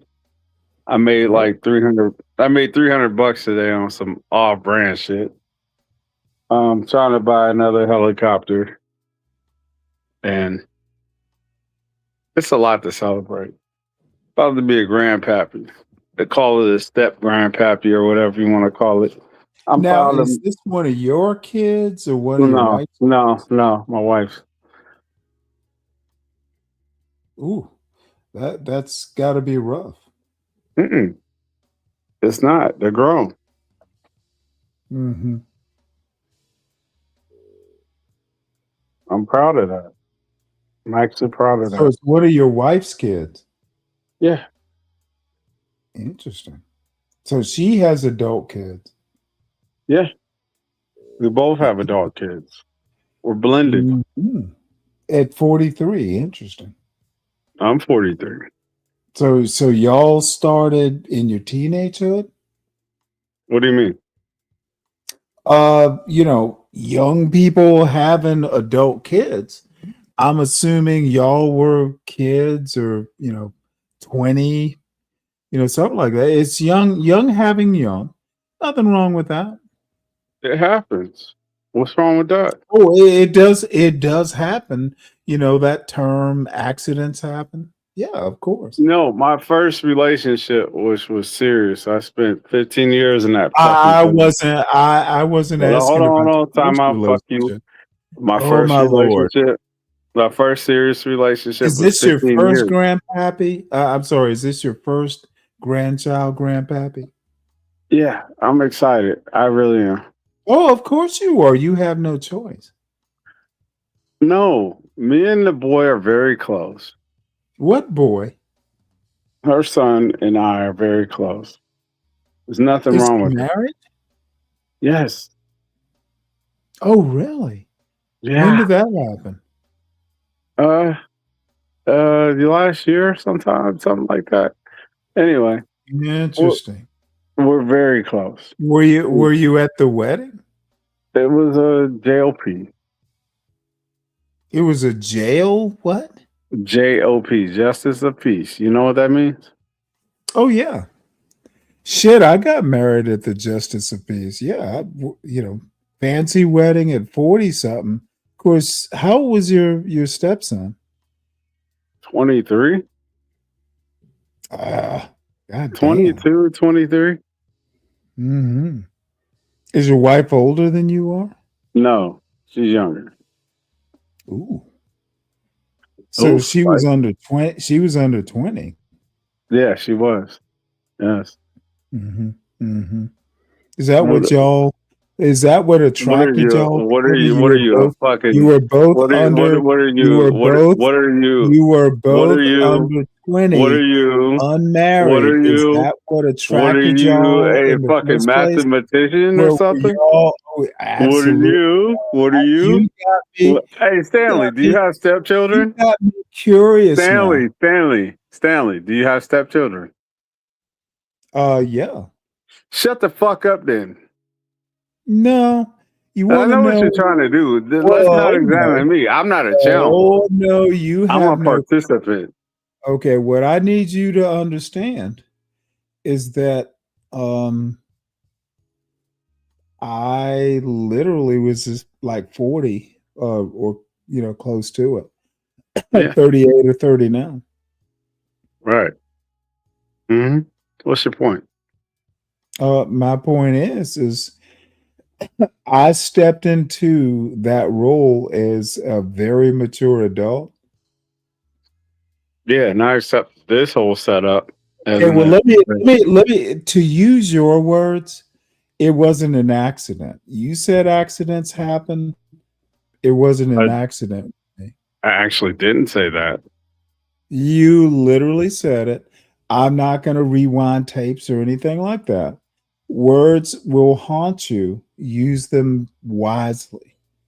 What point in your life? What point in Accident. your life? What point in your life was you? What point in your life was you a mandatory recorder? I need When you. did that? When did anybody say that? Okay. When did anybody say no? You act like this is going to be some sort of shouting match. My point is that accidents happen to youngins. My stepping into the role was not an accident. How old are your stepchildren? Shit. Trying to think now. You Probably. don't know how old your stepchildren are? Do they matter? No, dude. They're probably 35. I think the oldest is 35. Okay. Well, Stanley, how old is your stepchildren? They're way older than my son. Okay. They're older. They're older than my daughter. Whoa. I'm talking. I didn't have to raise them. They were halfway out of the house. So it wasn't a whole lot of changing diapers or any of that. Right. Same here. What's your point? I literally, as I said, it wasn't accidental. It was a planned adult decision. Stanley, you sound more YN than me. I don't think so. Yeah. What are we comparing? 43. I think 43 and a grandpappy is way more YN than me. I literally at 61, they don't have grandkids or kids. Sorry, they're gay. I mean, I don't know. Who gives a fuck about you being so? See, that's the other thing. I've heard people like you and CN and Big J, respect women if they don't have kids. Motherfucker, people have kids when they have kids. This weird, like CM is really weird about that. He can't respect a woman if she doesn't have kids. Motherfucker, that's a coat, much like you are. No, Stanley. Actually, I'm proud of my situation. Are they weird? Fuck if you're proud or not. I'm not. Are they weird? I literally don't care about your situation. So tell us about how proud you are. But don't expect me to fist bump and go like someone on a DJ Hamp panel would go. Congratulations, bro. I don't know if that works like that, but I am pretty proud of my situation. What's wrong with that? I'm stereotyping. Hamp. No, you're comparing. Huh? And all those What? old YN panels China. where you get like fucking 40-year-old motherfuckers who are sad and lonely What? paired up with their counterparts who are women who are in their 40s and sad and lonely, haven't figured it out. I'm just stereotyping.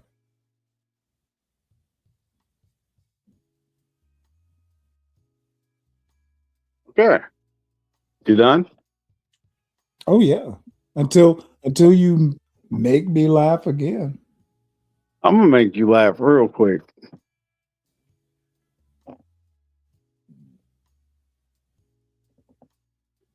I'm gonna make you laugh, Stanley. Okay. You know what the difference between my children and stepchildren are? No, tell me. None of them are gay.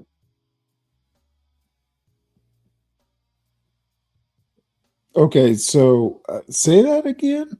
The They're difference not. between your children and stepchildren. No, You don't have to none of my children are gay or support gay policy like you do.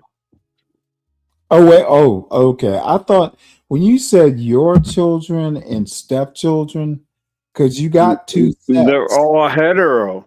I'm proud of that. I made it out the paint. How do you know this? Well, I gotta wait on Baby Dave, but for the most part, he smacks booty when he go to the department stores. He smacks random women booty. Oh wow, is that legal? No, but they're not gay, so it doesn't matter. Oh wow. I'm impressed. Stanley, that's the joke, man. Bro, come on, man. Well, you know, that is the weird thing. You said it in such a manner that I took you seriously. And having heard you on Big J and CM and yeah, dude, I thought you were authentically YN.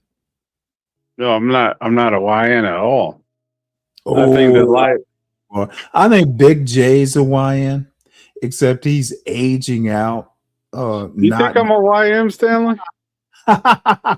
No, seriously, this matters. You think I'm a YN? Seriously. Do you think I'm a YN? Dude, the way you came after me, showing Alan Keys, yes. Alan Keys says black before everything, so he's not really a Republican. It was from 2004. Yeah, and they were gay back then because Obama smuggled in all the gay policy. That don't make no sense. Don't worry about that part. But yeah, Alan Keys was black. So it don't count. He don't count. He's discount. He's Clarence. You think he's a black Republican or a good representative of it? No, I don't. I disagree.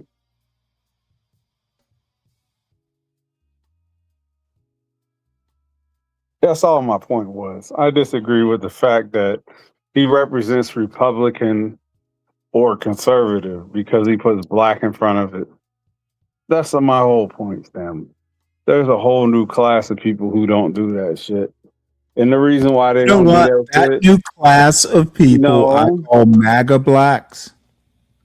Blacks. You got to put black in front of it. No, I put MAGA in front of it. I don't care. You put black anywhere in it. Hey, motherfucker, no one's asking you to care. I'm correcting your description of my description. It's fine, but it's wrong. In my opinion, MAGA blacks are old YNs who haven't read a book.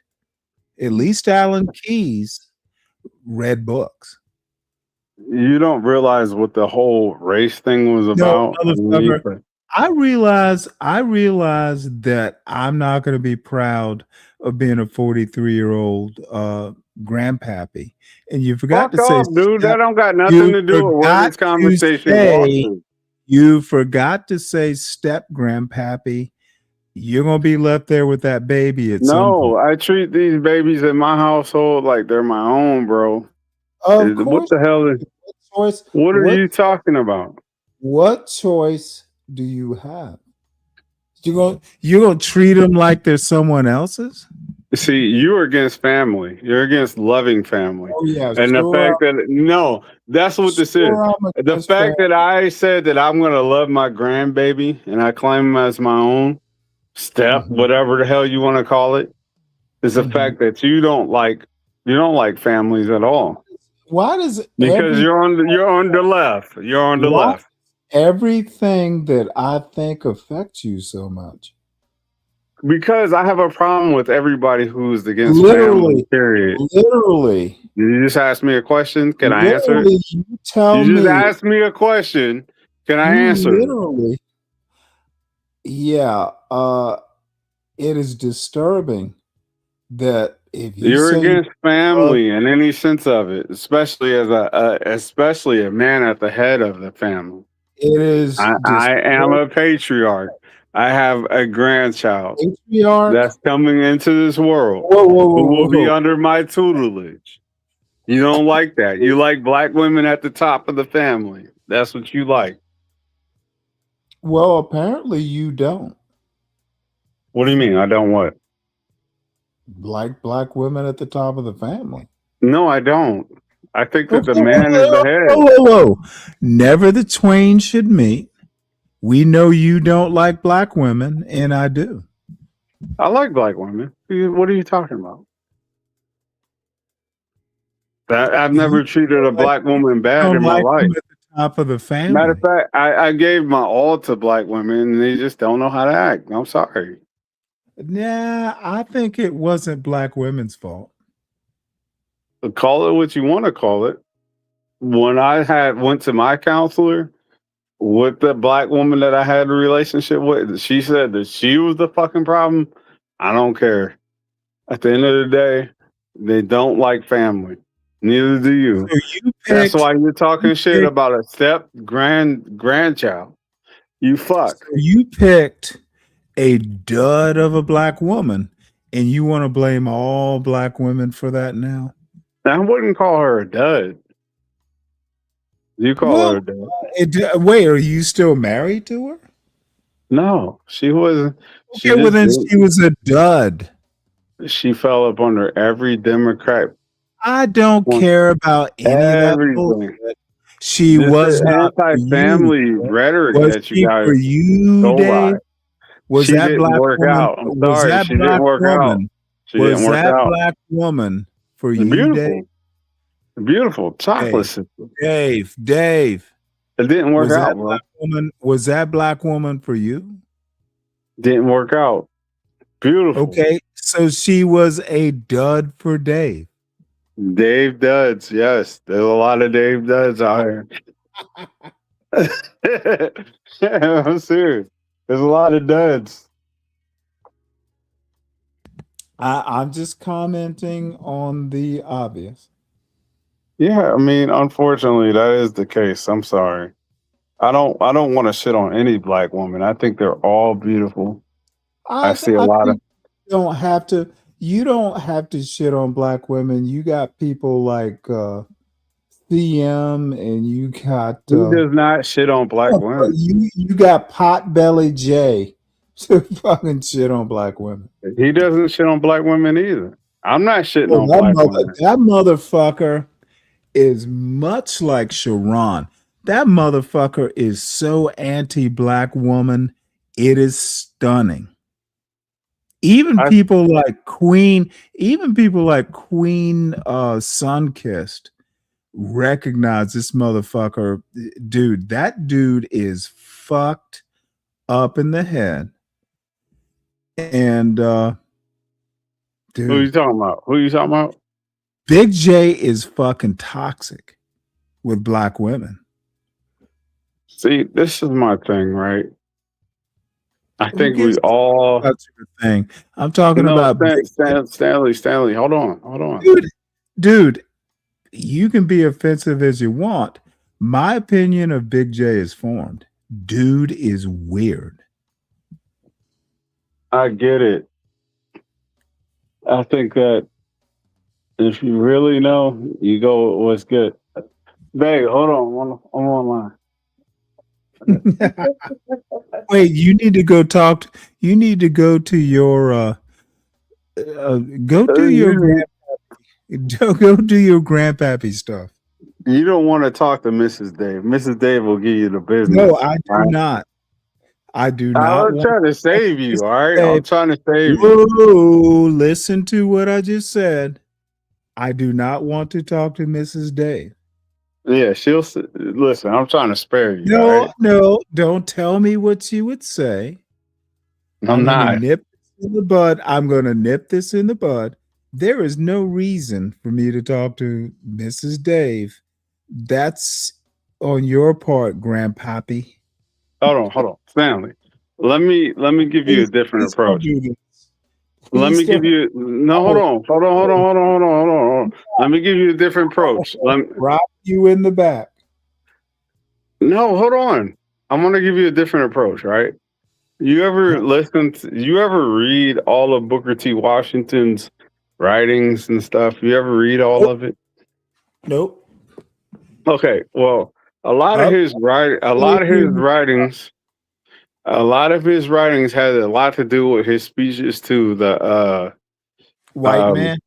No, it had a lot to do with his Tuskegee speeches, his commencement speeches, or his speeches to his classes that before beginning, the middle, and the end of the year and commencement speeches. A lot of his writings were about that.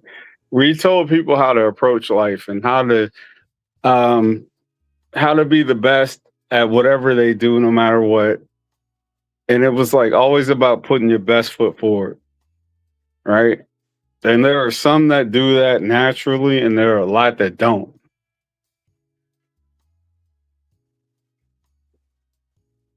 Stanley, if you won't understand it until you do it. It's sort of like when you tell people to read a book. I'm not trying to tell you to read a book because I respect you, Stanley. I really respect your wealth of knowledge, all that shit. I telling me to read a book. I wish you would. I would. Have you ever lived with a person that made a sandwich and you could just like wake up the next morning and see, oh, you had some cheese.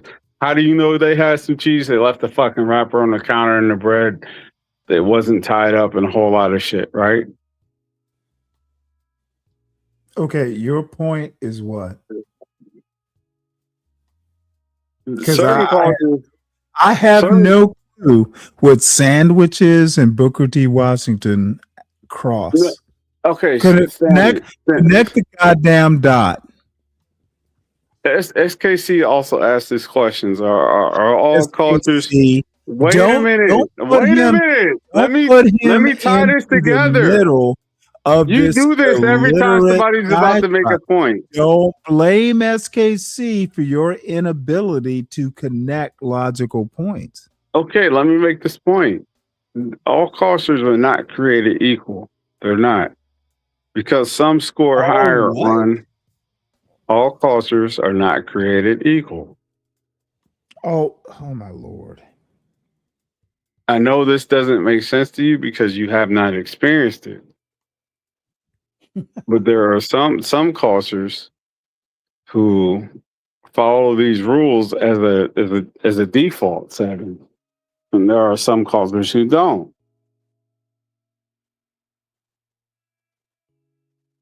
It's about tying up loose ends and cleaning up behind yourself. Some just don't. Some cultures clean kitchens and some don't. Stanley, the way puzzle pieces work, I'm struggling here, Dave. No, they gotta fit. It's about finding Dave. It's about finding a fit and having a standard, a certain level of standard, and having a certain level of fit. Okay, no idea what that means. I know you're a Democrat. Like the fucking meat has to fit on the bread. No. Okay, if you want to go that route, we could talk about how you make a hamburger. Some people make hamburgers that cook down in the sausages. Some people make hamburgers that fit the bun. But some people don't understand the difference at all. Between the fit of the sausage into the bun? It's about the amount of attention to detail, Stanley. How much detail do you need to put a sausage in a bun? In order for a family function to work, there should be a lot of detail. So that way nobody else has to clean behind you. I mean, at like a July 4th barbecue? Like Stanley, call it what you want to. There's some that don't require a certain amount of tutelage for them to understand the way things work. Some people understand the way the world works and some don't. Dude, do you know how vague that statement is? To you, because you're a Democrat, you fuck. Yeah, I have no clue what you're talking about. I know. I know. I know. I know. Your sourdough is a niche way of making bread, right?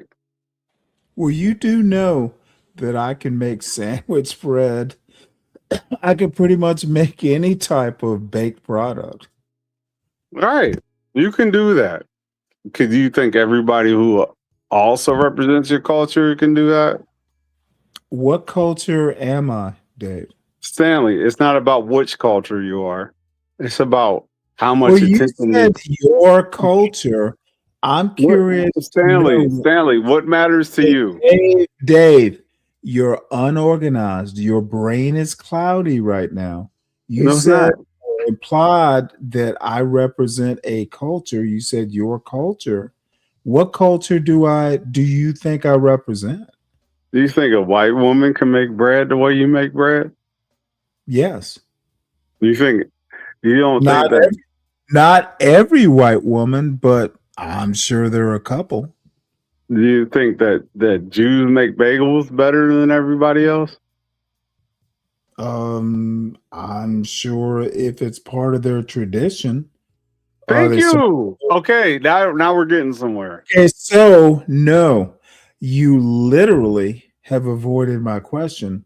Fuck your question. Your question is irrelevant right now. No, I'm sorry. This doesn't happen to be a Deacon Dave panel.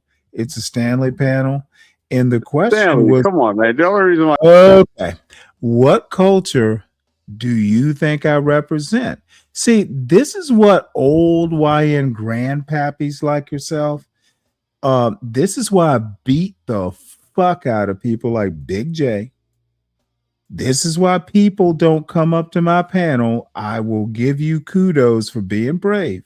But you suggested that I have a culture, and I want to know what you think my culture is. If you don't know, just say you don't know and we can move on. Dave, you're getting boring. I don't give a fuck. Listen, there's majors and minors. You major in American culture, you minor in Black.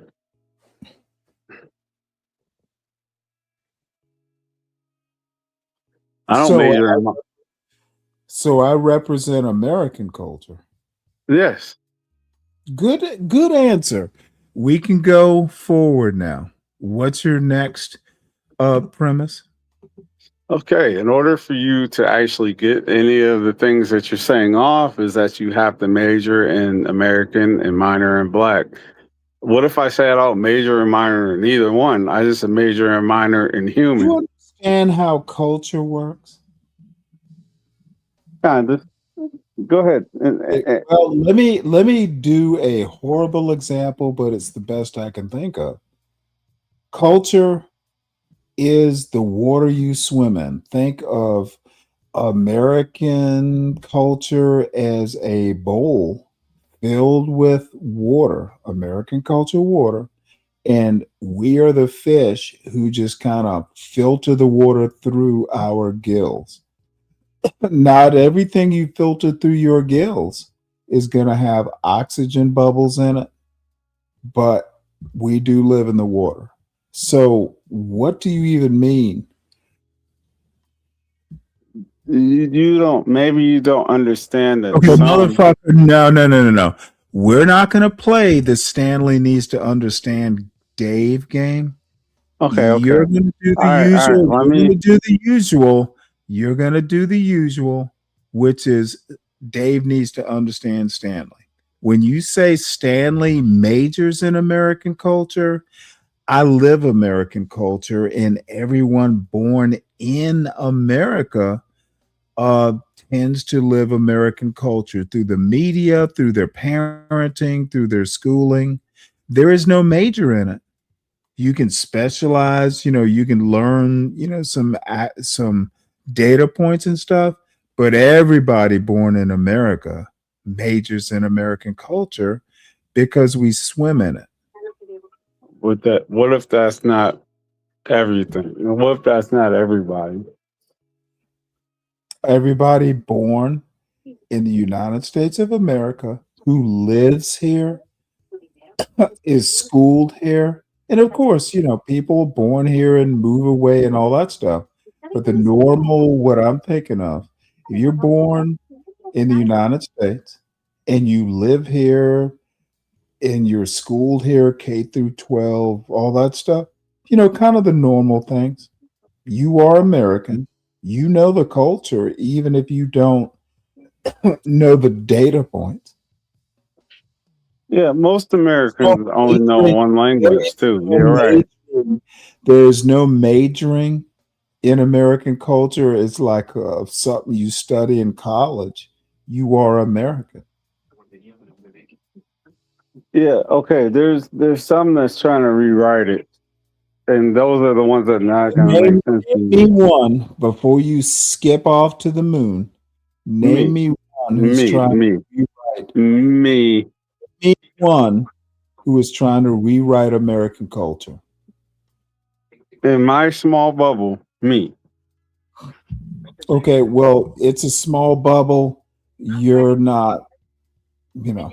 No. There's people who do it. It's more than me, but for your understanding, you only need one person, right?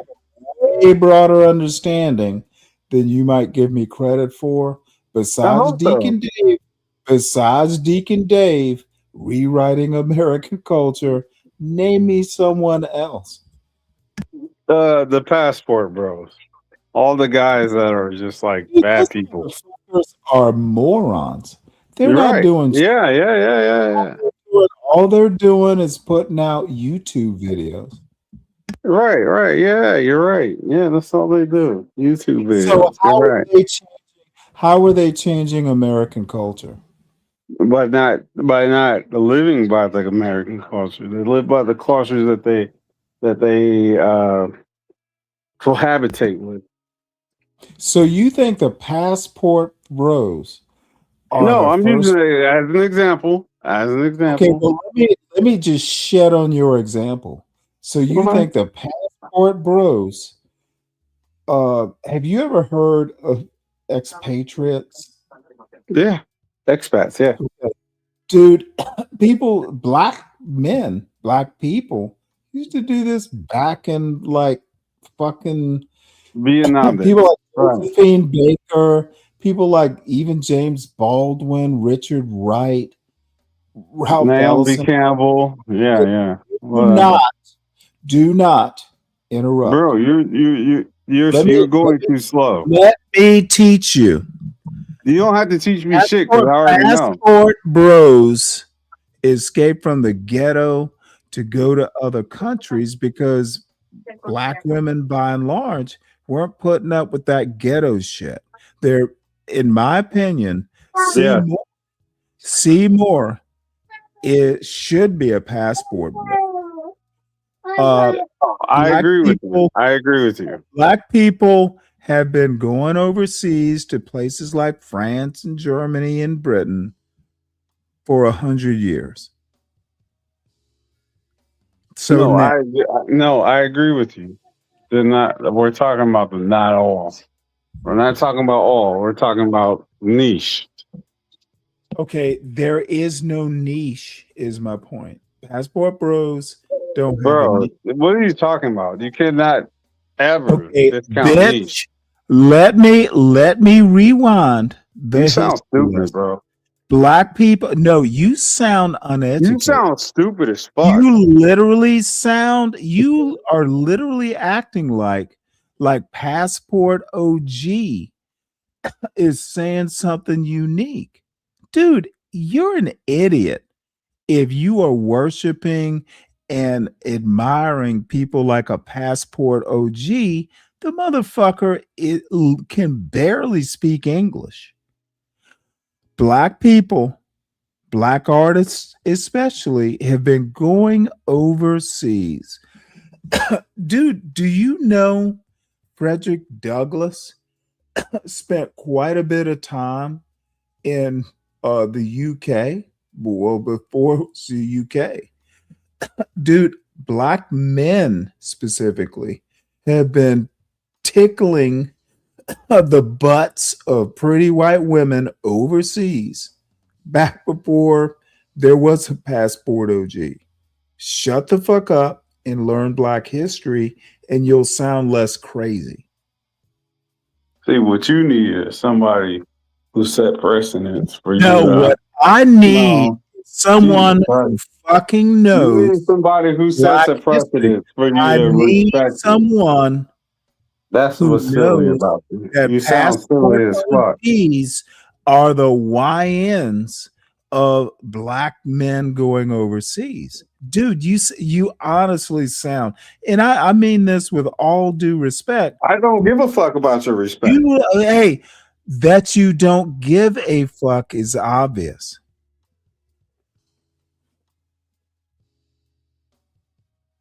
Okay, listen.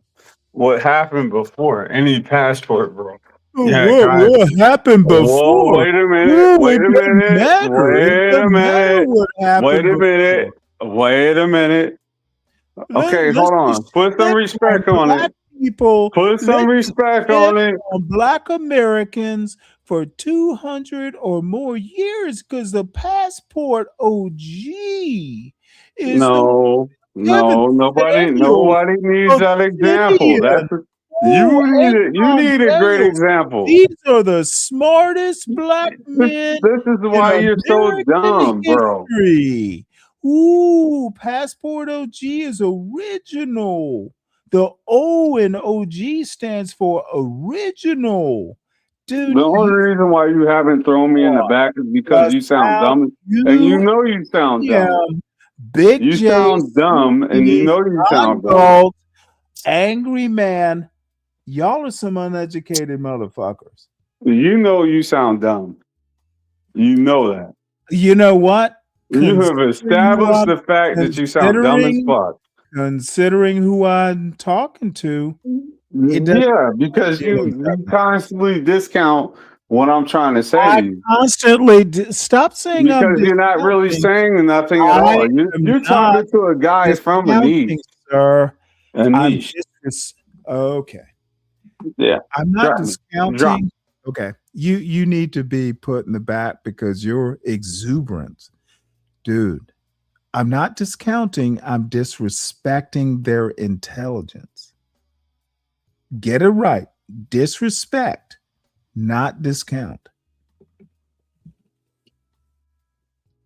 You know what? The conversation moves trying to make an example for your simple mind. You want to be simple-minded. It's going to constantly move until we find a common ground for you to understand something here. Motherfucker, since you're not understanding, since you keep throwing out everything you don't understand, it's going to keep moving. You want to be simple? Let's just keep on fucking moving the conversation. You understand, you silly woman. I don't need to understand, Deacon Dave. I don't need to understand. You don't, and a lot of people in your audience don't, because I'm making a solid point. And the fact that you're so small-minded is the problem. I don't need to understand. You're small-minded. I don't need the problem. To understand John Galt. I don't need to understand you. Y'all need to understand me. I know. Y'all need A to small brain activity understand. going on right now. Y'all And need then to when somebody presents you me. with something bigger than Okay, small brain, I don't like being over talked to this degree. Y'all need to understand me. Stop acting like I give a fuck what you personally, Deacon Dave. You simply don't know enough. Stop acting like I need to understand you. I want to understand you, but dude, I'm not going to expend a whole bunch of effort of someone who brings up passport OGs is some example of something I need pay attention to. Do better, son. I'm back. Am I back? Am I the dunk chicken nugget that you was trying to make an example out of? I don't eat chicken nuggets. Give Yeah, me I'm the better. duck. I'm Give the me dunk something better McNugget. to chew on. Give me something better to chew on. I don't do chicken nuggets. Stanley, this is pathetic.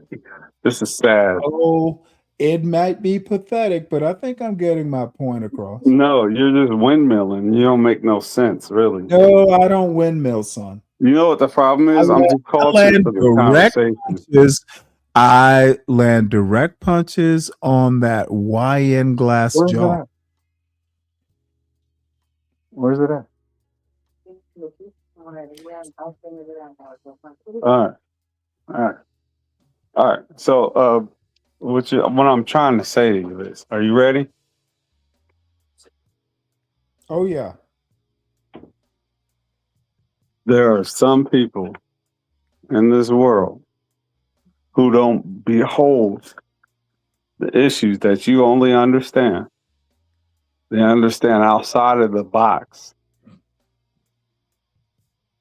And I know that hurts because you're in the box. Okay. Dude, I don't even know what it means. You don't know what it means to be outside of the box? It means No. that your understanding is limited. Okay, much like the pie analogy you keep wanting to make, dude, when you get outside of the box, there are 1,000 other boxes. So what box? No, the pie is sliced. See, limited motherfuckers like you, MAGA Black, think there's only one box. Once you get outside of the box, there are a lot of boxes. So Yeah, those are slices of pie. you need to take a deep breath and understand that your analogies only have limited effect because you've never been outside of the box.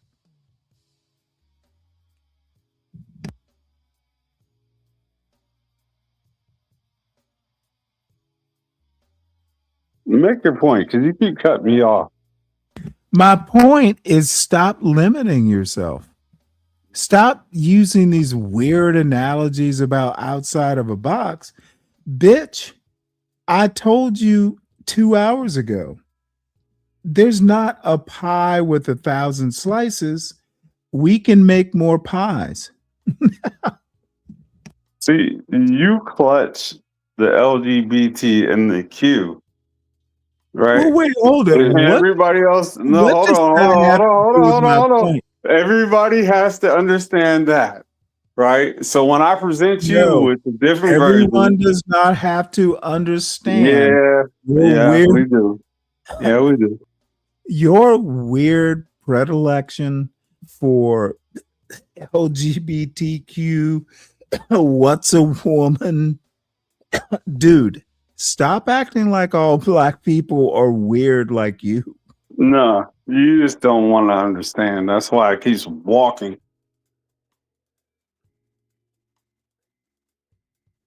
Yeah, but you don't even get it. Nor does your audience get it. It's just funny to me. It's all Q. Then we're in the Q area. We're in the queer. We're in the queer right now. But when it all makes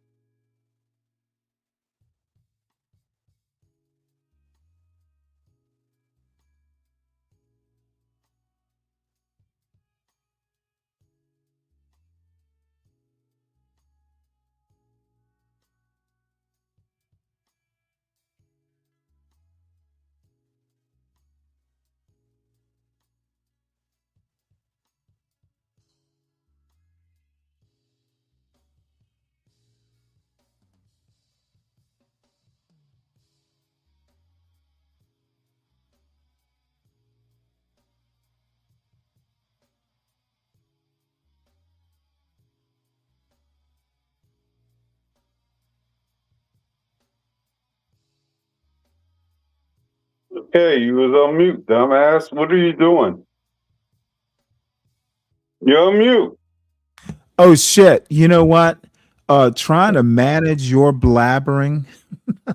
Bottom line, bottom line is I need people like you, an angry man, and all perverts like Galt. Dude, y'all worry about the LGBTQ shit. I don't care. I don't have to. When I have to, I'll deal with it. But you can go on panel after panel and worry about it, talk about it. I will when I need to. Okay, look, Stanley, let me make sense of this, because the more you interrupt, the more you make this shit sound silly. You don't seem to understand. You're the interruption. I was perfectly fine before you came up here. I don't give a fuck. I'm trying to make a point, which I know that most panelists can't do it unless their name is MOT. Respect MOT. Wait, did you just compare yourself to MOT? What? What's going on, man? Yeah, dude, this motherfucker is drunk as fuck. Yeah. MOT, hold on, man. Hold on now. Let me make my point. Okay, this Deacon Dave. Oh, okay. What's going on, man?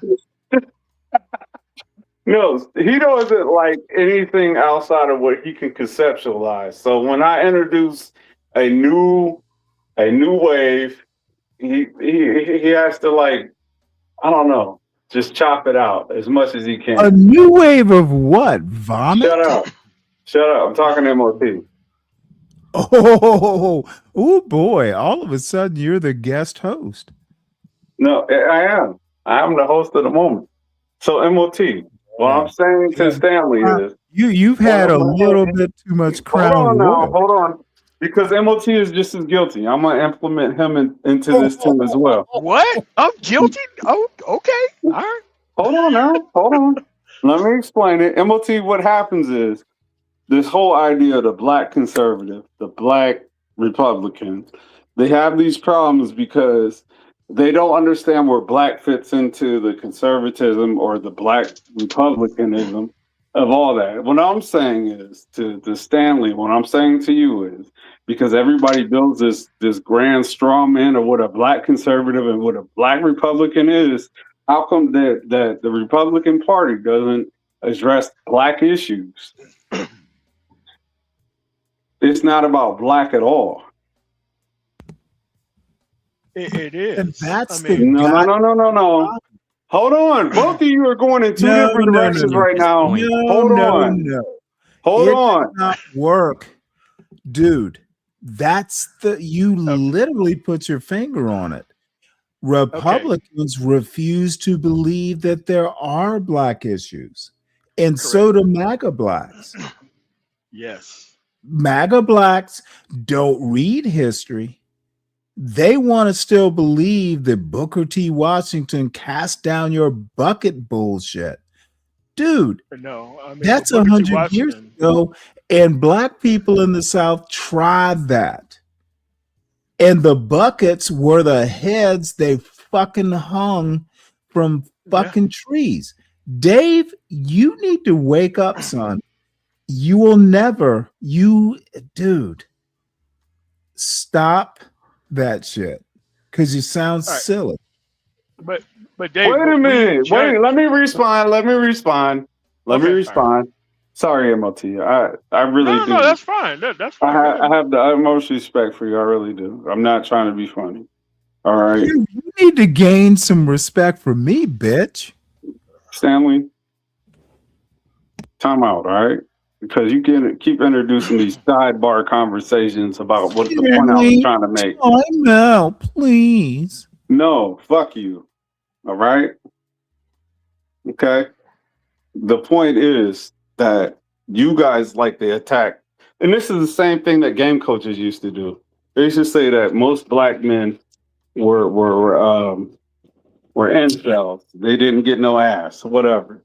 And what they do is they built this huge straw man on the fact that guys weren't getting no ass, and that's why they're in the space.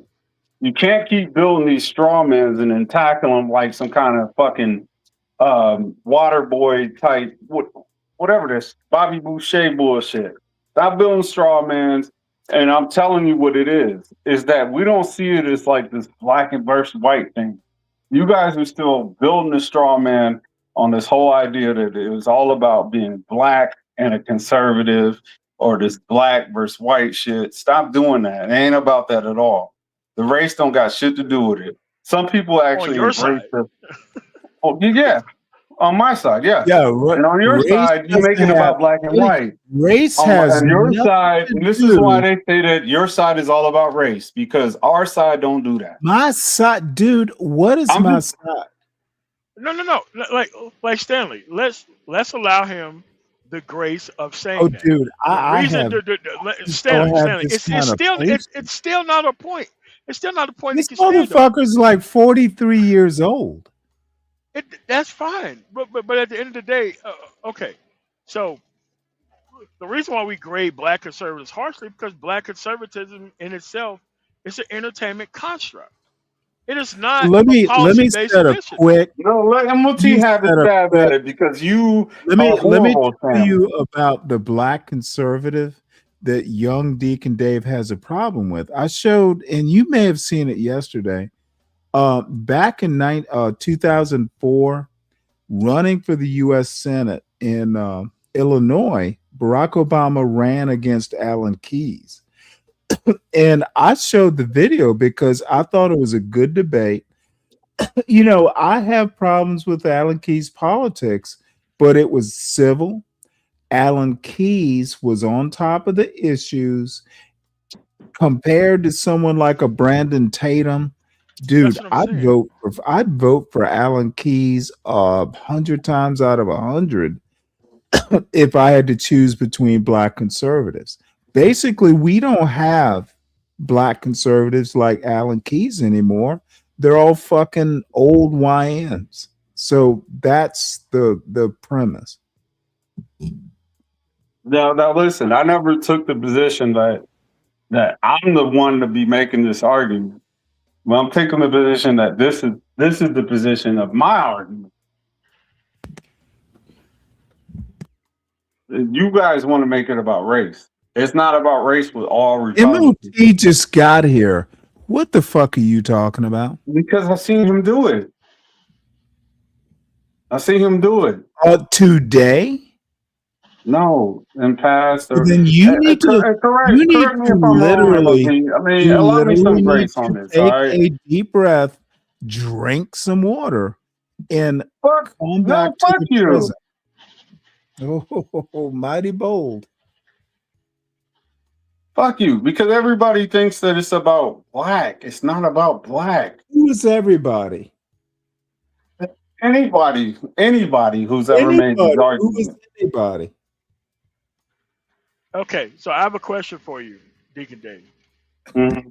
Of all the immigrants in the country, and Donald Trump chose to single out Haitians, what does Haitians have in common that any other actual minority group here by singling them out and trying to get them out the country? What do they have there? What they have in common is that they were temporary protected status. And I know where you're trying to lead me with that. But they were TPS. Have the conditions improved in Haiti? I don't know. Were they really bad for them to be here? For them to have temporary protective status. But see, now you're trying to get me to inform you on why they're here in the first place. Yes, please. Let's go there. No. Because you're trying to make it into it. You're trying to funnel this into a black thing. It's not black. It's not the fact that they're black because they're not black. They're Haitian. They're dark skinned. They're not doing this. They're not doing this to Canadians. They're not doing this to Australians. They're not doing this to people from Sweden. They're not doing this to Latinos who call themselves white Latinos. They're doing this against a very specific group of people. with a They very actually are specific doing melanin it with content. Latinos. I don't know why you say they're not, but okay. No, I'm talking about. Listen, you know what this is about, man. Like, I don't know, and this is what I mean by the actual conservative of not understanding something, but wanting to have a conversation about the something that they don't understand. I'm listening. I'm all ears. MOT, go ahead. No. But they made it racial themselves. They made it racial. And you don't They think made it that? racial. Wait, so Latinos are they? What are the two? Okay, you know what? This is Hold on, boring Stanley. Hold to me. on, hold No, on, I'm hold not going to on. hold on, Dave. I Man, need don't do to that, man. bring. I'm trying to make a point. Let me fuck your point. Deacon Dave, you were around back in the day when they, this Springfield, Ohio thing first came up. Yes. John Galt himself had made contacts, and it was actually very good journalism, believe it or not. Dude, he was talking to black people in Springfield. He was talking to white people over StreamYard in Springfield, and it was racial as fuck. It was. And to And so pretend like it wasn't otherwise is nuts. this is, dude, the black people. There was an African grocery store that John Galt, somebody went in there with the camera and all this shit. The biggest anti-black that I know of on YouTube made it racial. There were black Americans making it racial, let alone the white people. Deacon Dave, I don't know whether your memory is short, whether you are straw man's-ing, but dude, you pretending that the shit wasn't racial, dude, it makes me doubt your intelligence. You were there. Man, it's crazy talk. It's crazy. No, you're non sequituring the fuck out of We this all here. conversation. Stop Non it. sequitur, dude. That ain't got shit to do with what we was talking about. Ask John Galt to go It's back and exactly we'll what we review have to some do. of that shit. No, it's not. MOT, stop that shit. Y'all both got to Okay. quit this shit.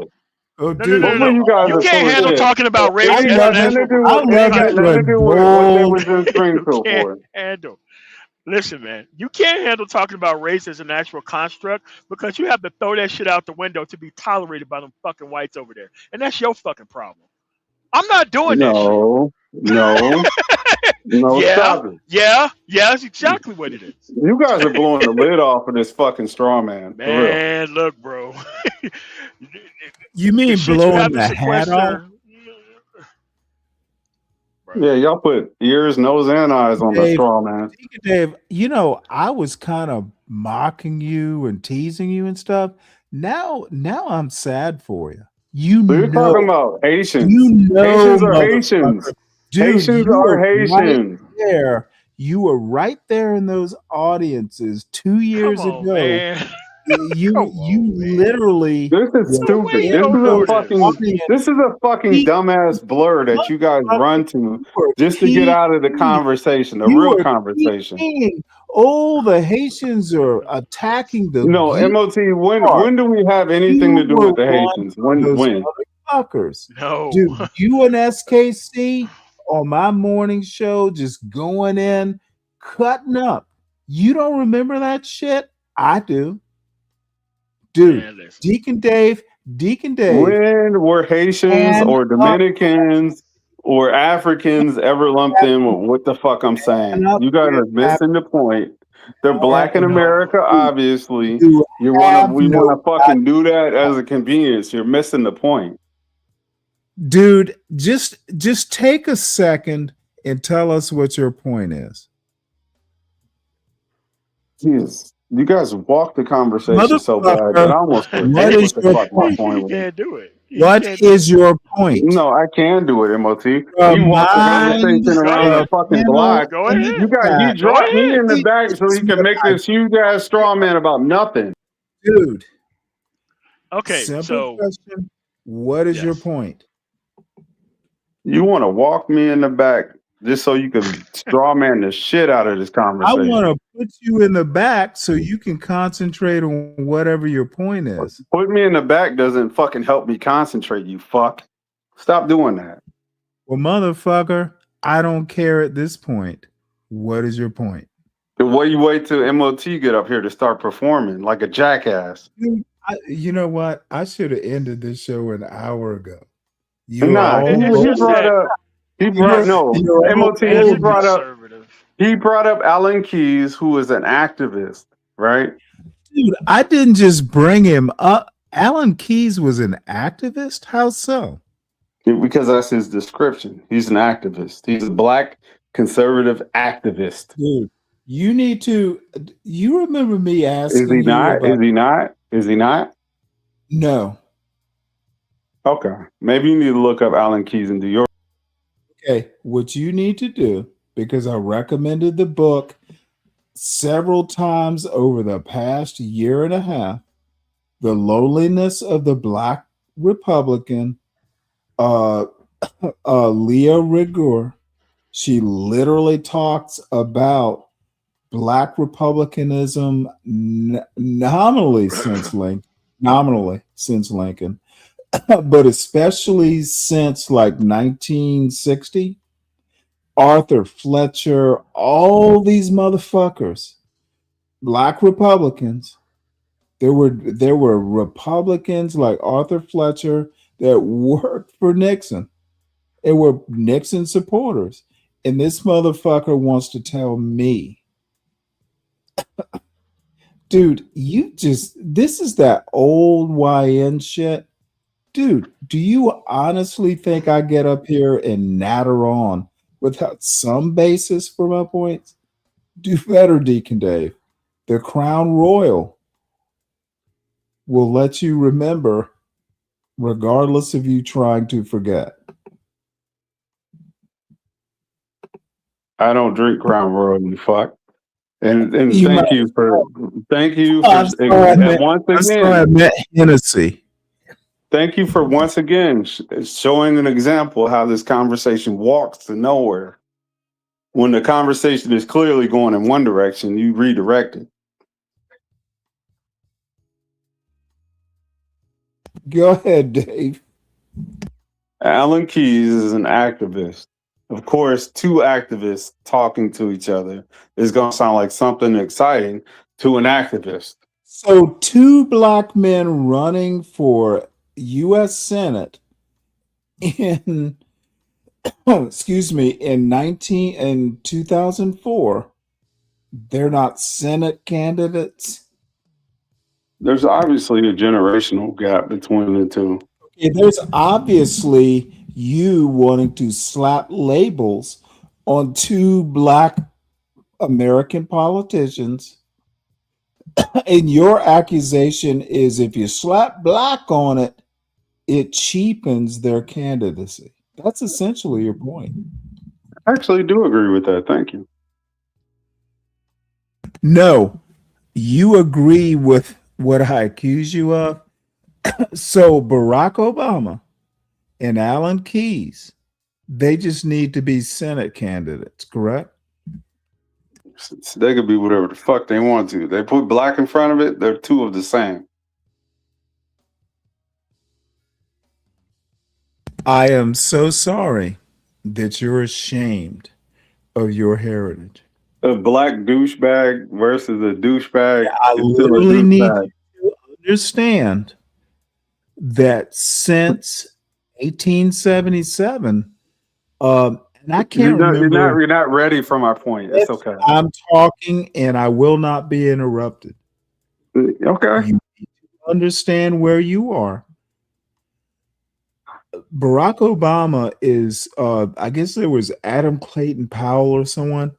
Barack Obama is only one of a few black senators in over 100 years. And MOT. you just, okay, bitch. Wait, I want to apologize to MOT. Right? I'm talking. The reason someone like a Barack Obama is labeled black is because it's such a rare thing.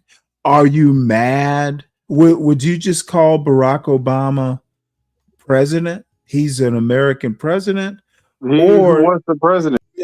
it's enough talking. He is the first black president, but it would be you and Coleman Hughes. Oh, we shouldn't put black. He should just be president. Dude, you're ashamed of your heritage, is my evaluation of you, Deacon Dave. That's one way to flatten the argument, but okay. Motherfucker, I don't mean to flatten it. I mean to flatten it and literally make you part of the pavement. That's stupid. No, it's not. I'm making a point. Vindictive. It's vindictive, and you have my pity. I was making a point. You literally have no point, at least in my mind, other than you're ashamed of your heritage. You want to take 400 years plus of history and go, ooh, the Declaration of Independence included black people. It just took a couple years for America to realize that what Thomas Jefferson meant. Dude, you are literally the worst thing possible in 2026. You will breed no pride in a black American malehood. What you're spitting out, USKC and a lot of other fuckers, it's not black excellence, it's black assimilation into white mediocrity. That's sad, bro. This is sad. Okay, motherfucker, it is sad for you. No, it's not. You have give me grace. Fuck grace. Don't give me grace. No. I'm gonna sharpen this argument. I'm gonna sharpen this argument and re-represent it to you. See more. You want to talk shit and I have to give you grace? No, you don't. I'm going to sharpen this argument. Enough. Bitch. You want to talk shit and then ask me for grace? Dude, that's unmanly. I've had enough, Dave. Course correction is needed. This is Stanley versus the world, and you're not even the black world. You sound like a goddamn fool. And I've been giving you grace for a couple hours. Enough. If you're going to talk shit, back it up with some sort of historical points or data points. Your time for grace is over. Stop talking shit and back up your logic. And Man of Tomorrow, I'm sorry, but dude, I've been putting up with this shit longer than I should have. Go ahead, Dave. Nah, talk to MOT. Fuck. Okay, Dave. MOT, any comments? I hate to be so brutal to this YN, but damn, he's tested my patience.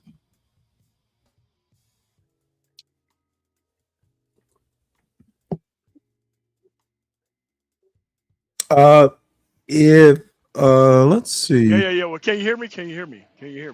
I can now. Okay, all right. The screen went, it stays there and then it goes out. I assume you can still hear me, but I guess you couldn't. All right, so I have a question.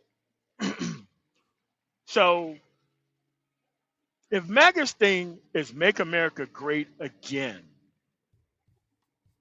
and they run all three branches of government, and they run the judiciary, what time period did they want to take us back to? I don't know. Reconstruction. Next question. Okay, so you do know that they had to end Reconstruction because those people were mad that black people were even in office or even had equal rights to vote. And after that became Jim Crow. So do you think that was a good period for black people, like after Reconstruction ended and the Jim Crow era? You know what? This is gonna sound crazy, but they thrived in that area. So you tell me. Okay, I'm gonna even stop there. Oh, hold on, what? Let me set some historical context for Deacon Dave. Who the fuck do you think ended Reconstruction, Deacon Dave? I'm specific. I want you to know. I want you to admit who ended Reconstruction in 1877. Deacon Dave. Southern whites? You tell me. Oh boy. He said it. He said it. The Democrat whites? What are you talking about? Bitch. Dude, Deacon Dave smiling like shit through this explanation. Deacon Dave is absolutely wrong. He know he is. Come on. Dude, it was the Republicans who chose the presidency. Yes. Sam Tilden lost. Rutherford B. Hayes. You have to forgive me. I'm a little buzzed. Dude, to take the presidency, the Republicans made the compromise. It was called Deacon Dave, your fucking Republicans ended Reconstruction. They didn't have to, but they did. Look it up, bitch. I'm not wrong. You guys are so fucking sensitive. Hey, dude, this is what happens when old YNs want to come up and talk shit. I'm not even guessing. Tilden versus Hayes. The compromise, Republicans and more, not radical Republicans, the more business oriented, chose the presidency, compromised, much like the fucking Constitution. Blacks, hey, we done enough. Dude, this is what happens when an ignorant old YN wants to talk some shit about Southern whites when it was the Republicans, the party of Lincoln. Yes. Do better, Dave. I always win these sorts of arguments. You fell into my trap. Thank you, sir. Stop crying. The fucking ignorance will always lose. Stanley, that's the point. See, Stanley, what the point is what he wants to do is he want to ask ridiculous questions, and the moment you start being on some truth shit, he does that white shit to where he fucking fuck your point, fuck your argument. I'm right. Yeah, because I was making a point. I was making a point. Man, look, at the end of the day, we know what happened, dude. In 2026, MLT, in 2026, you tell me how do people get it? How do people even rationalize trying to be better? Like, just explain to me, how do you even get ahead? How do you get further in life? Is any of this shit make any sense to you guys?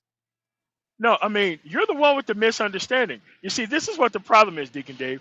You're the one with the misunderstanding. You're the one who have to go study history. We already know the history. And the thing is, once we repeat the history to you, you're just like, fuck your answer to the question.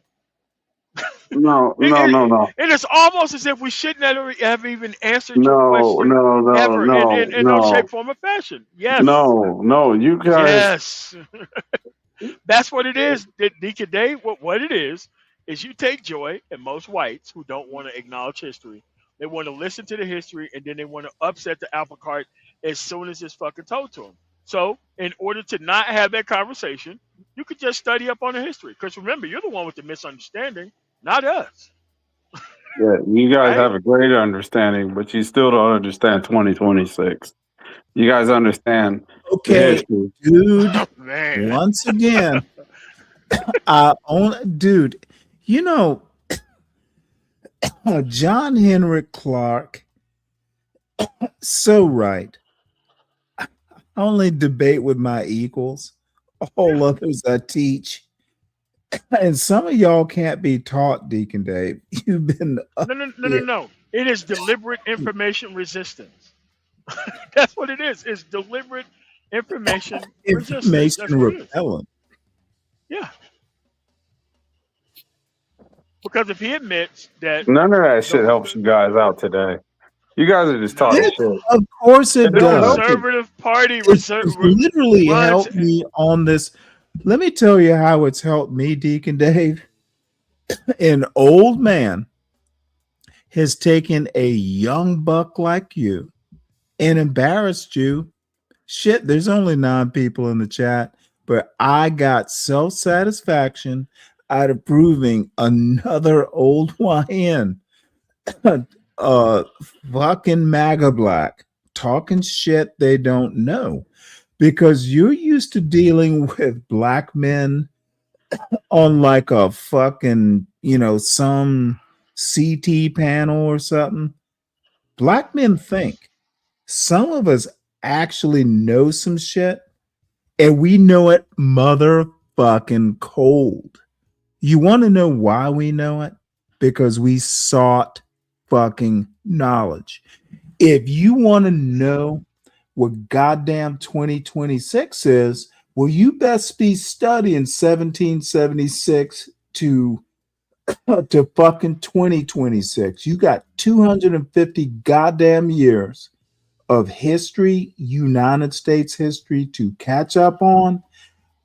Deacon Dave, catch up, bitch, because some of us, not me, but some of us, we enjoy teaching. Motherfucker, if you don't goddamn know it, don't come up on this panel and talk shit, because I enjoy crushing the ignorant, especially black ignorance. And I loves me some black people, but when you come up here and do this see more bullshit, oh, Stanley, you don't know. Oh, Stanley, come to 2026. How is it benefiting you? It's benefiting my mirth. I enjoy crushing old YNs who think they know shit and don't understand that I could give a fuck less about your audience. And SKC understands this. You have yet to understand. If SKC doesn't fuck with me like that, and he knows far more than you, Deacon Dave, why do you do this? Why you bring me up? Keep me in the back. Oh, just because I can. You like bringing Alan Keyes up. Alan Keyes is a faggot. Oh, now I know you're drunk. I mean, but he didn't do anything outside of the Chicago thing, anything. Like, he didn't. Well, he was an ambassador for the UN or some bullshit. He had the rank of ambassador. Yeah, but that's an appointment. I'm talking about outside of that. I'm talking about elected office. He wanted to go for a senator. He still could have been a congressperson most places in the actual country. He just didn't try that stuff. I mean, yeah, the debate was good. But at the end of the day, he's part of a party that wants to dismantle what the Illinois legislature would put into place. And why would you hire a senator to go there and do that in that state?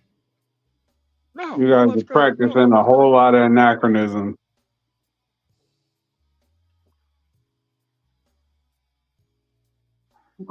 It's hindsight's 2020. You guys act like you got a clear example of how the way shit should have played out. I could tell you how it shouldn't have played out. I could tell you that we shouldn't have been in an Iran war. I could tell you that the Section 2 of the Civil Rights Act should have still been there. I agree with that.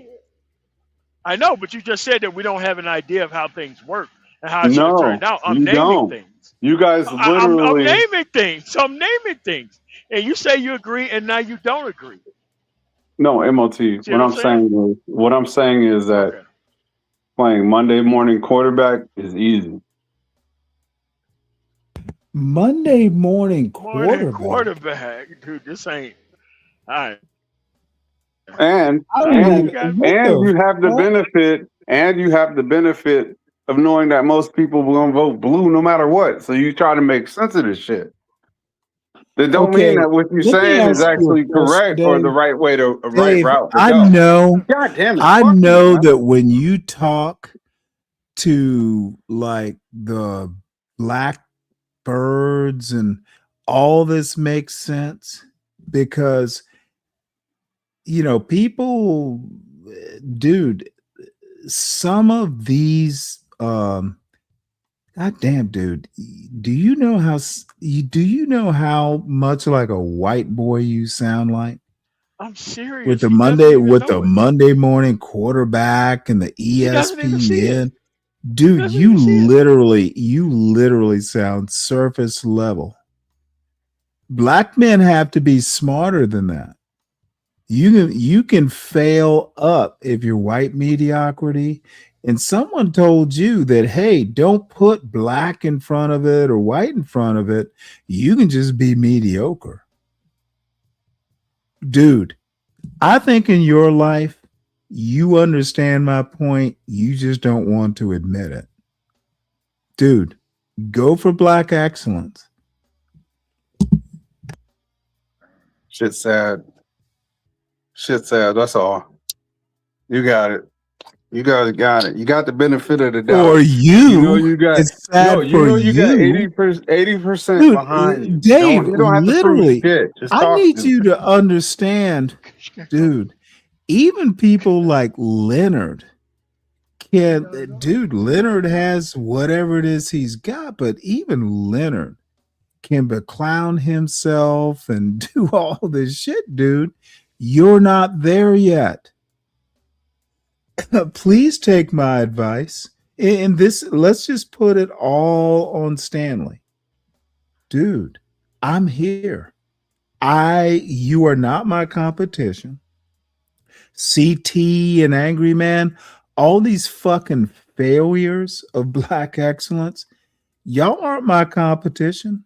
I will be able to do this show. Dude, Deacon Dave, I'm fond of you. I think you're smart, but dude, don't sink into the La Brea tar pits of fucking old YNism. All I want to say is you got 80% of ignorance backing you. So it's cool.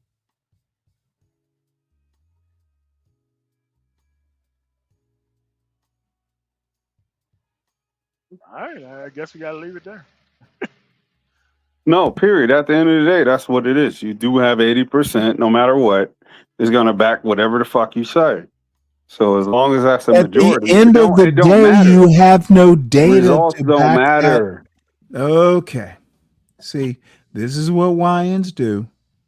Dude, produce the data to back up your argument.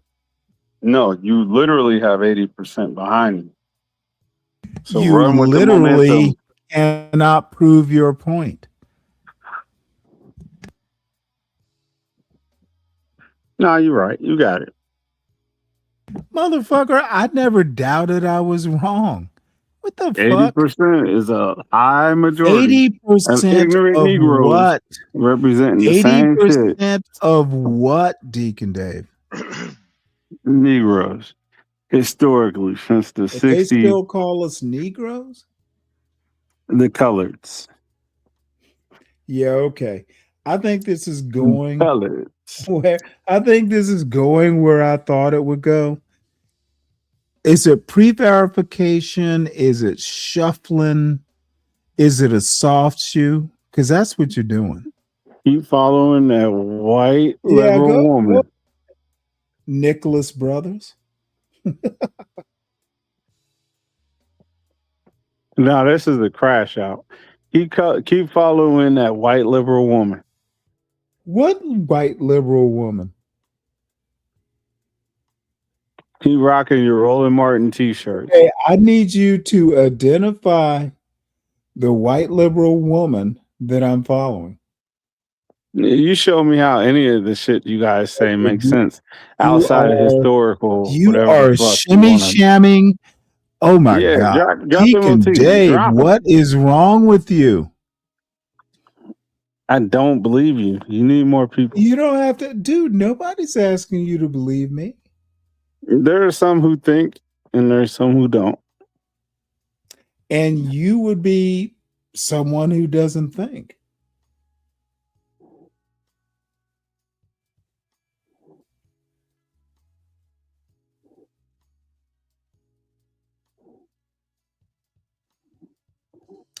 It's a, it's Speak called a crash Radio, out. what we're arguing about is Deacon Dave has a fundamental misunderstanding of American culture and Black people's place in American culture. He came up fussing about Alan Keyes, and he barely knows who Alan Keyes is. Alan So, Keyes was an activist. That's all I need to know. yeah, Alan Keyes was an activist. Is that all he was, Dave?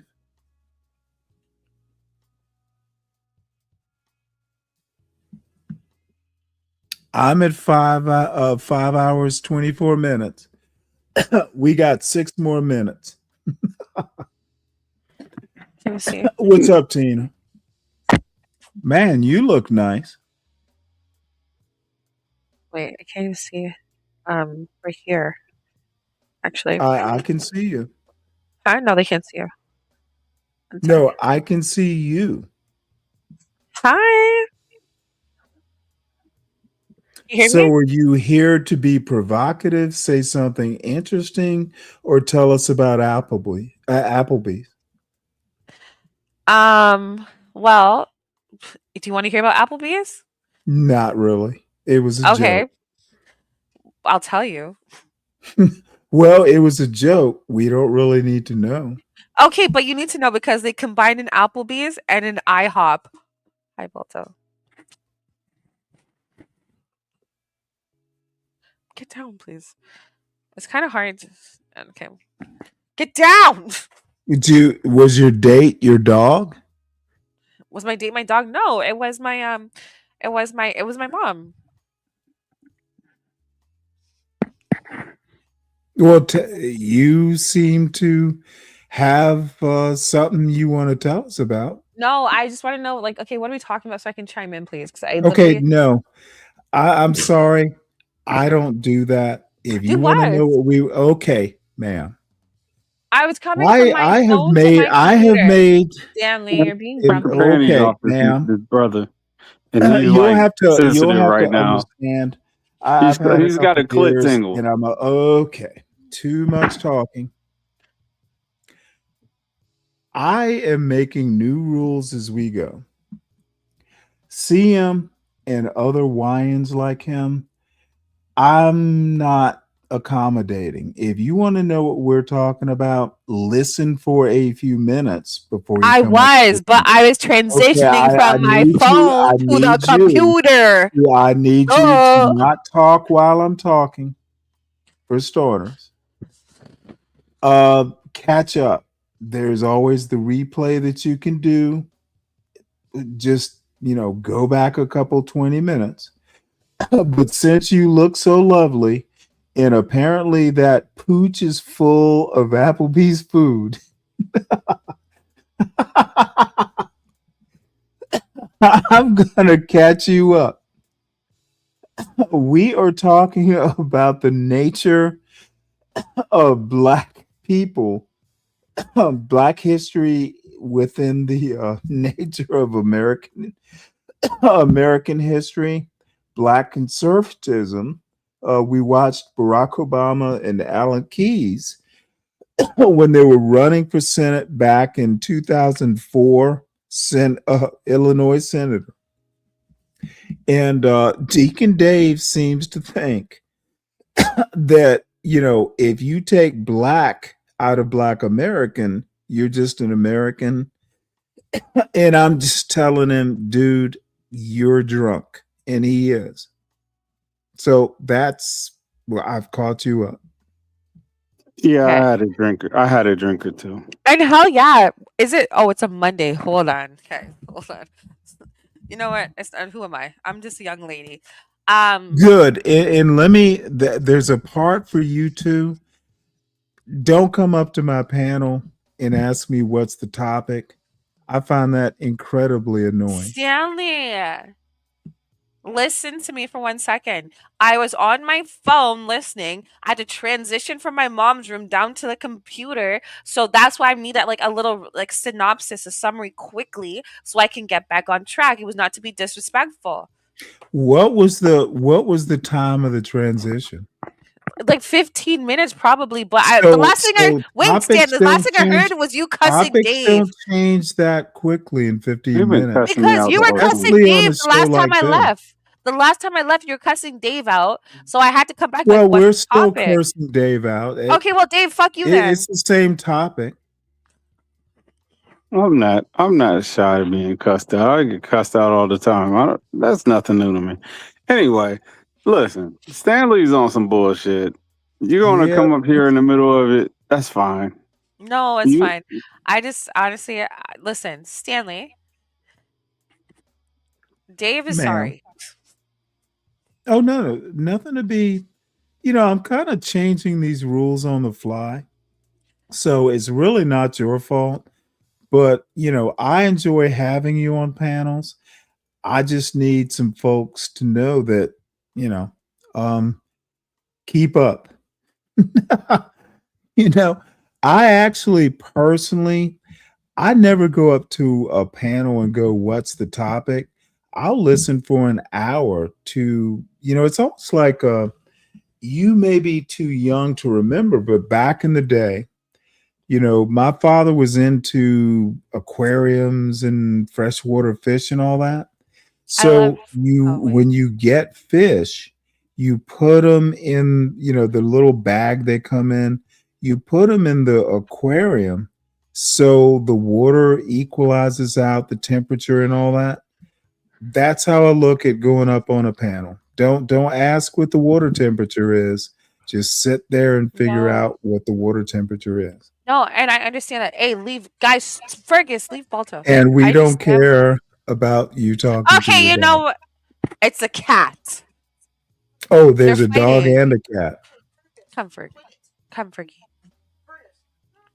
Sorry. Okay, you know what? Go ahead, Stanley. Oh no, I'm done. You're caught up. Great. Well, Tina, by the way, I'm trying to figure out. Dave, you can heal a minute. Go for it. I have a question for Tina whenever you're done.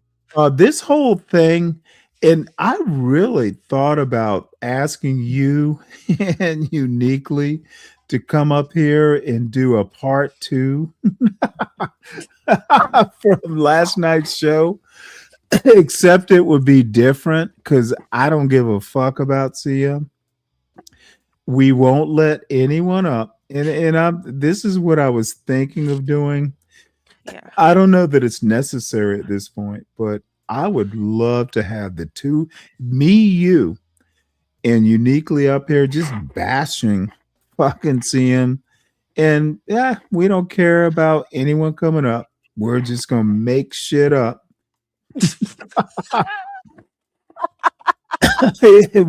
I'll get drunk, y'all will get drunk. We're just gonna sit here and shit on him. Hold on 1 second. Moon, could you grab my wine bottle for me, please? Just for Oh a my glass of lord, wine. do y'all live together?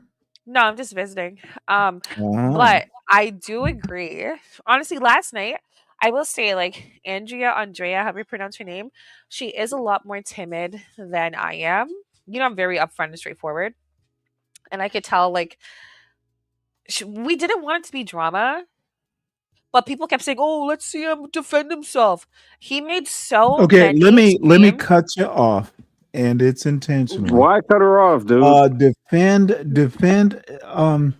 I think Uniquely. That's why I need to be her quote lawyer, dude. I'm ruthless on fucking 38-year-old YNs. There's no let him defend himself against what? Yeah.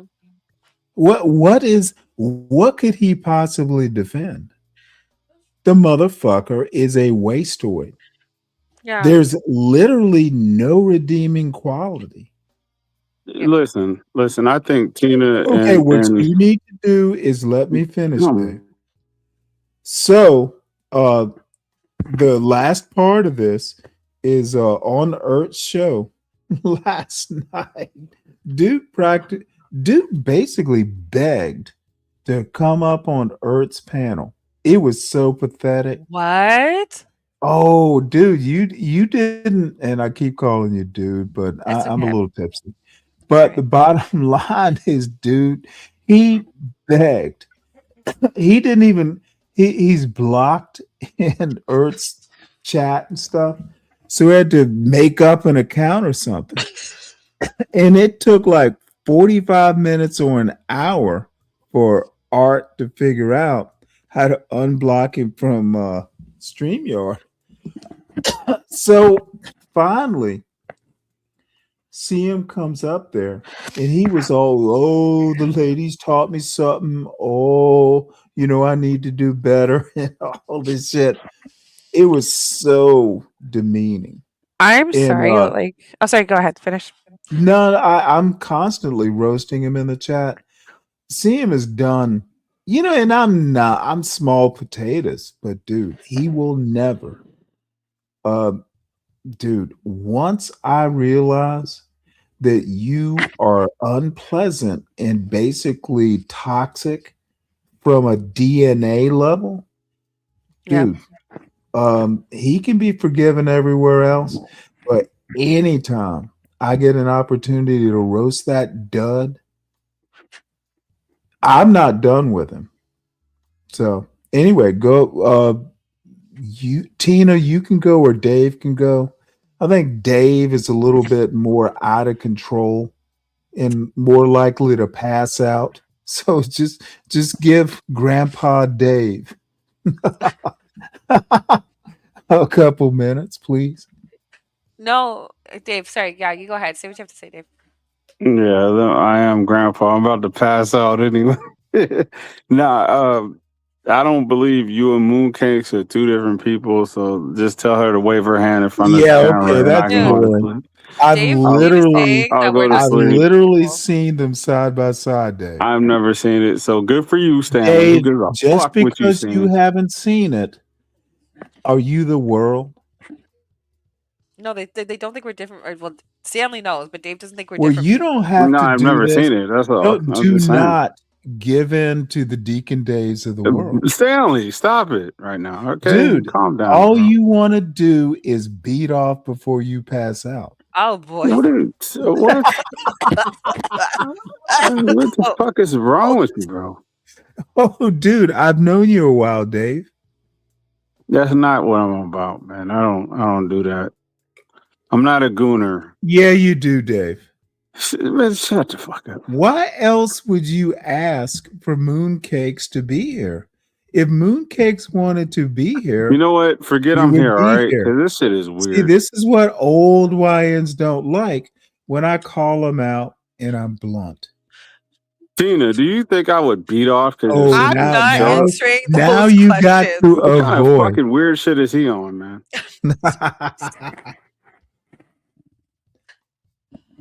Balto, thanks. So, like I Well, was saying, there's Mooncakes for you.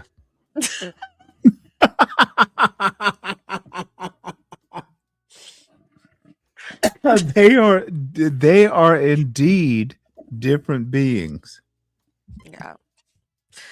yeah, we are. Yeah, look, see, it's like Mochi, Tina. Just Mochi. go. Mooncakes bark. Mooncakes sit. Balto, stop it. Did I tell you, Mom? He jumped on Mom's bed, and Mom kicked him off, and he started messing up her cards. Well, I've heard Deacon Dave is into black labs. You like black labs? Come, Balto. Man, listen, man. I'm not about to be your fucking guinea pig, Stanley. No, Yes, Stanley, because that's ma'am. hilarious. Because she got the dog from a parking lot, and they told her it was a Burmese dog. I said, "That's a black lab. That's you got scammed." Come here, Balto. Yeah, they're actually beautiful dogs. He's a good pup. Oh, Yeah. Okay, get down. You're heavy, man. Get off. see, they Off. could have called him Midnight, but decided Moon. No, it's Balto. He's a good boy. It's Fergus. I don't know where Fergus is. Okay, but okay, Balto, get down. One second. Get down. Get down.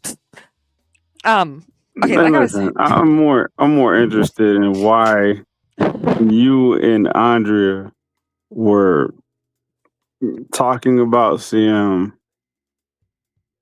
as if you guys. I don't know what the fuck was that about. Okay, I'll tell you.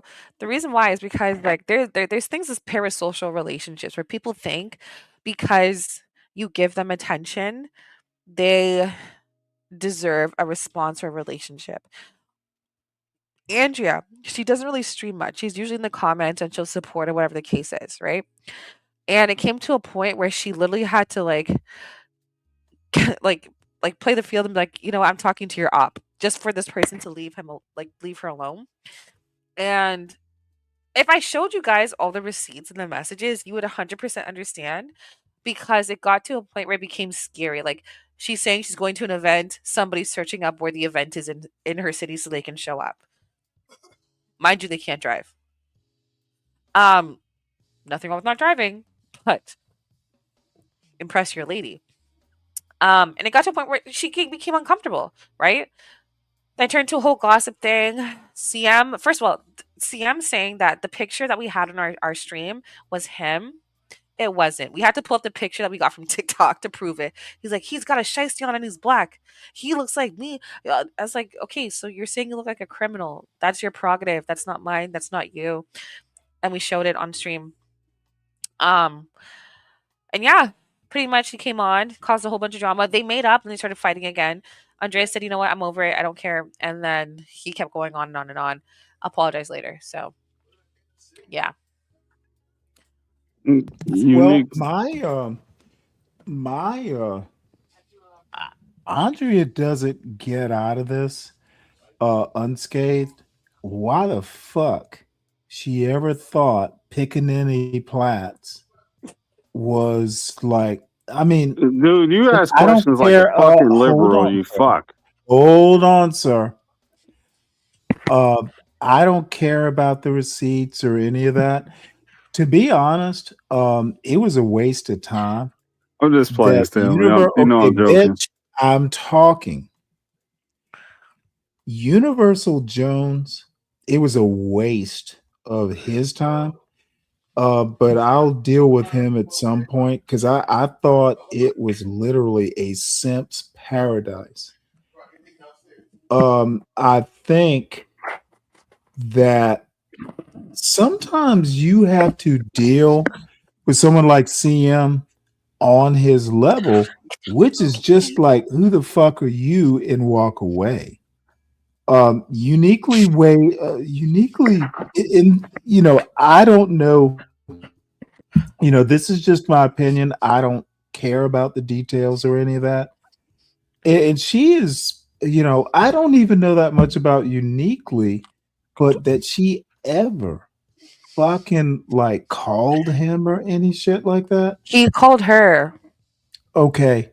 How Okay, did but he Stanley. Okay, no, this is not a back and forth. How It's a dictatorship, not a democracy. That she ever allowed that to happen? I'm not gonna say it was all her fault, but dude, she knew. Had she ever seen that dumb fucking goofy dude? He's a felon. Why would she ever be associated with that? Sorry. Tell us, Dave. You like YN felons? You gotta stop always being a woman first. Like, I'm sorry. You gotta stop being what? Let's look at it for like as men, No, and let's let's let her not. tell it as a woman. Okay. Let's have you answer my question first. Stop, Why would a stop woman responding ever? like a goddamn. Okay. Why would someone like you uniquely, and this is surface level, I don't know details, don't want to know. Why the fuck would any woman want to get involved with someone like CM, even just on a surface level? Can I respond? Because you as a woman probably wouldn't want to fuck CM, but you don't. But you have Yeah, okay. sympathy. Go No, ahead. Go Stanley. ahead, Tina. Go Okay, ahead, but Tina. I understand what Dave's getting at, right? Because as a woman, you have more empathy and sympathy towards individuals, right? To So even though fuck? no, she did not want to fuck that man. I promise you that. She did Okay, not want to you know fuck that man what? That whatsoever. is her first mistake. No, but you can still Dude. be friendly without expectations, Stanley. That's Okay. what I'm saying. Okay, Right? let me Yeah, Yes or you gotta no? help talk you out. quick. You gotta talk Young quick, Tina, lady, because he's gonna drop you. I young know. lady, let me help you out. No, I don't need help. I just explained my You point. got people like Deacon Dave and Universal Jones What and I got to do with shit, dude? I'm all on your these panel, you fuck. dude, y'all are a bunch of fucking rapacious old YNs. Dude, I hear dude, do you hear these motherfuckers going and CM in particular? I will respect a woman who doesn't have kids. Dude, these motherfuckers, and they're women too, since pretty much, I'd say maybe even since I was in my 20s, but you go back and you look at some of this historical footage, there are black people who have thought, hey, I want a baby because, and I'm talking black Americans, and you're still fairly young, Tina. You may not know some of this, but dude, there are people who think you should have children just to have somebody to love you. There's all kinds of fucking CBS specials and all this shit. Dude, this idea that someone like a CM with pickaninny plots would fucking, dude, what the fuck was uniquely thinking? Even getting involved. Dude, there's no good news on YouTube.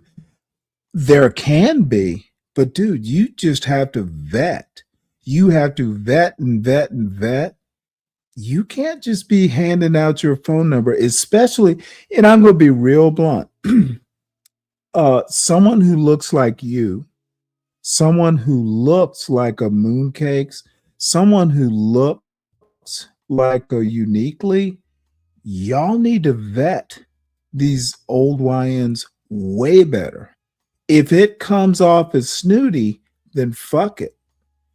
Y'all better protect yourselves against people like CM. CM's a goddamn predator.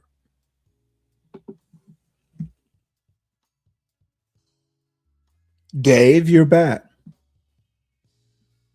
I don't want to be back. I'm over it. Then motherfucker, You sound like leave. a goddamn woman. No, motherfucker, I sound like a father who has been around the block a couple times. And dude, CM's a fucking predator. Any other bullshit you got, son? I don't got nothing. You asked me. Okay, then And you shut said, and the if you fuck ask up me, you and sound like a stay fucking muted. woman. Then shut the fuck up, stay muted until you have something productive. Dude, you and your attitude, your fucking demeanor with this bullshit, dude, CM, dude. Sorry, why is Ponder. Mike cussing people in the chat? Mike knows where the goddamn link is. Ponder tolerating this shit. She's a predator too. I am real like dude, it's better not to have than to have something that's just going to grow toxic. And CM is that toxicity. There is no way that any woman with any potential should be dating a fucking felon who smokes weed all day and thinks he's still young. Well, I Motherfucker. don't think anyone was dating CM. I think she's being polite. Okay, I don't give a fuck about any of that. He was talking to women, and women persisted and going back and forth. When Uniquely says, I have receipts, she's the other side of the transaction. Okay, Stanley, can we have a discussion where I can actually respond? No, I don't give that much attempted discussion, but what's there to discuss? Convince me there is a discussion. No, it's not about convincing about facts, right? Whoa. I don't care about the facts. Okay, so then never mind. So it's not going to be no, it's not going to be. It's not going to be a conversation. It's not a constructive conversation. So. Stanley, you present something that you really don't want to answer to. That's fucking stupid. Conversations. No, but it would be fun to have a chat. Thing. Be fun to have a chat. Why does there have to be a conversation about something so obviously misbegotten? Yeah, but you need to understand, like, conversation is two sides to one story, right? So you're giving your opinion. Two sides. No, ma'am. No, it's not. No, ma'am. It's about a constructive. No, it's literally about a discussion that doesn't have to happen. I'm not interested in the receipts. I am interested in the first receipt. She should have never entertained that fucking felon in the first place. If it was more than one receipt, there's no discussion. She should do better. Okay, sure. You're right. It's your channel. It's your opinion. It's a dictatorship. No, dude, go and say what you have to say. I am just coming from a long tradition of Black American excellence. It's her problem. Can I ask a question? Maybe Dave. Go ahead. Maybe it's not my channel. Stanley, can you ask a question? Hold on. Let me ask a question. All right. Stanley, do you think that this is a conversation? Don't ask me about this. My opinion has been okay. Well, let me finish asking my question. Tina, do you think that this conversation can get to a point where you can actually resolve anything? No, there's no conversation to have because people like to hear one side, right? And that's fine. Right, Stanley, this is not my channel to control. So Stanley wants to hear his side and talk for the general public and generic synopsis and summary. You seem to have this drop her real quick. Let me ask you a question. You seem to have this wine conversation. Dude, there is no side except Uniquely left herself vulnerable. She shouldn't have done that. Hopefully the lesson is learned. Now, I'm willing to take bets that Uniquely and CM will have more receipts that they generate. That part I'm interested in discussing because I think they're going to interact again. Okay, maybe they are, but you're jumping the gun. Why don't you ask Tina something that might uncover something? Don't tell me what I'm doing. It's just a bet. Just let Tina show her side of the conversation. There's no side. Okay. It's not my story. It's not my story. Which part of Tina's side am I? Did you call I don't have a side. Too? I don't know. Okay, good. Neither do like I said, I don't have a side, but you're being biased. You're blaming her when it's also CM for being a no, ma'am. Here. Let me tell you the extent that I'm blaming her. Now, again, this is very surface level because I really don't know her that well. Exactly, because you won't let me explain. Okay, ma'am, don't interrupt. Let me finish. Stanley, shut the fuck up. Okay, bitch, you don't interrupt either. Love you, man. I saw her physical attractiveness. I saw the way she carried herself last night. Yeah, bore. Okay, enough. I don't see. I know that Applebee's is probably hurting the pooch. Go throw up. But the bottom line is, it is her fault because she should have seen CM from 1,000 miles away. Hey, uniquely, you can hit the link if you want. Yeah, please. And I'm not hit the really link. saying what I'm saying, because I think uniquely still in her 20s. CM's almost goddamn 40. So what? I What the called fuck are you? him. Oh, You so sound is like a Rocker bitch, shouldn't be man. 40, guys. Guess what? If you're I called him. You sound like a female, Stanley. I called him a predator, a 38-year-old predator versus, and I could be wrong. I'm just giving you my first impressions, but all I'm saying is I think he's the predator. She should have recognized, and I bet the second time she runs into someone like CM, she will be more selective. And that proves what? You keep dropping me, you fuck. Don't do that. Yeah, bitch, because you're annoying. Unique, please hit the panel because Stanley's just gonna drop me and Tina. No, He don't give a fuck about the truth. Because it's going to be a harsh judgment. You sound like a boomer half the time, and you're just a Gen I X. don't care what you think I sound like, Dave. You can leave. He's almost 40. He's a man. He's got a penis. Oh my god, that shit offends So you. you don't think a fucking felon at 40 is a man? He's a man. He's gonna do what men do. then Women gonna do what they do. The fucking winding up, you motherfucking fanboy. I mean, it's not nothing about a fanboy. It's about natural No, you sound like interactions between men and you women. sound like a woman taking up Women for like older men, and men like younger women. What are you saying? like older men. Is that what you You said? just because you got to have age appropriate I old, like my old men older and felonious. What's Is wrong that with what you? Why are you so said? old? Like, Is god damn. Is that what you're saying, Deacon Dave? You are mud puddle theory. No, motherfucker. You are taking up for a damn near 40-year-old felon. This and shit you're is sad, bro. I sound like a woman. Bitch, how many fucking You're trying to tell felons are you Andrea that she pen shouldn't pal find with? CM attractive. No. That's a woman thing. But CM's not attractive.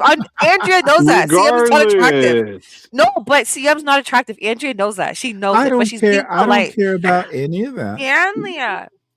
That's all right. An unattractive man can get a beautiful but woman he's all day, every day. attracted to Dave. No. Whoa. Whoa. Whoa. Dave. Go ahead, Dave. What now, Dave? Profess your love for picking any plats. I'm not saying that. Why does a man have to be beautiful? I'm And she's hearing picking it. for the wrong reason. Whether you're saying it She or does not. not want the man, Dave. Everybody listening. No, Andrea did I not know that's want not the man. point. Andrea, You listen. can stop I'm trying to argue squawking with now. Stanley. It don't got nothing to do with it, whether my point is right or not. It has everything to do with Let me Stanley's shut up. point being wrong. Okay, dude. He's wrong. Your point being right is everything. You sound like a woman, Dude, bro. let me help you out, old YN. Being right is more important than being funny. It's more important than attracting an audience. Being right is almost like back in the day, a man would give his word. Well, motherfucker, a man should be right on the merit of his argument. That's And my that's girl, what Andrea. old YNs, Hey, boo. old Yeah, there we go. YNs, Full house now. old YNs like you, Deacon Dave, and I'm picking on you a little bit, but dude, being right is the same thing as a man giving his word. And It's Stanley, working. for you to bring up my Applebee's and my pooch is crazy work. Because why would I even say that? I did not. Wait, I was making a joke about the pooch. You Yeah. want to show us your pooch? No. Hey, Stanley, I need to It catch was up. just a joke. I need to Hey, catch Andre. up. So wait. Hello. The whole Universal Jones panel was about Dude, Andrea, go fill in the blank. It Hold was on, hold on. I'm not asking It you, was Stanley. bitch. no, You're Andrea, on fill my in the blank. panel. You bitch. are asking me by default. Bitch. Bitch. Notice you're the only one I'm calling bitch. I need everyone to know. See, Holiday, you might as well run along, son. You're not coming up. Oh my God, he's Let here. him up. Go Of course, ahead, because Andrea. Andrea Well, showed up. Now CM wants to. Yo. Andrea, I'm so sorry, girl. no, Andrea, So sorry. go ahead. He follows me. Because I was Okay. talking about you.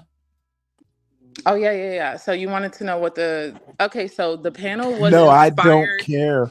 I don't care Stanley, about shut the Tootsie. fuck up, Stanley, bro. oh my days. So what do you Your want from her? days, What do you want from her? My days are Let numbered. What your do you want from her? days should be. Let her You know what? cook. I didn't ask you what you ate at Applebee's. Would you care to tell us? Stanley, shut the fuck up. Let Andrea cook. No, it Andrea, doesn't go work ahead, that way, please.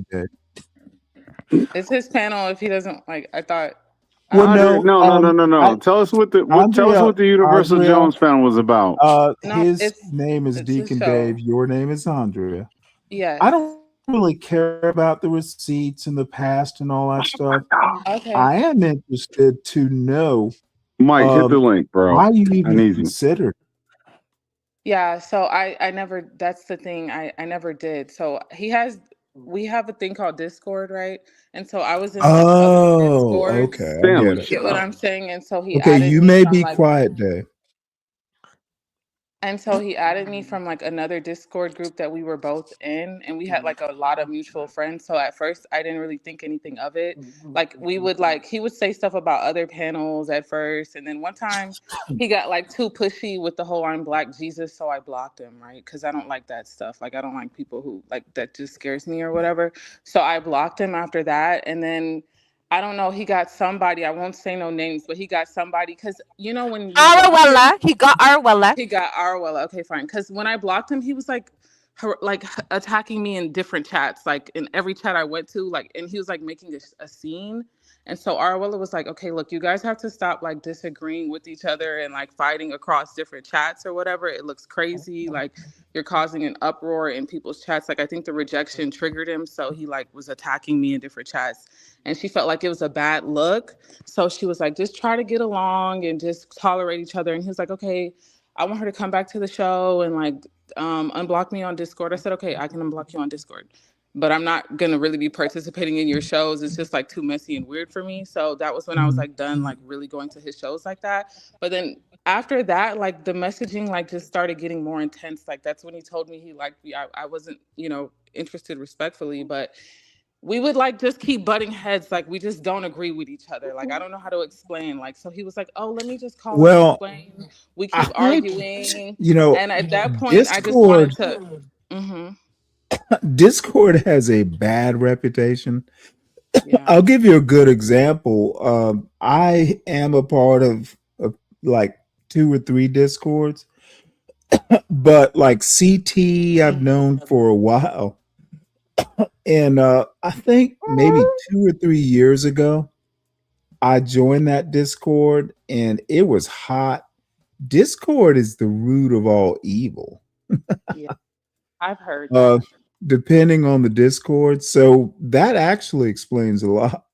Yeah.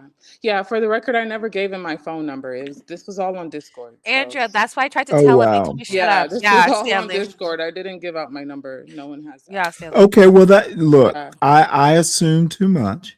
Yeah. Now Okay. I No, you don't will let me speak. ask you this, ma'am. Mhm. Are you under 30? Thank you, Tina. Because I think I heard that.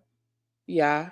Okay. Yeah. Yes. Well, Young ho, hopefully where all my there's a scamming lesson ass learned. bitches at. Hey man, shut that shit No, down. no, What's no, up, no. Stop hating. There it is. I need Say you that shit. to put that shirt in front of that pooch, ma'am, and put down the wine. Stanley. Don't Man, turn your come fucking on, camera, man. Stanley. Why you a Stanley, party that's so pooper? dirty. No, because why you You're a doing party No, Poochie? I'm pooper. messing with you, Andre. I'm sorry, It's okay. So I'm just trying to flirt Tina. with But his young all hoe. I have to Young say hoe. is, ma'am, I've seen you on camera on Universal show. You got too much to like you're a good looking young lady. Don't. I hope you learned a lesson. Is Yeah. No, and it's not her I'm lesson to learn. It's CM's No, stalker ass no, hoe. okay. I it's need you to let I me get you talk to Andrea Hooch. though. Why do you enjoy doing that to Well, I'm people, gonna man? start calling her Poochie now. No. But no, Mm-mm. Andrea, I'm not gonna fuss at you. What Thank you. you told me kind of explains it. Thank you. Thank you for the I was understanding. trying to explain the same Yes, thing, but ma'am. he's like, Yeah. "Shut the fuck up, hoe." I swear I was just What? like trying to be nice. That's So what I said. She's being yeah, I polite. shouldn't Don't have no like no no. yeah. At your age, and I guess you're getting closer to 30. No, Yeah. it's Yeah. you will, and this is kind of quasi fatherly advice. Hmm. You'll know the Yeah. right person, the right Okay. man. You're not going to Yeah. meet him on Discord. Now, it's not impossible, You don't want but that man. more I than promise I likely, wasn't it'll be looking. out in the wild.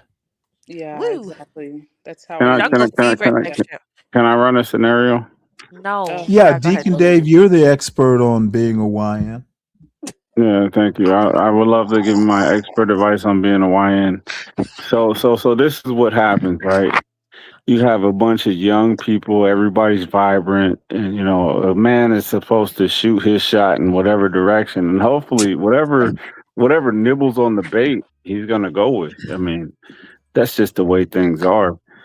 But to shame somebody for at least shooting their shot, I think that is kind of shameful. And Stanley, you Dave, have shut a the fuck up, because you know what the fuck hold you're talking about. No, Dave, hold because now on, you're I'm a talking. land. No, Dave, shut up. Hold, Because this girl Tina, said, no. I'm not. go away, psycho 12 times. And he's like, I love you, girl. I love you, baby. I want to kiss you. Tina, She's like, go away, psycho, go away, psycho, no, go we're away, not psycho. exposed. Look, I people. love you, baby. Well, wait, Get we're getting Tina, but you much know that too much. works whenever you're We're actually attracted to the She man. said you're hold on, going to folks. jail. Hold But on, Tina, you folks. know that I works don't whenever you care actually about like the this. Yeah, man. I I mean, so don't maybe he for care. just a doesn't. fine ass I man, a do fine not man. She care. was doing charity work at this We're point. not I don't judging CM's care looks. We're just about any Dave, of we're YouTubers. this. not. All right. Well, I'm gonna have to clear decks. No. I Stanley, don't calm care down about because you want to how do it this female got to. approach shit where you want to say that no. Okay, I don't care about the receipts and who said what and all that. I'm glad that Audrey is okay. I'm glad that she has hopefully figured out CM's cussing in the back chat, where by to the way. navigate from here. That's really all that matters to me. CM is cussing, saying, Okay, I don't care about what CM's doing. I can see him. He's trying to come up to the panel. He's simply not. I'm not Art. You don't get a second chance when you screw around with an adult black male. Thank you for coming up, CM. I see you, but not tonight. You really are acting like a straight up bitch. Well, then let me enjoy my bitchitude. No, hold on. No, motherfucker, I said let me enjoy it. And now you want to ask me, you want to reframe your argument? Deacon Dave, it's late where you are. Why aren't you asleep? Because I've been off for so long, I don't even know I got to go to work tomorrow. So, with all due respect, well, you're gonna find out. Wait. With all due respect to Tina and Andrea, much respect to you, ladies. No respect to me. I got you. And you, Stanley, all three ladies. I mean, I appreciate y'all, but I'm just trying to say, like, you got like a great moment in history where we can actually examine. We can examine. Which fucking moment in history are you talking about? The three ladies and me and Sia. I'm just saying we can examine the male perspective. No, we don't want to examine it. I'm tossing that out. I don't. This is not even a post-mortem. I get what's going on here, and I'm not going to try to stop Yeah, the flow of the show. You should have gotten what's going on about 30 minutes ago. Never Thank mind. you, Dave. You got no. Thank You got you, it. You got it. Dave, You for got it. I catching know up. when to back off. I'm just gonna back off. All right. I just think Good, this is Dave. whole shit right now. Good. You're finally catching up. Thank you, Dave. So, in all honesty, I'm over 6 hours now, so I can't auto cut this. So, and I'm not going to cut it.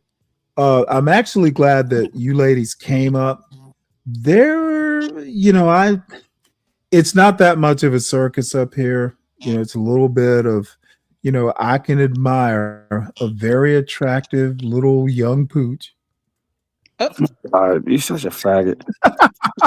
Hey, don't think I'm blind, ma'am. But yeah, I guess my questions were answered. One last question before I go, because I'm about to get off. Andrea, you are uniquely stunning. Is that you? Yes. Oh, okay. So Stanley, have your fun, but Why did you ask that? because I always see you in the chat, I didn't really know who the hell you was, really. Dave, you know what? You need to get this. Maybe take a water and a nap. I don't need shit. I'm gonna be strong Period. tomorrow the same way I'm Exactly. strong today. Yeah, I strong don't. today. Yeah, but I don't have nothing, no strings to hold me down. I'm a real boy. Okay, well, stop talking in subliminals. This isn't Rosetta Stone. Talk with some, with some bass in your chest. I'm a real What does that boy. mean? So Hey, Dave. put a name to it. This is something that Tina has learned on the other YN channels.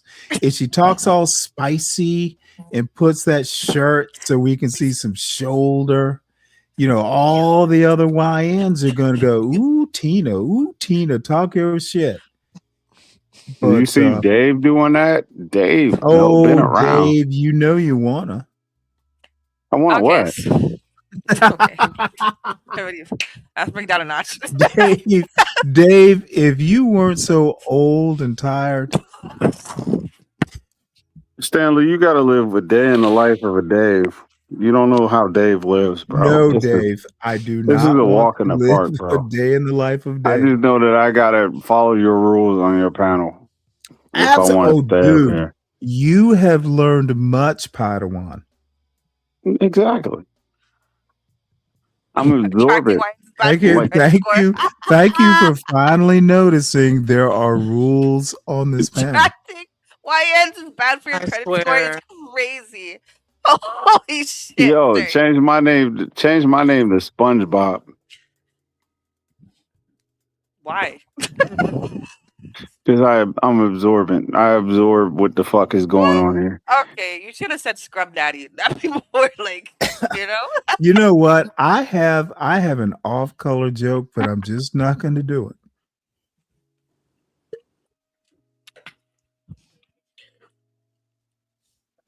Okay, Dave. No, fuck off. Tell us what the off-color joke was.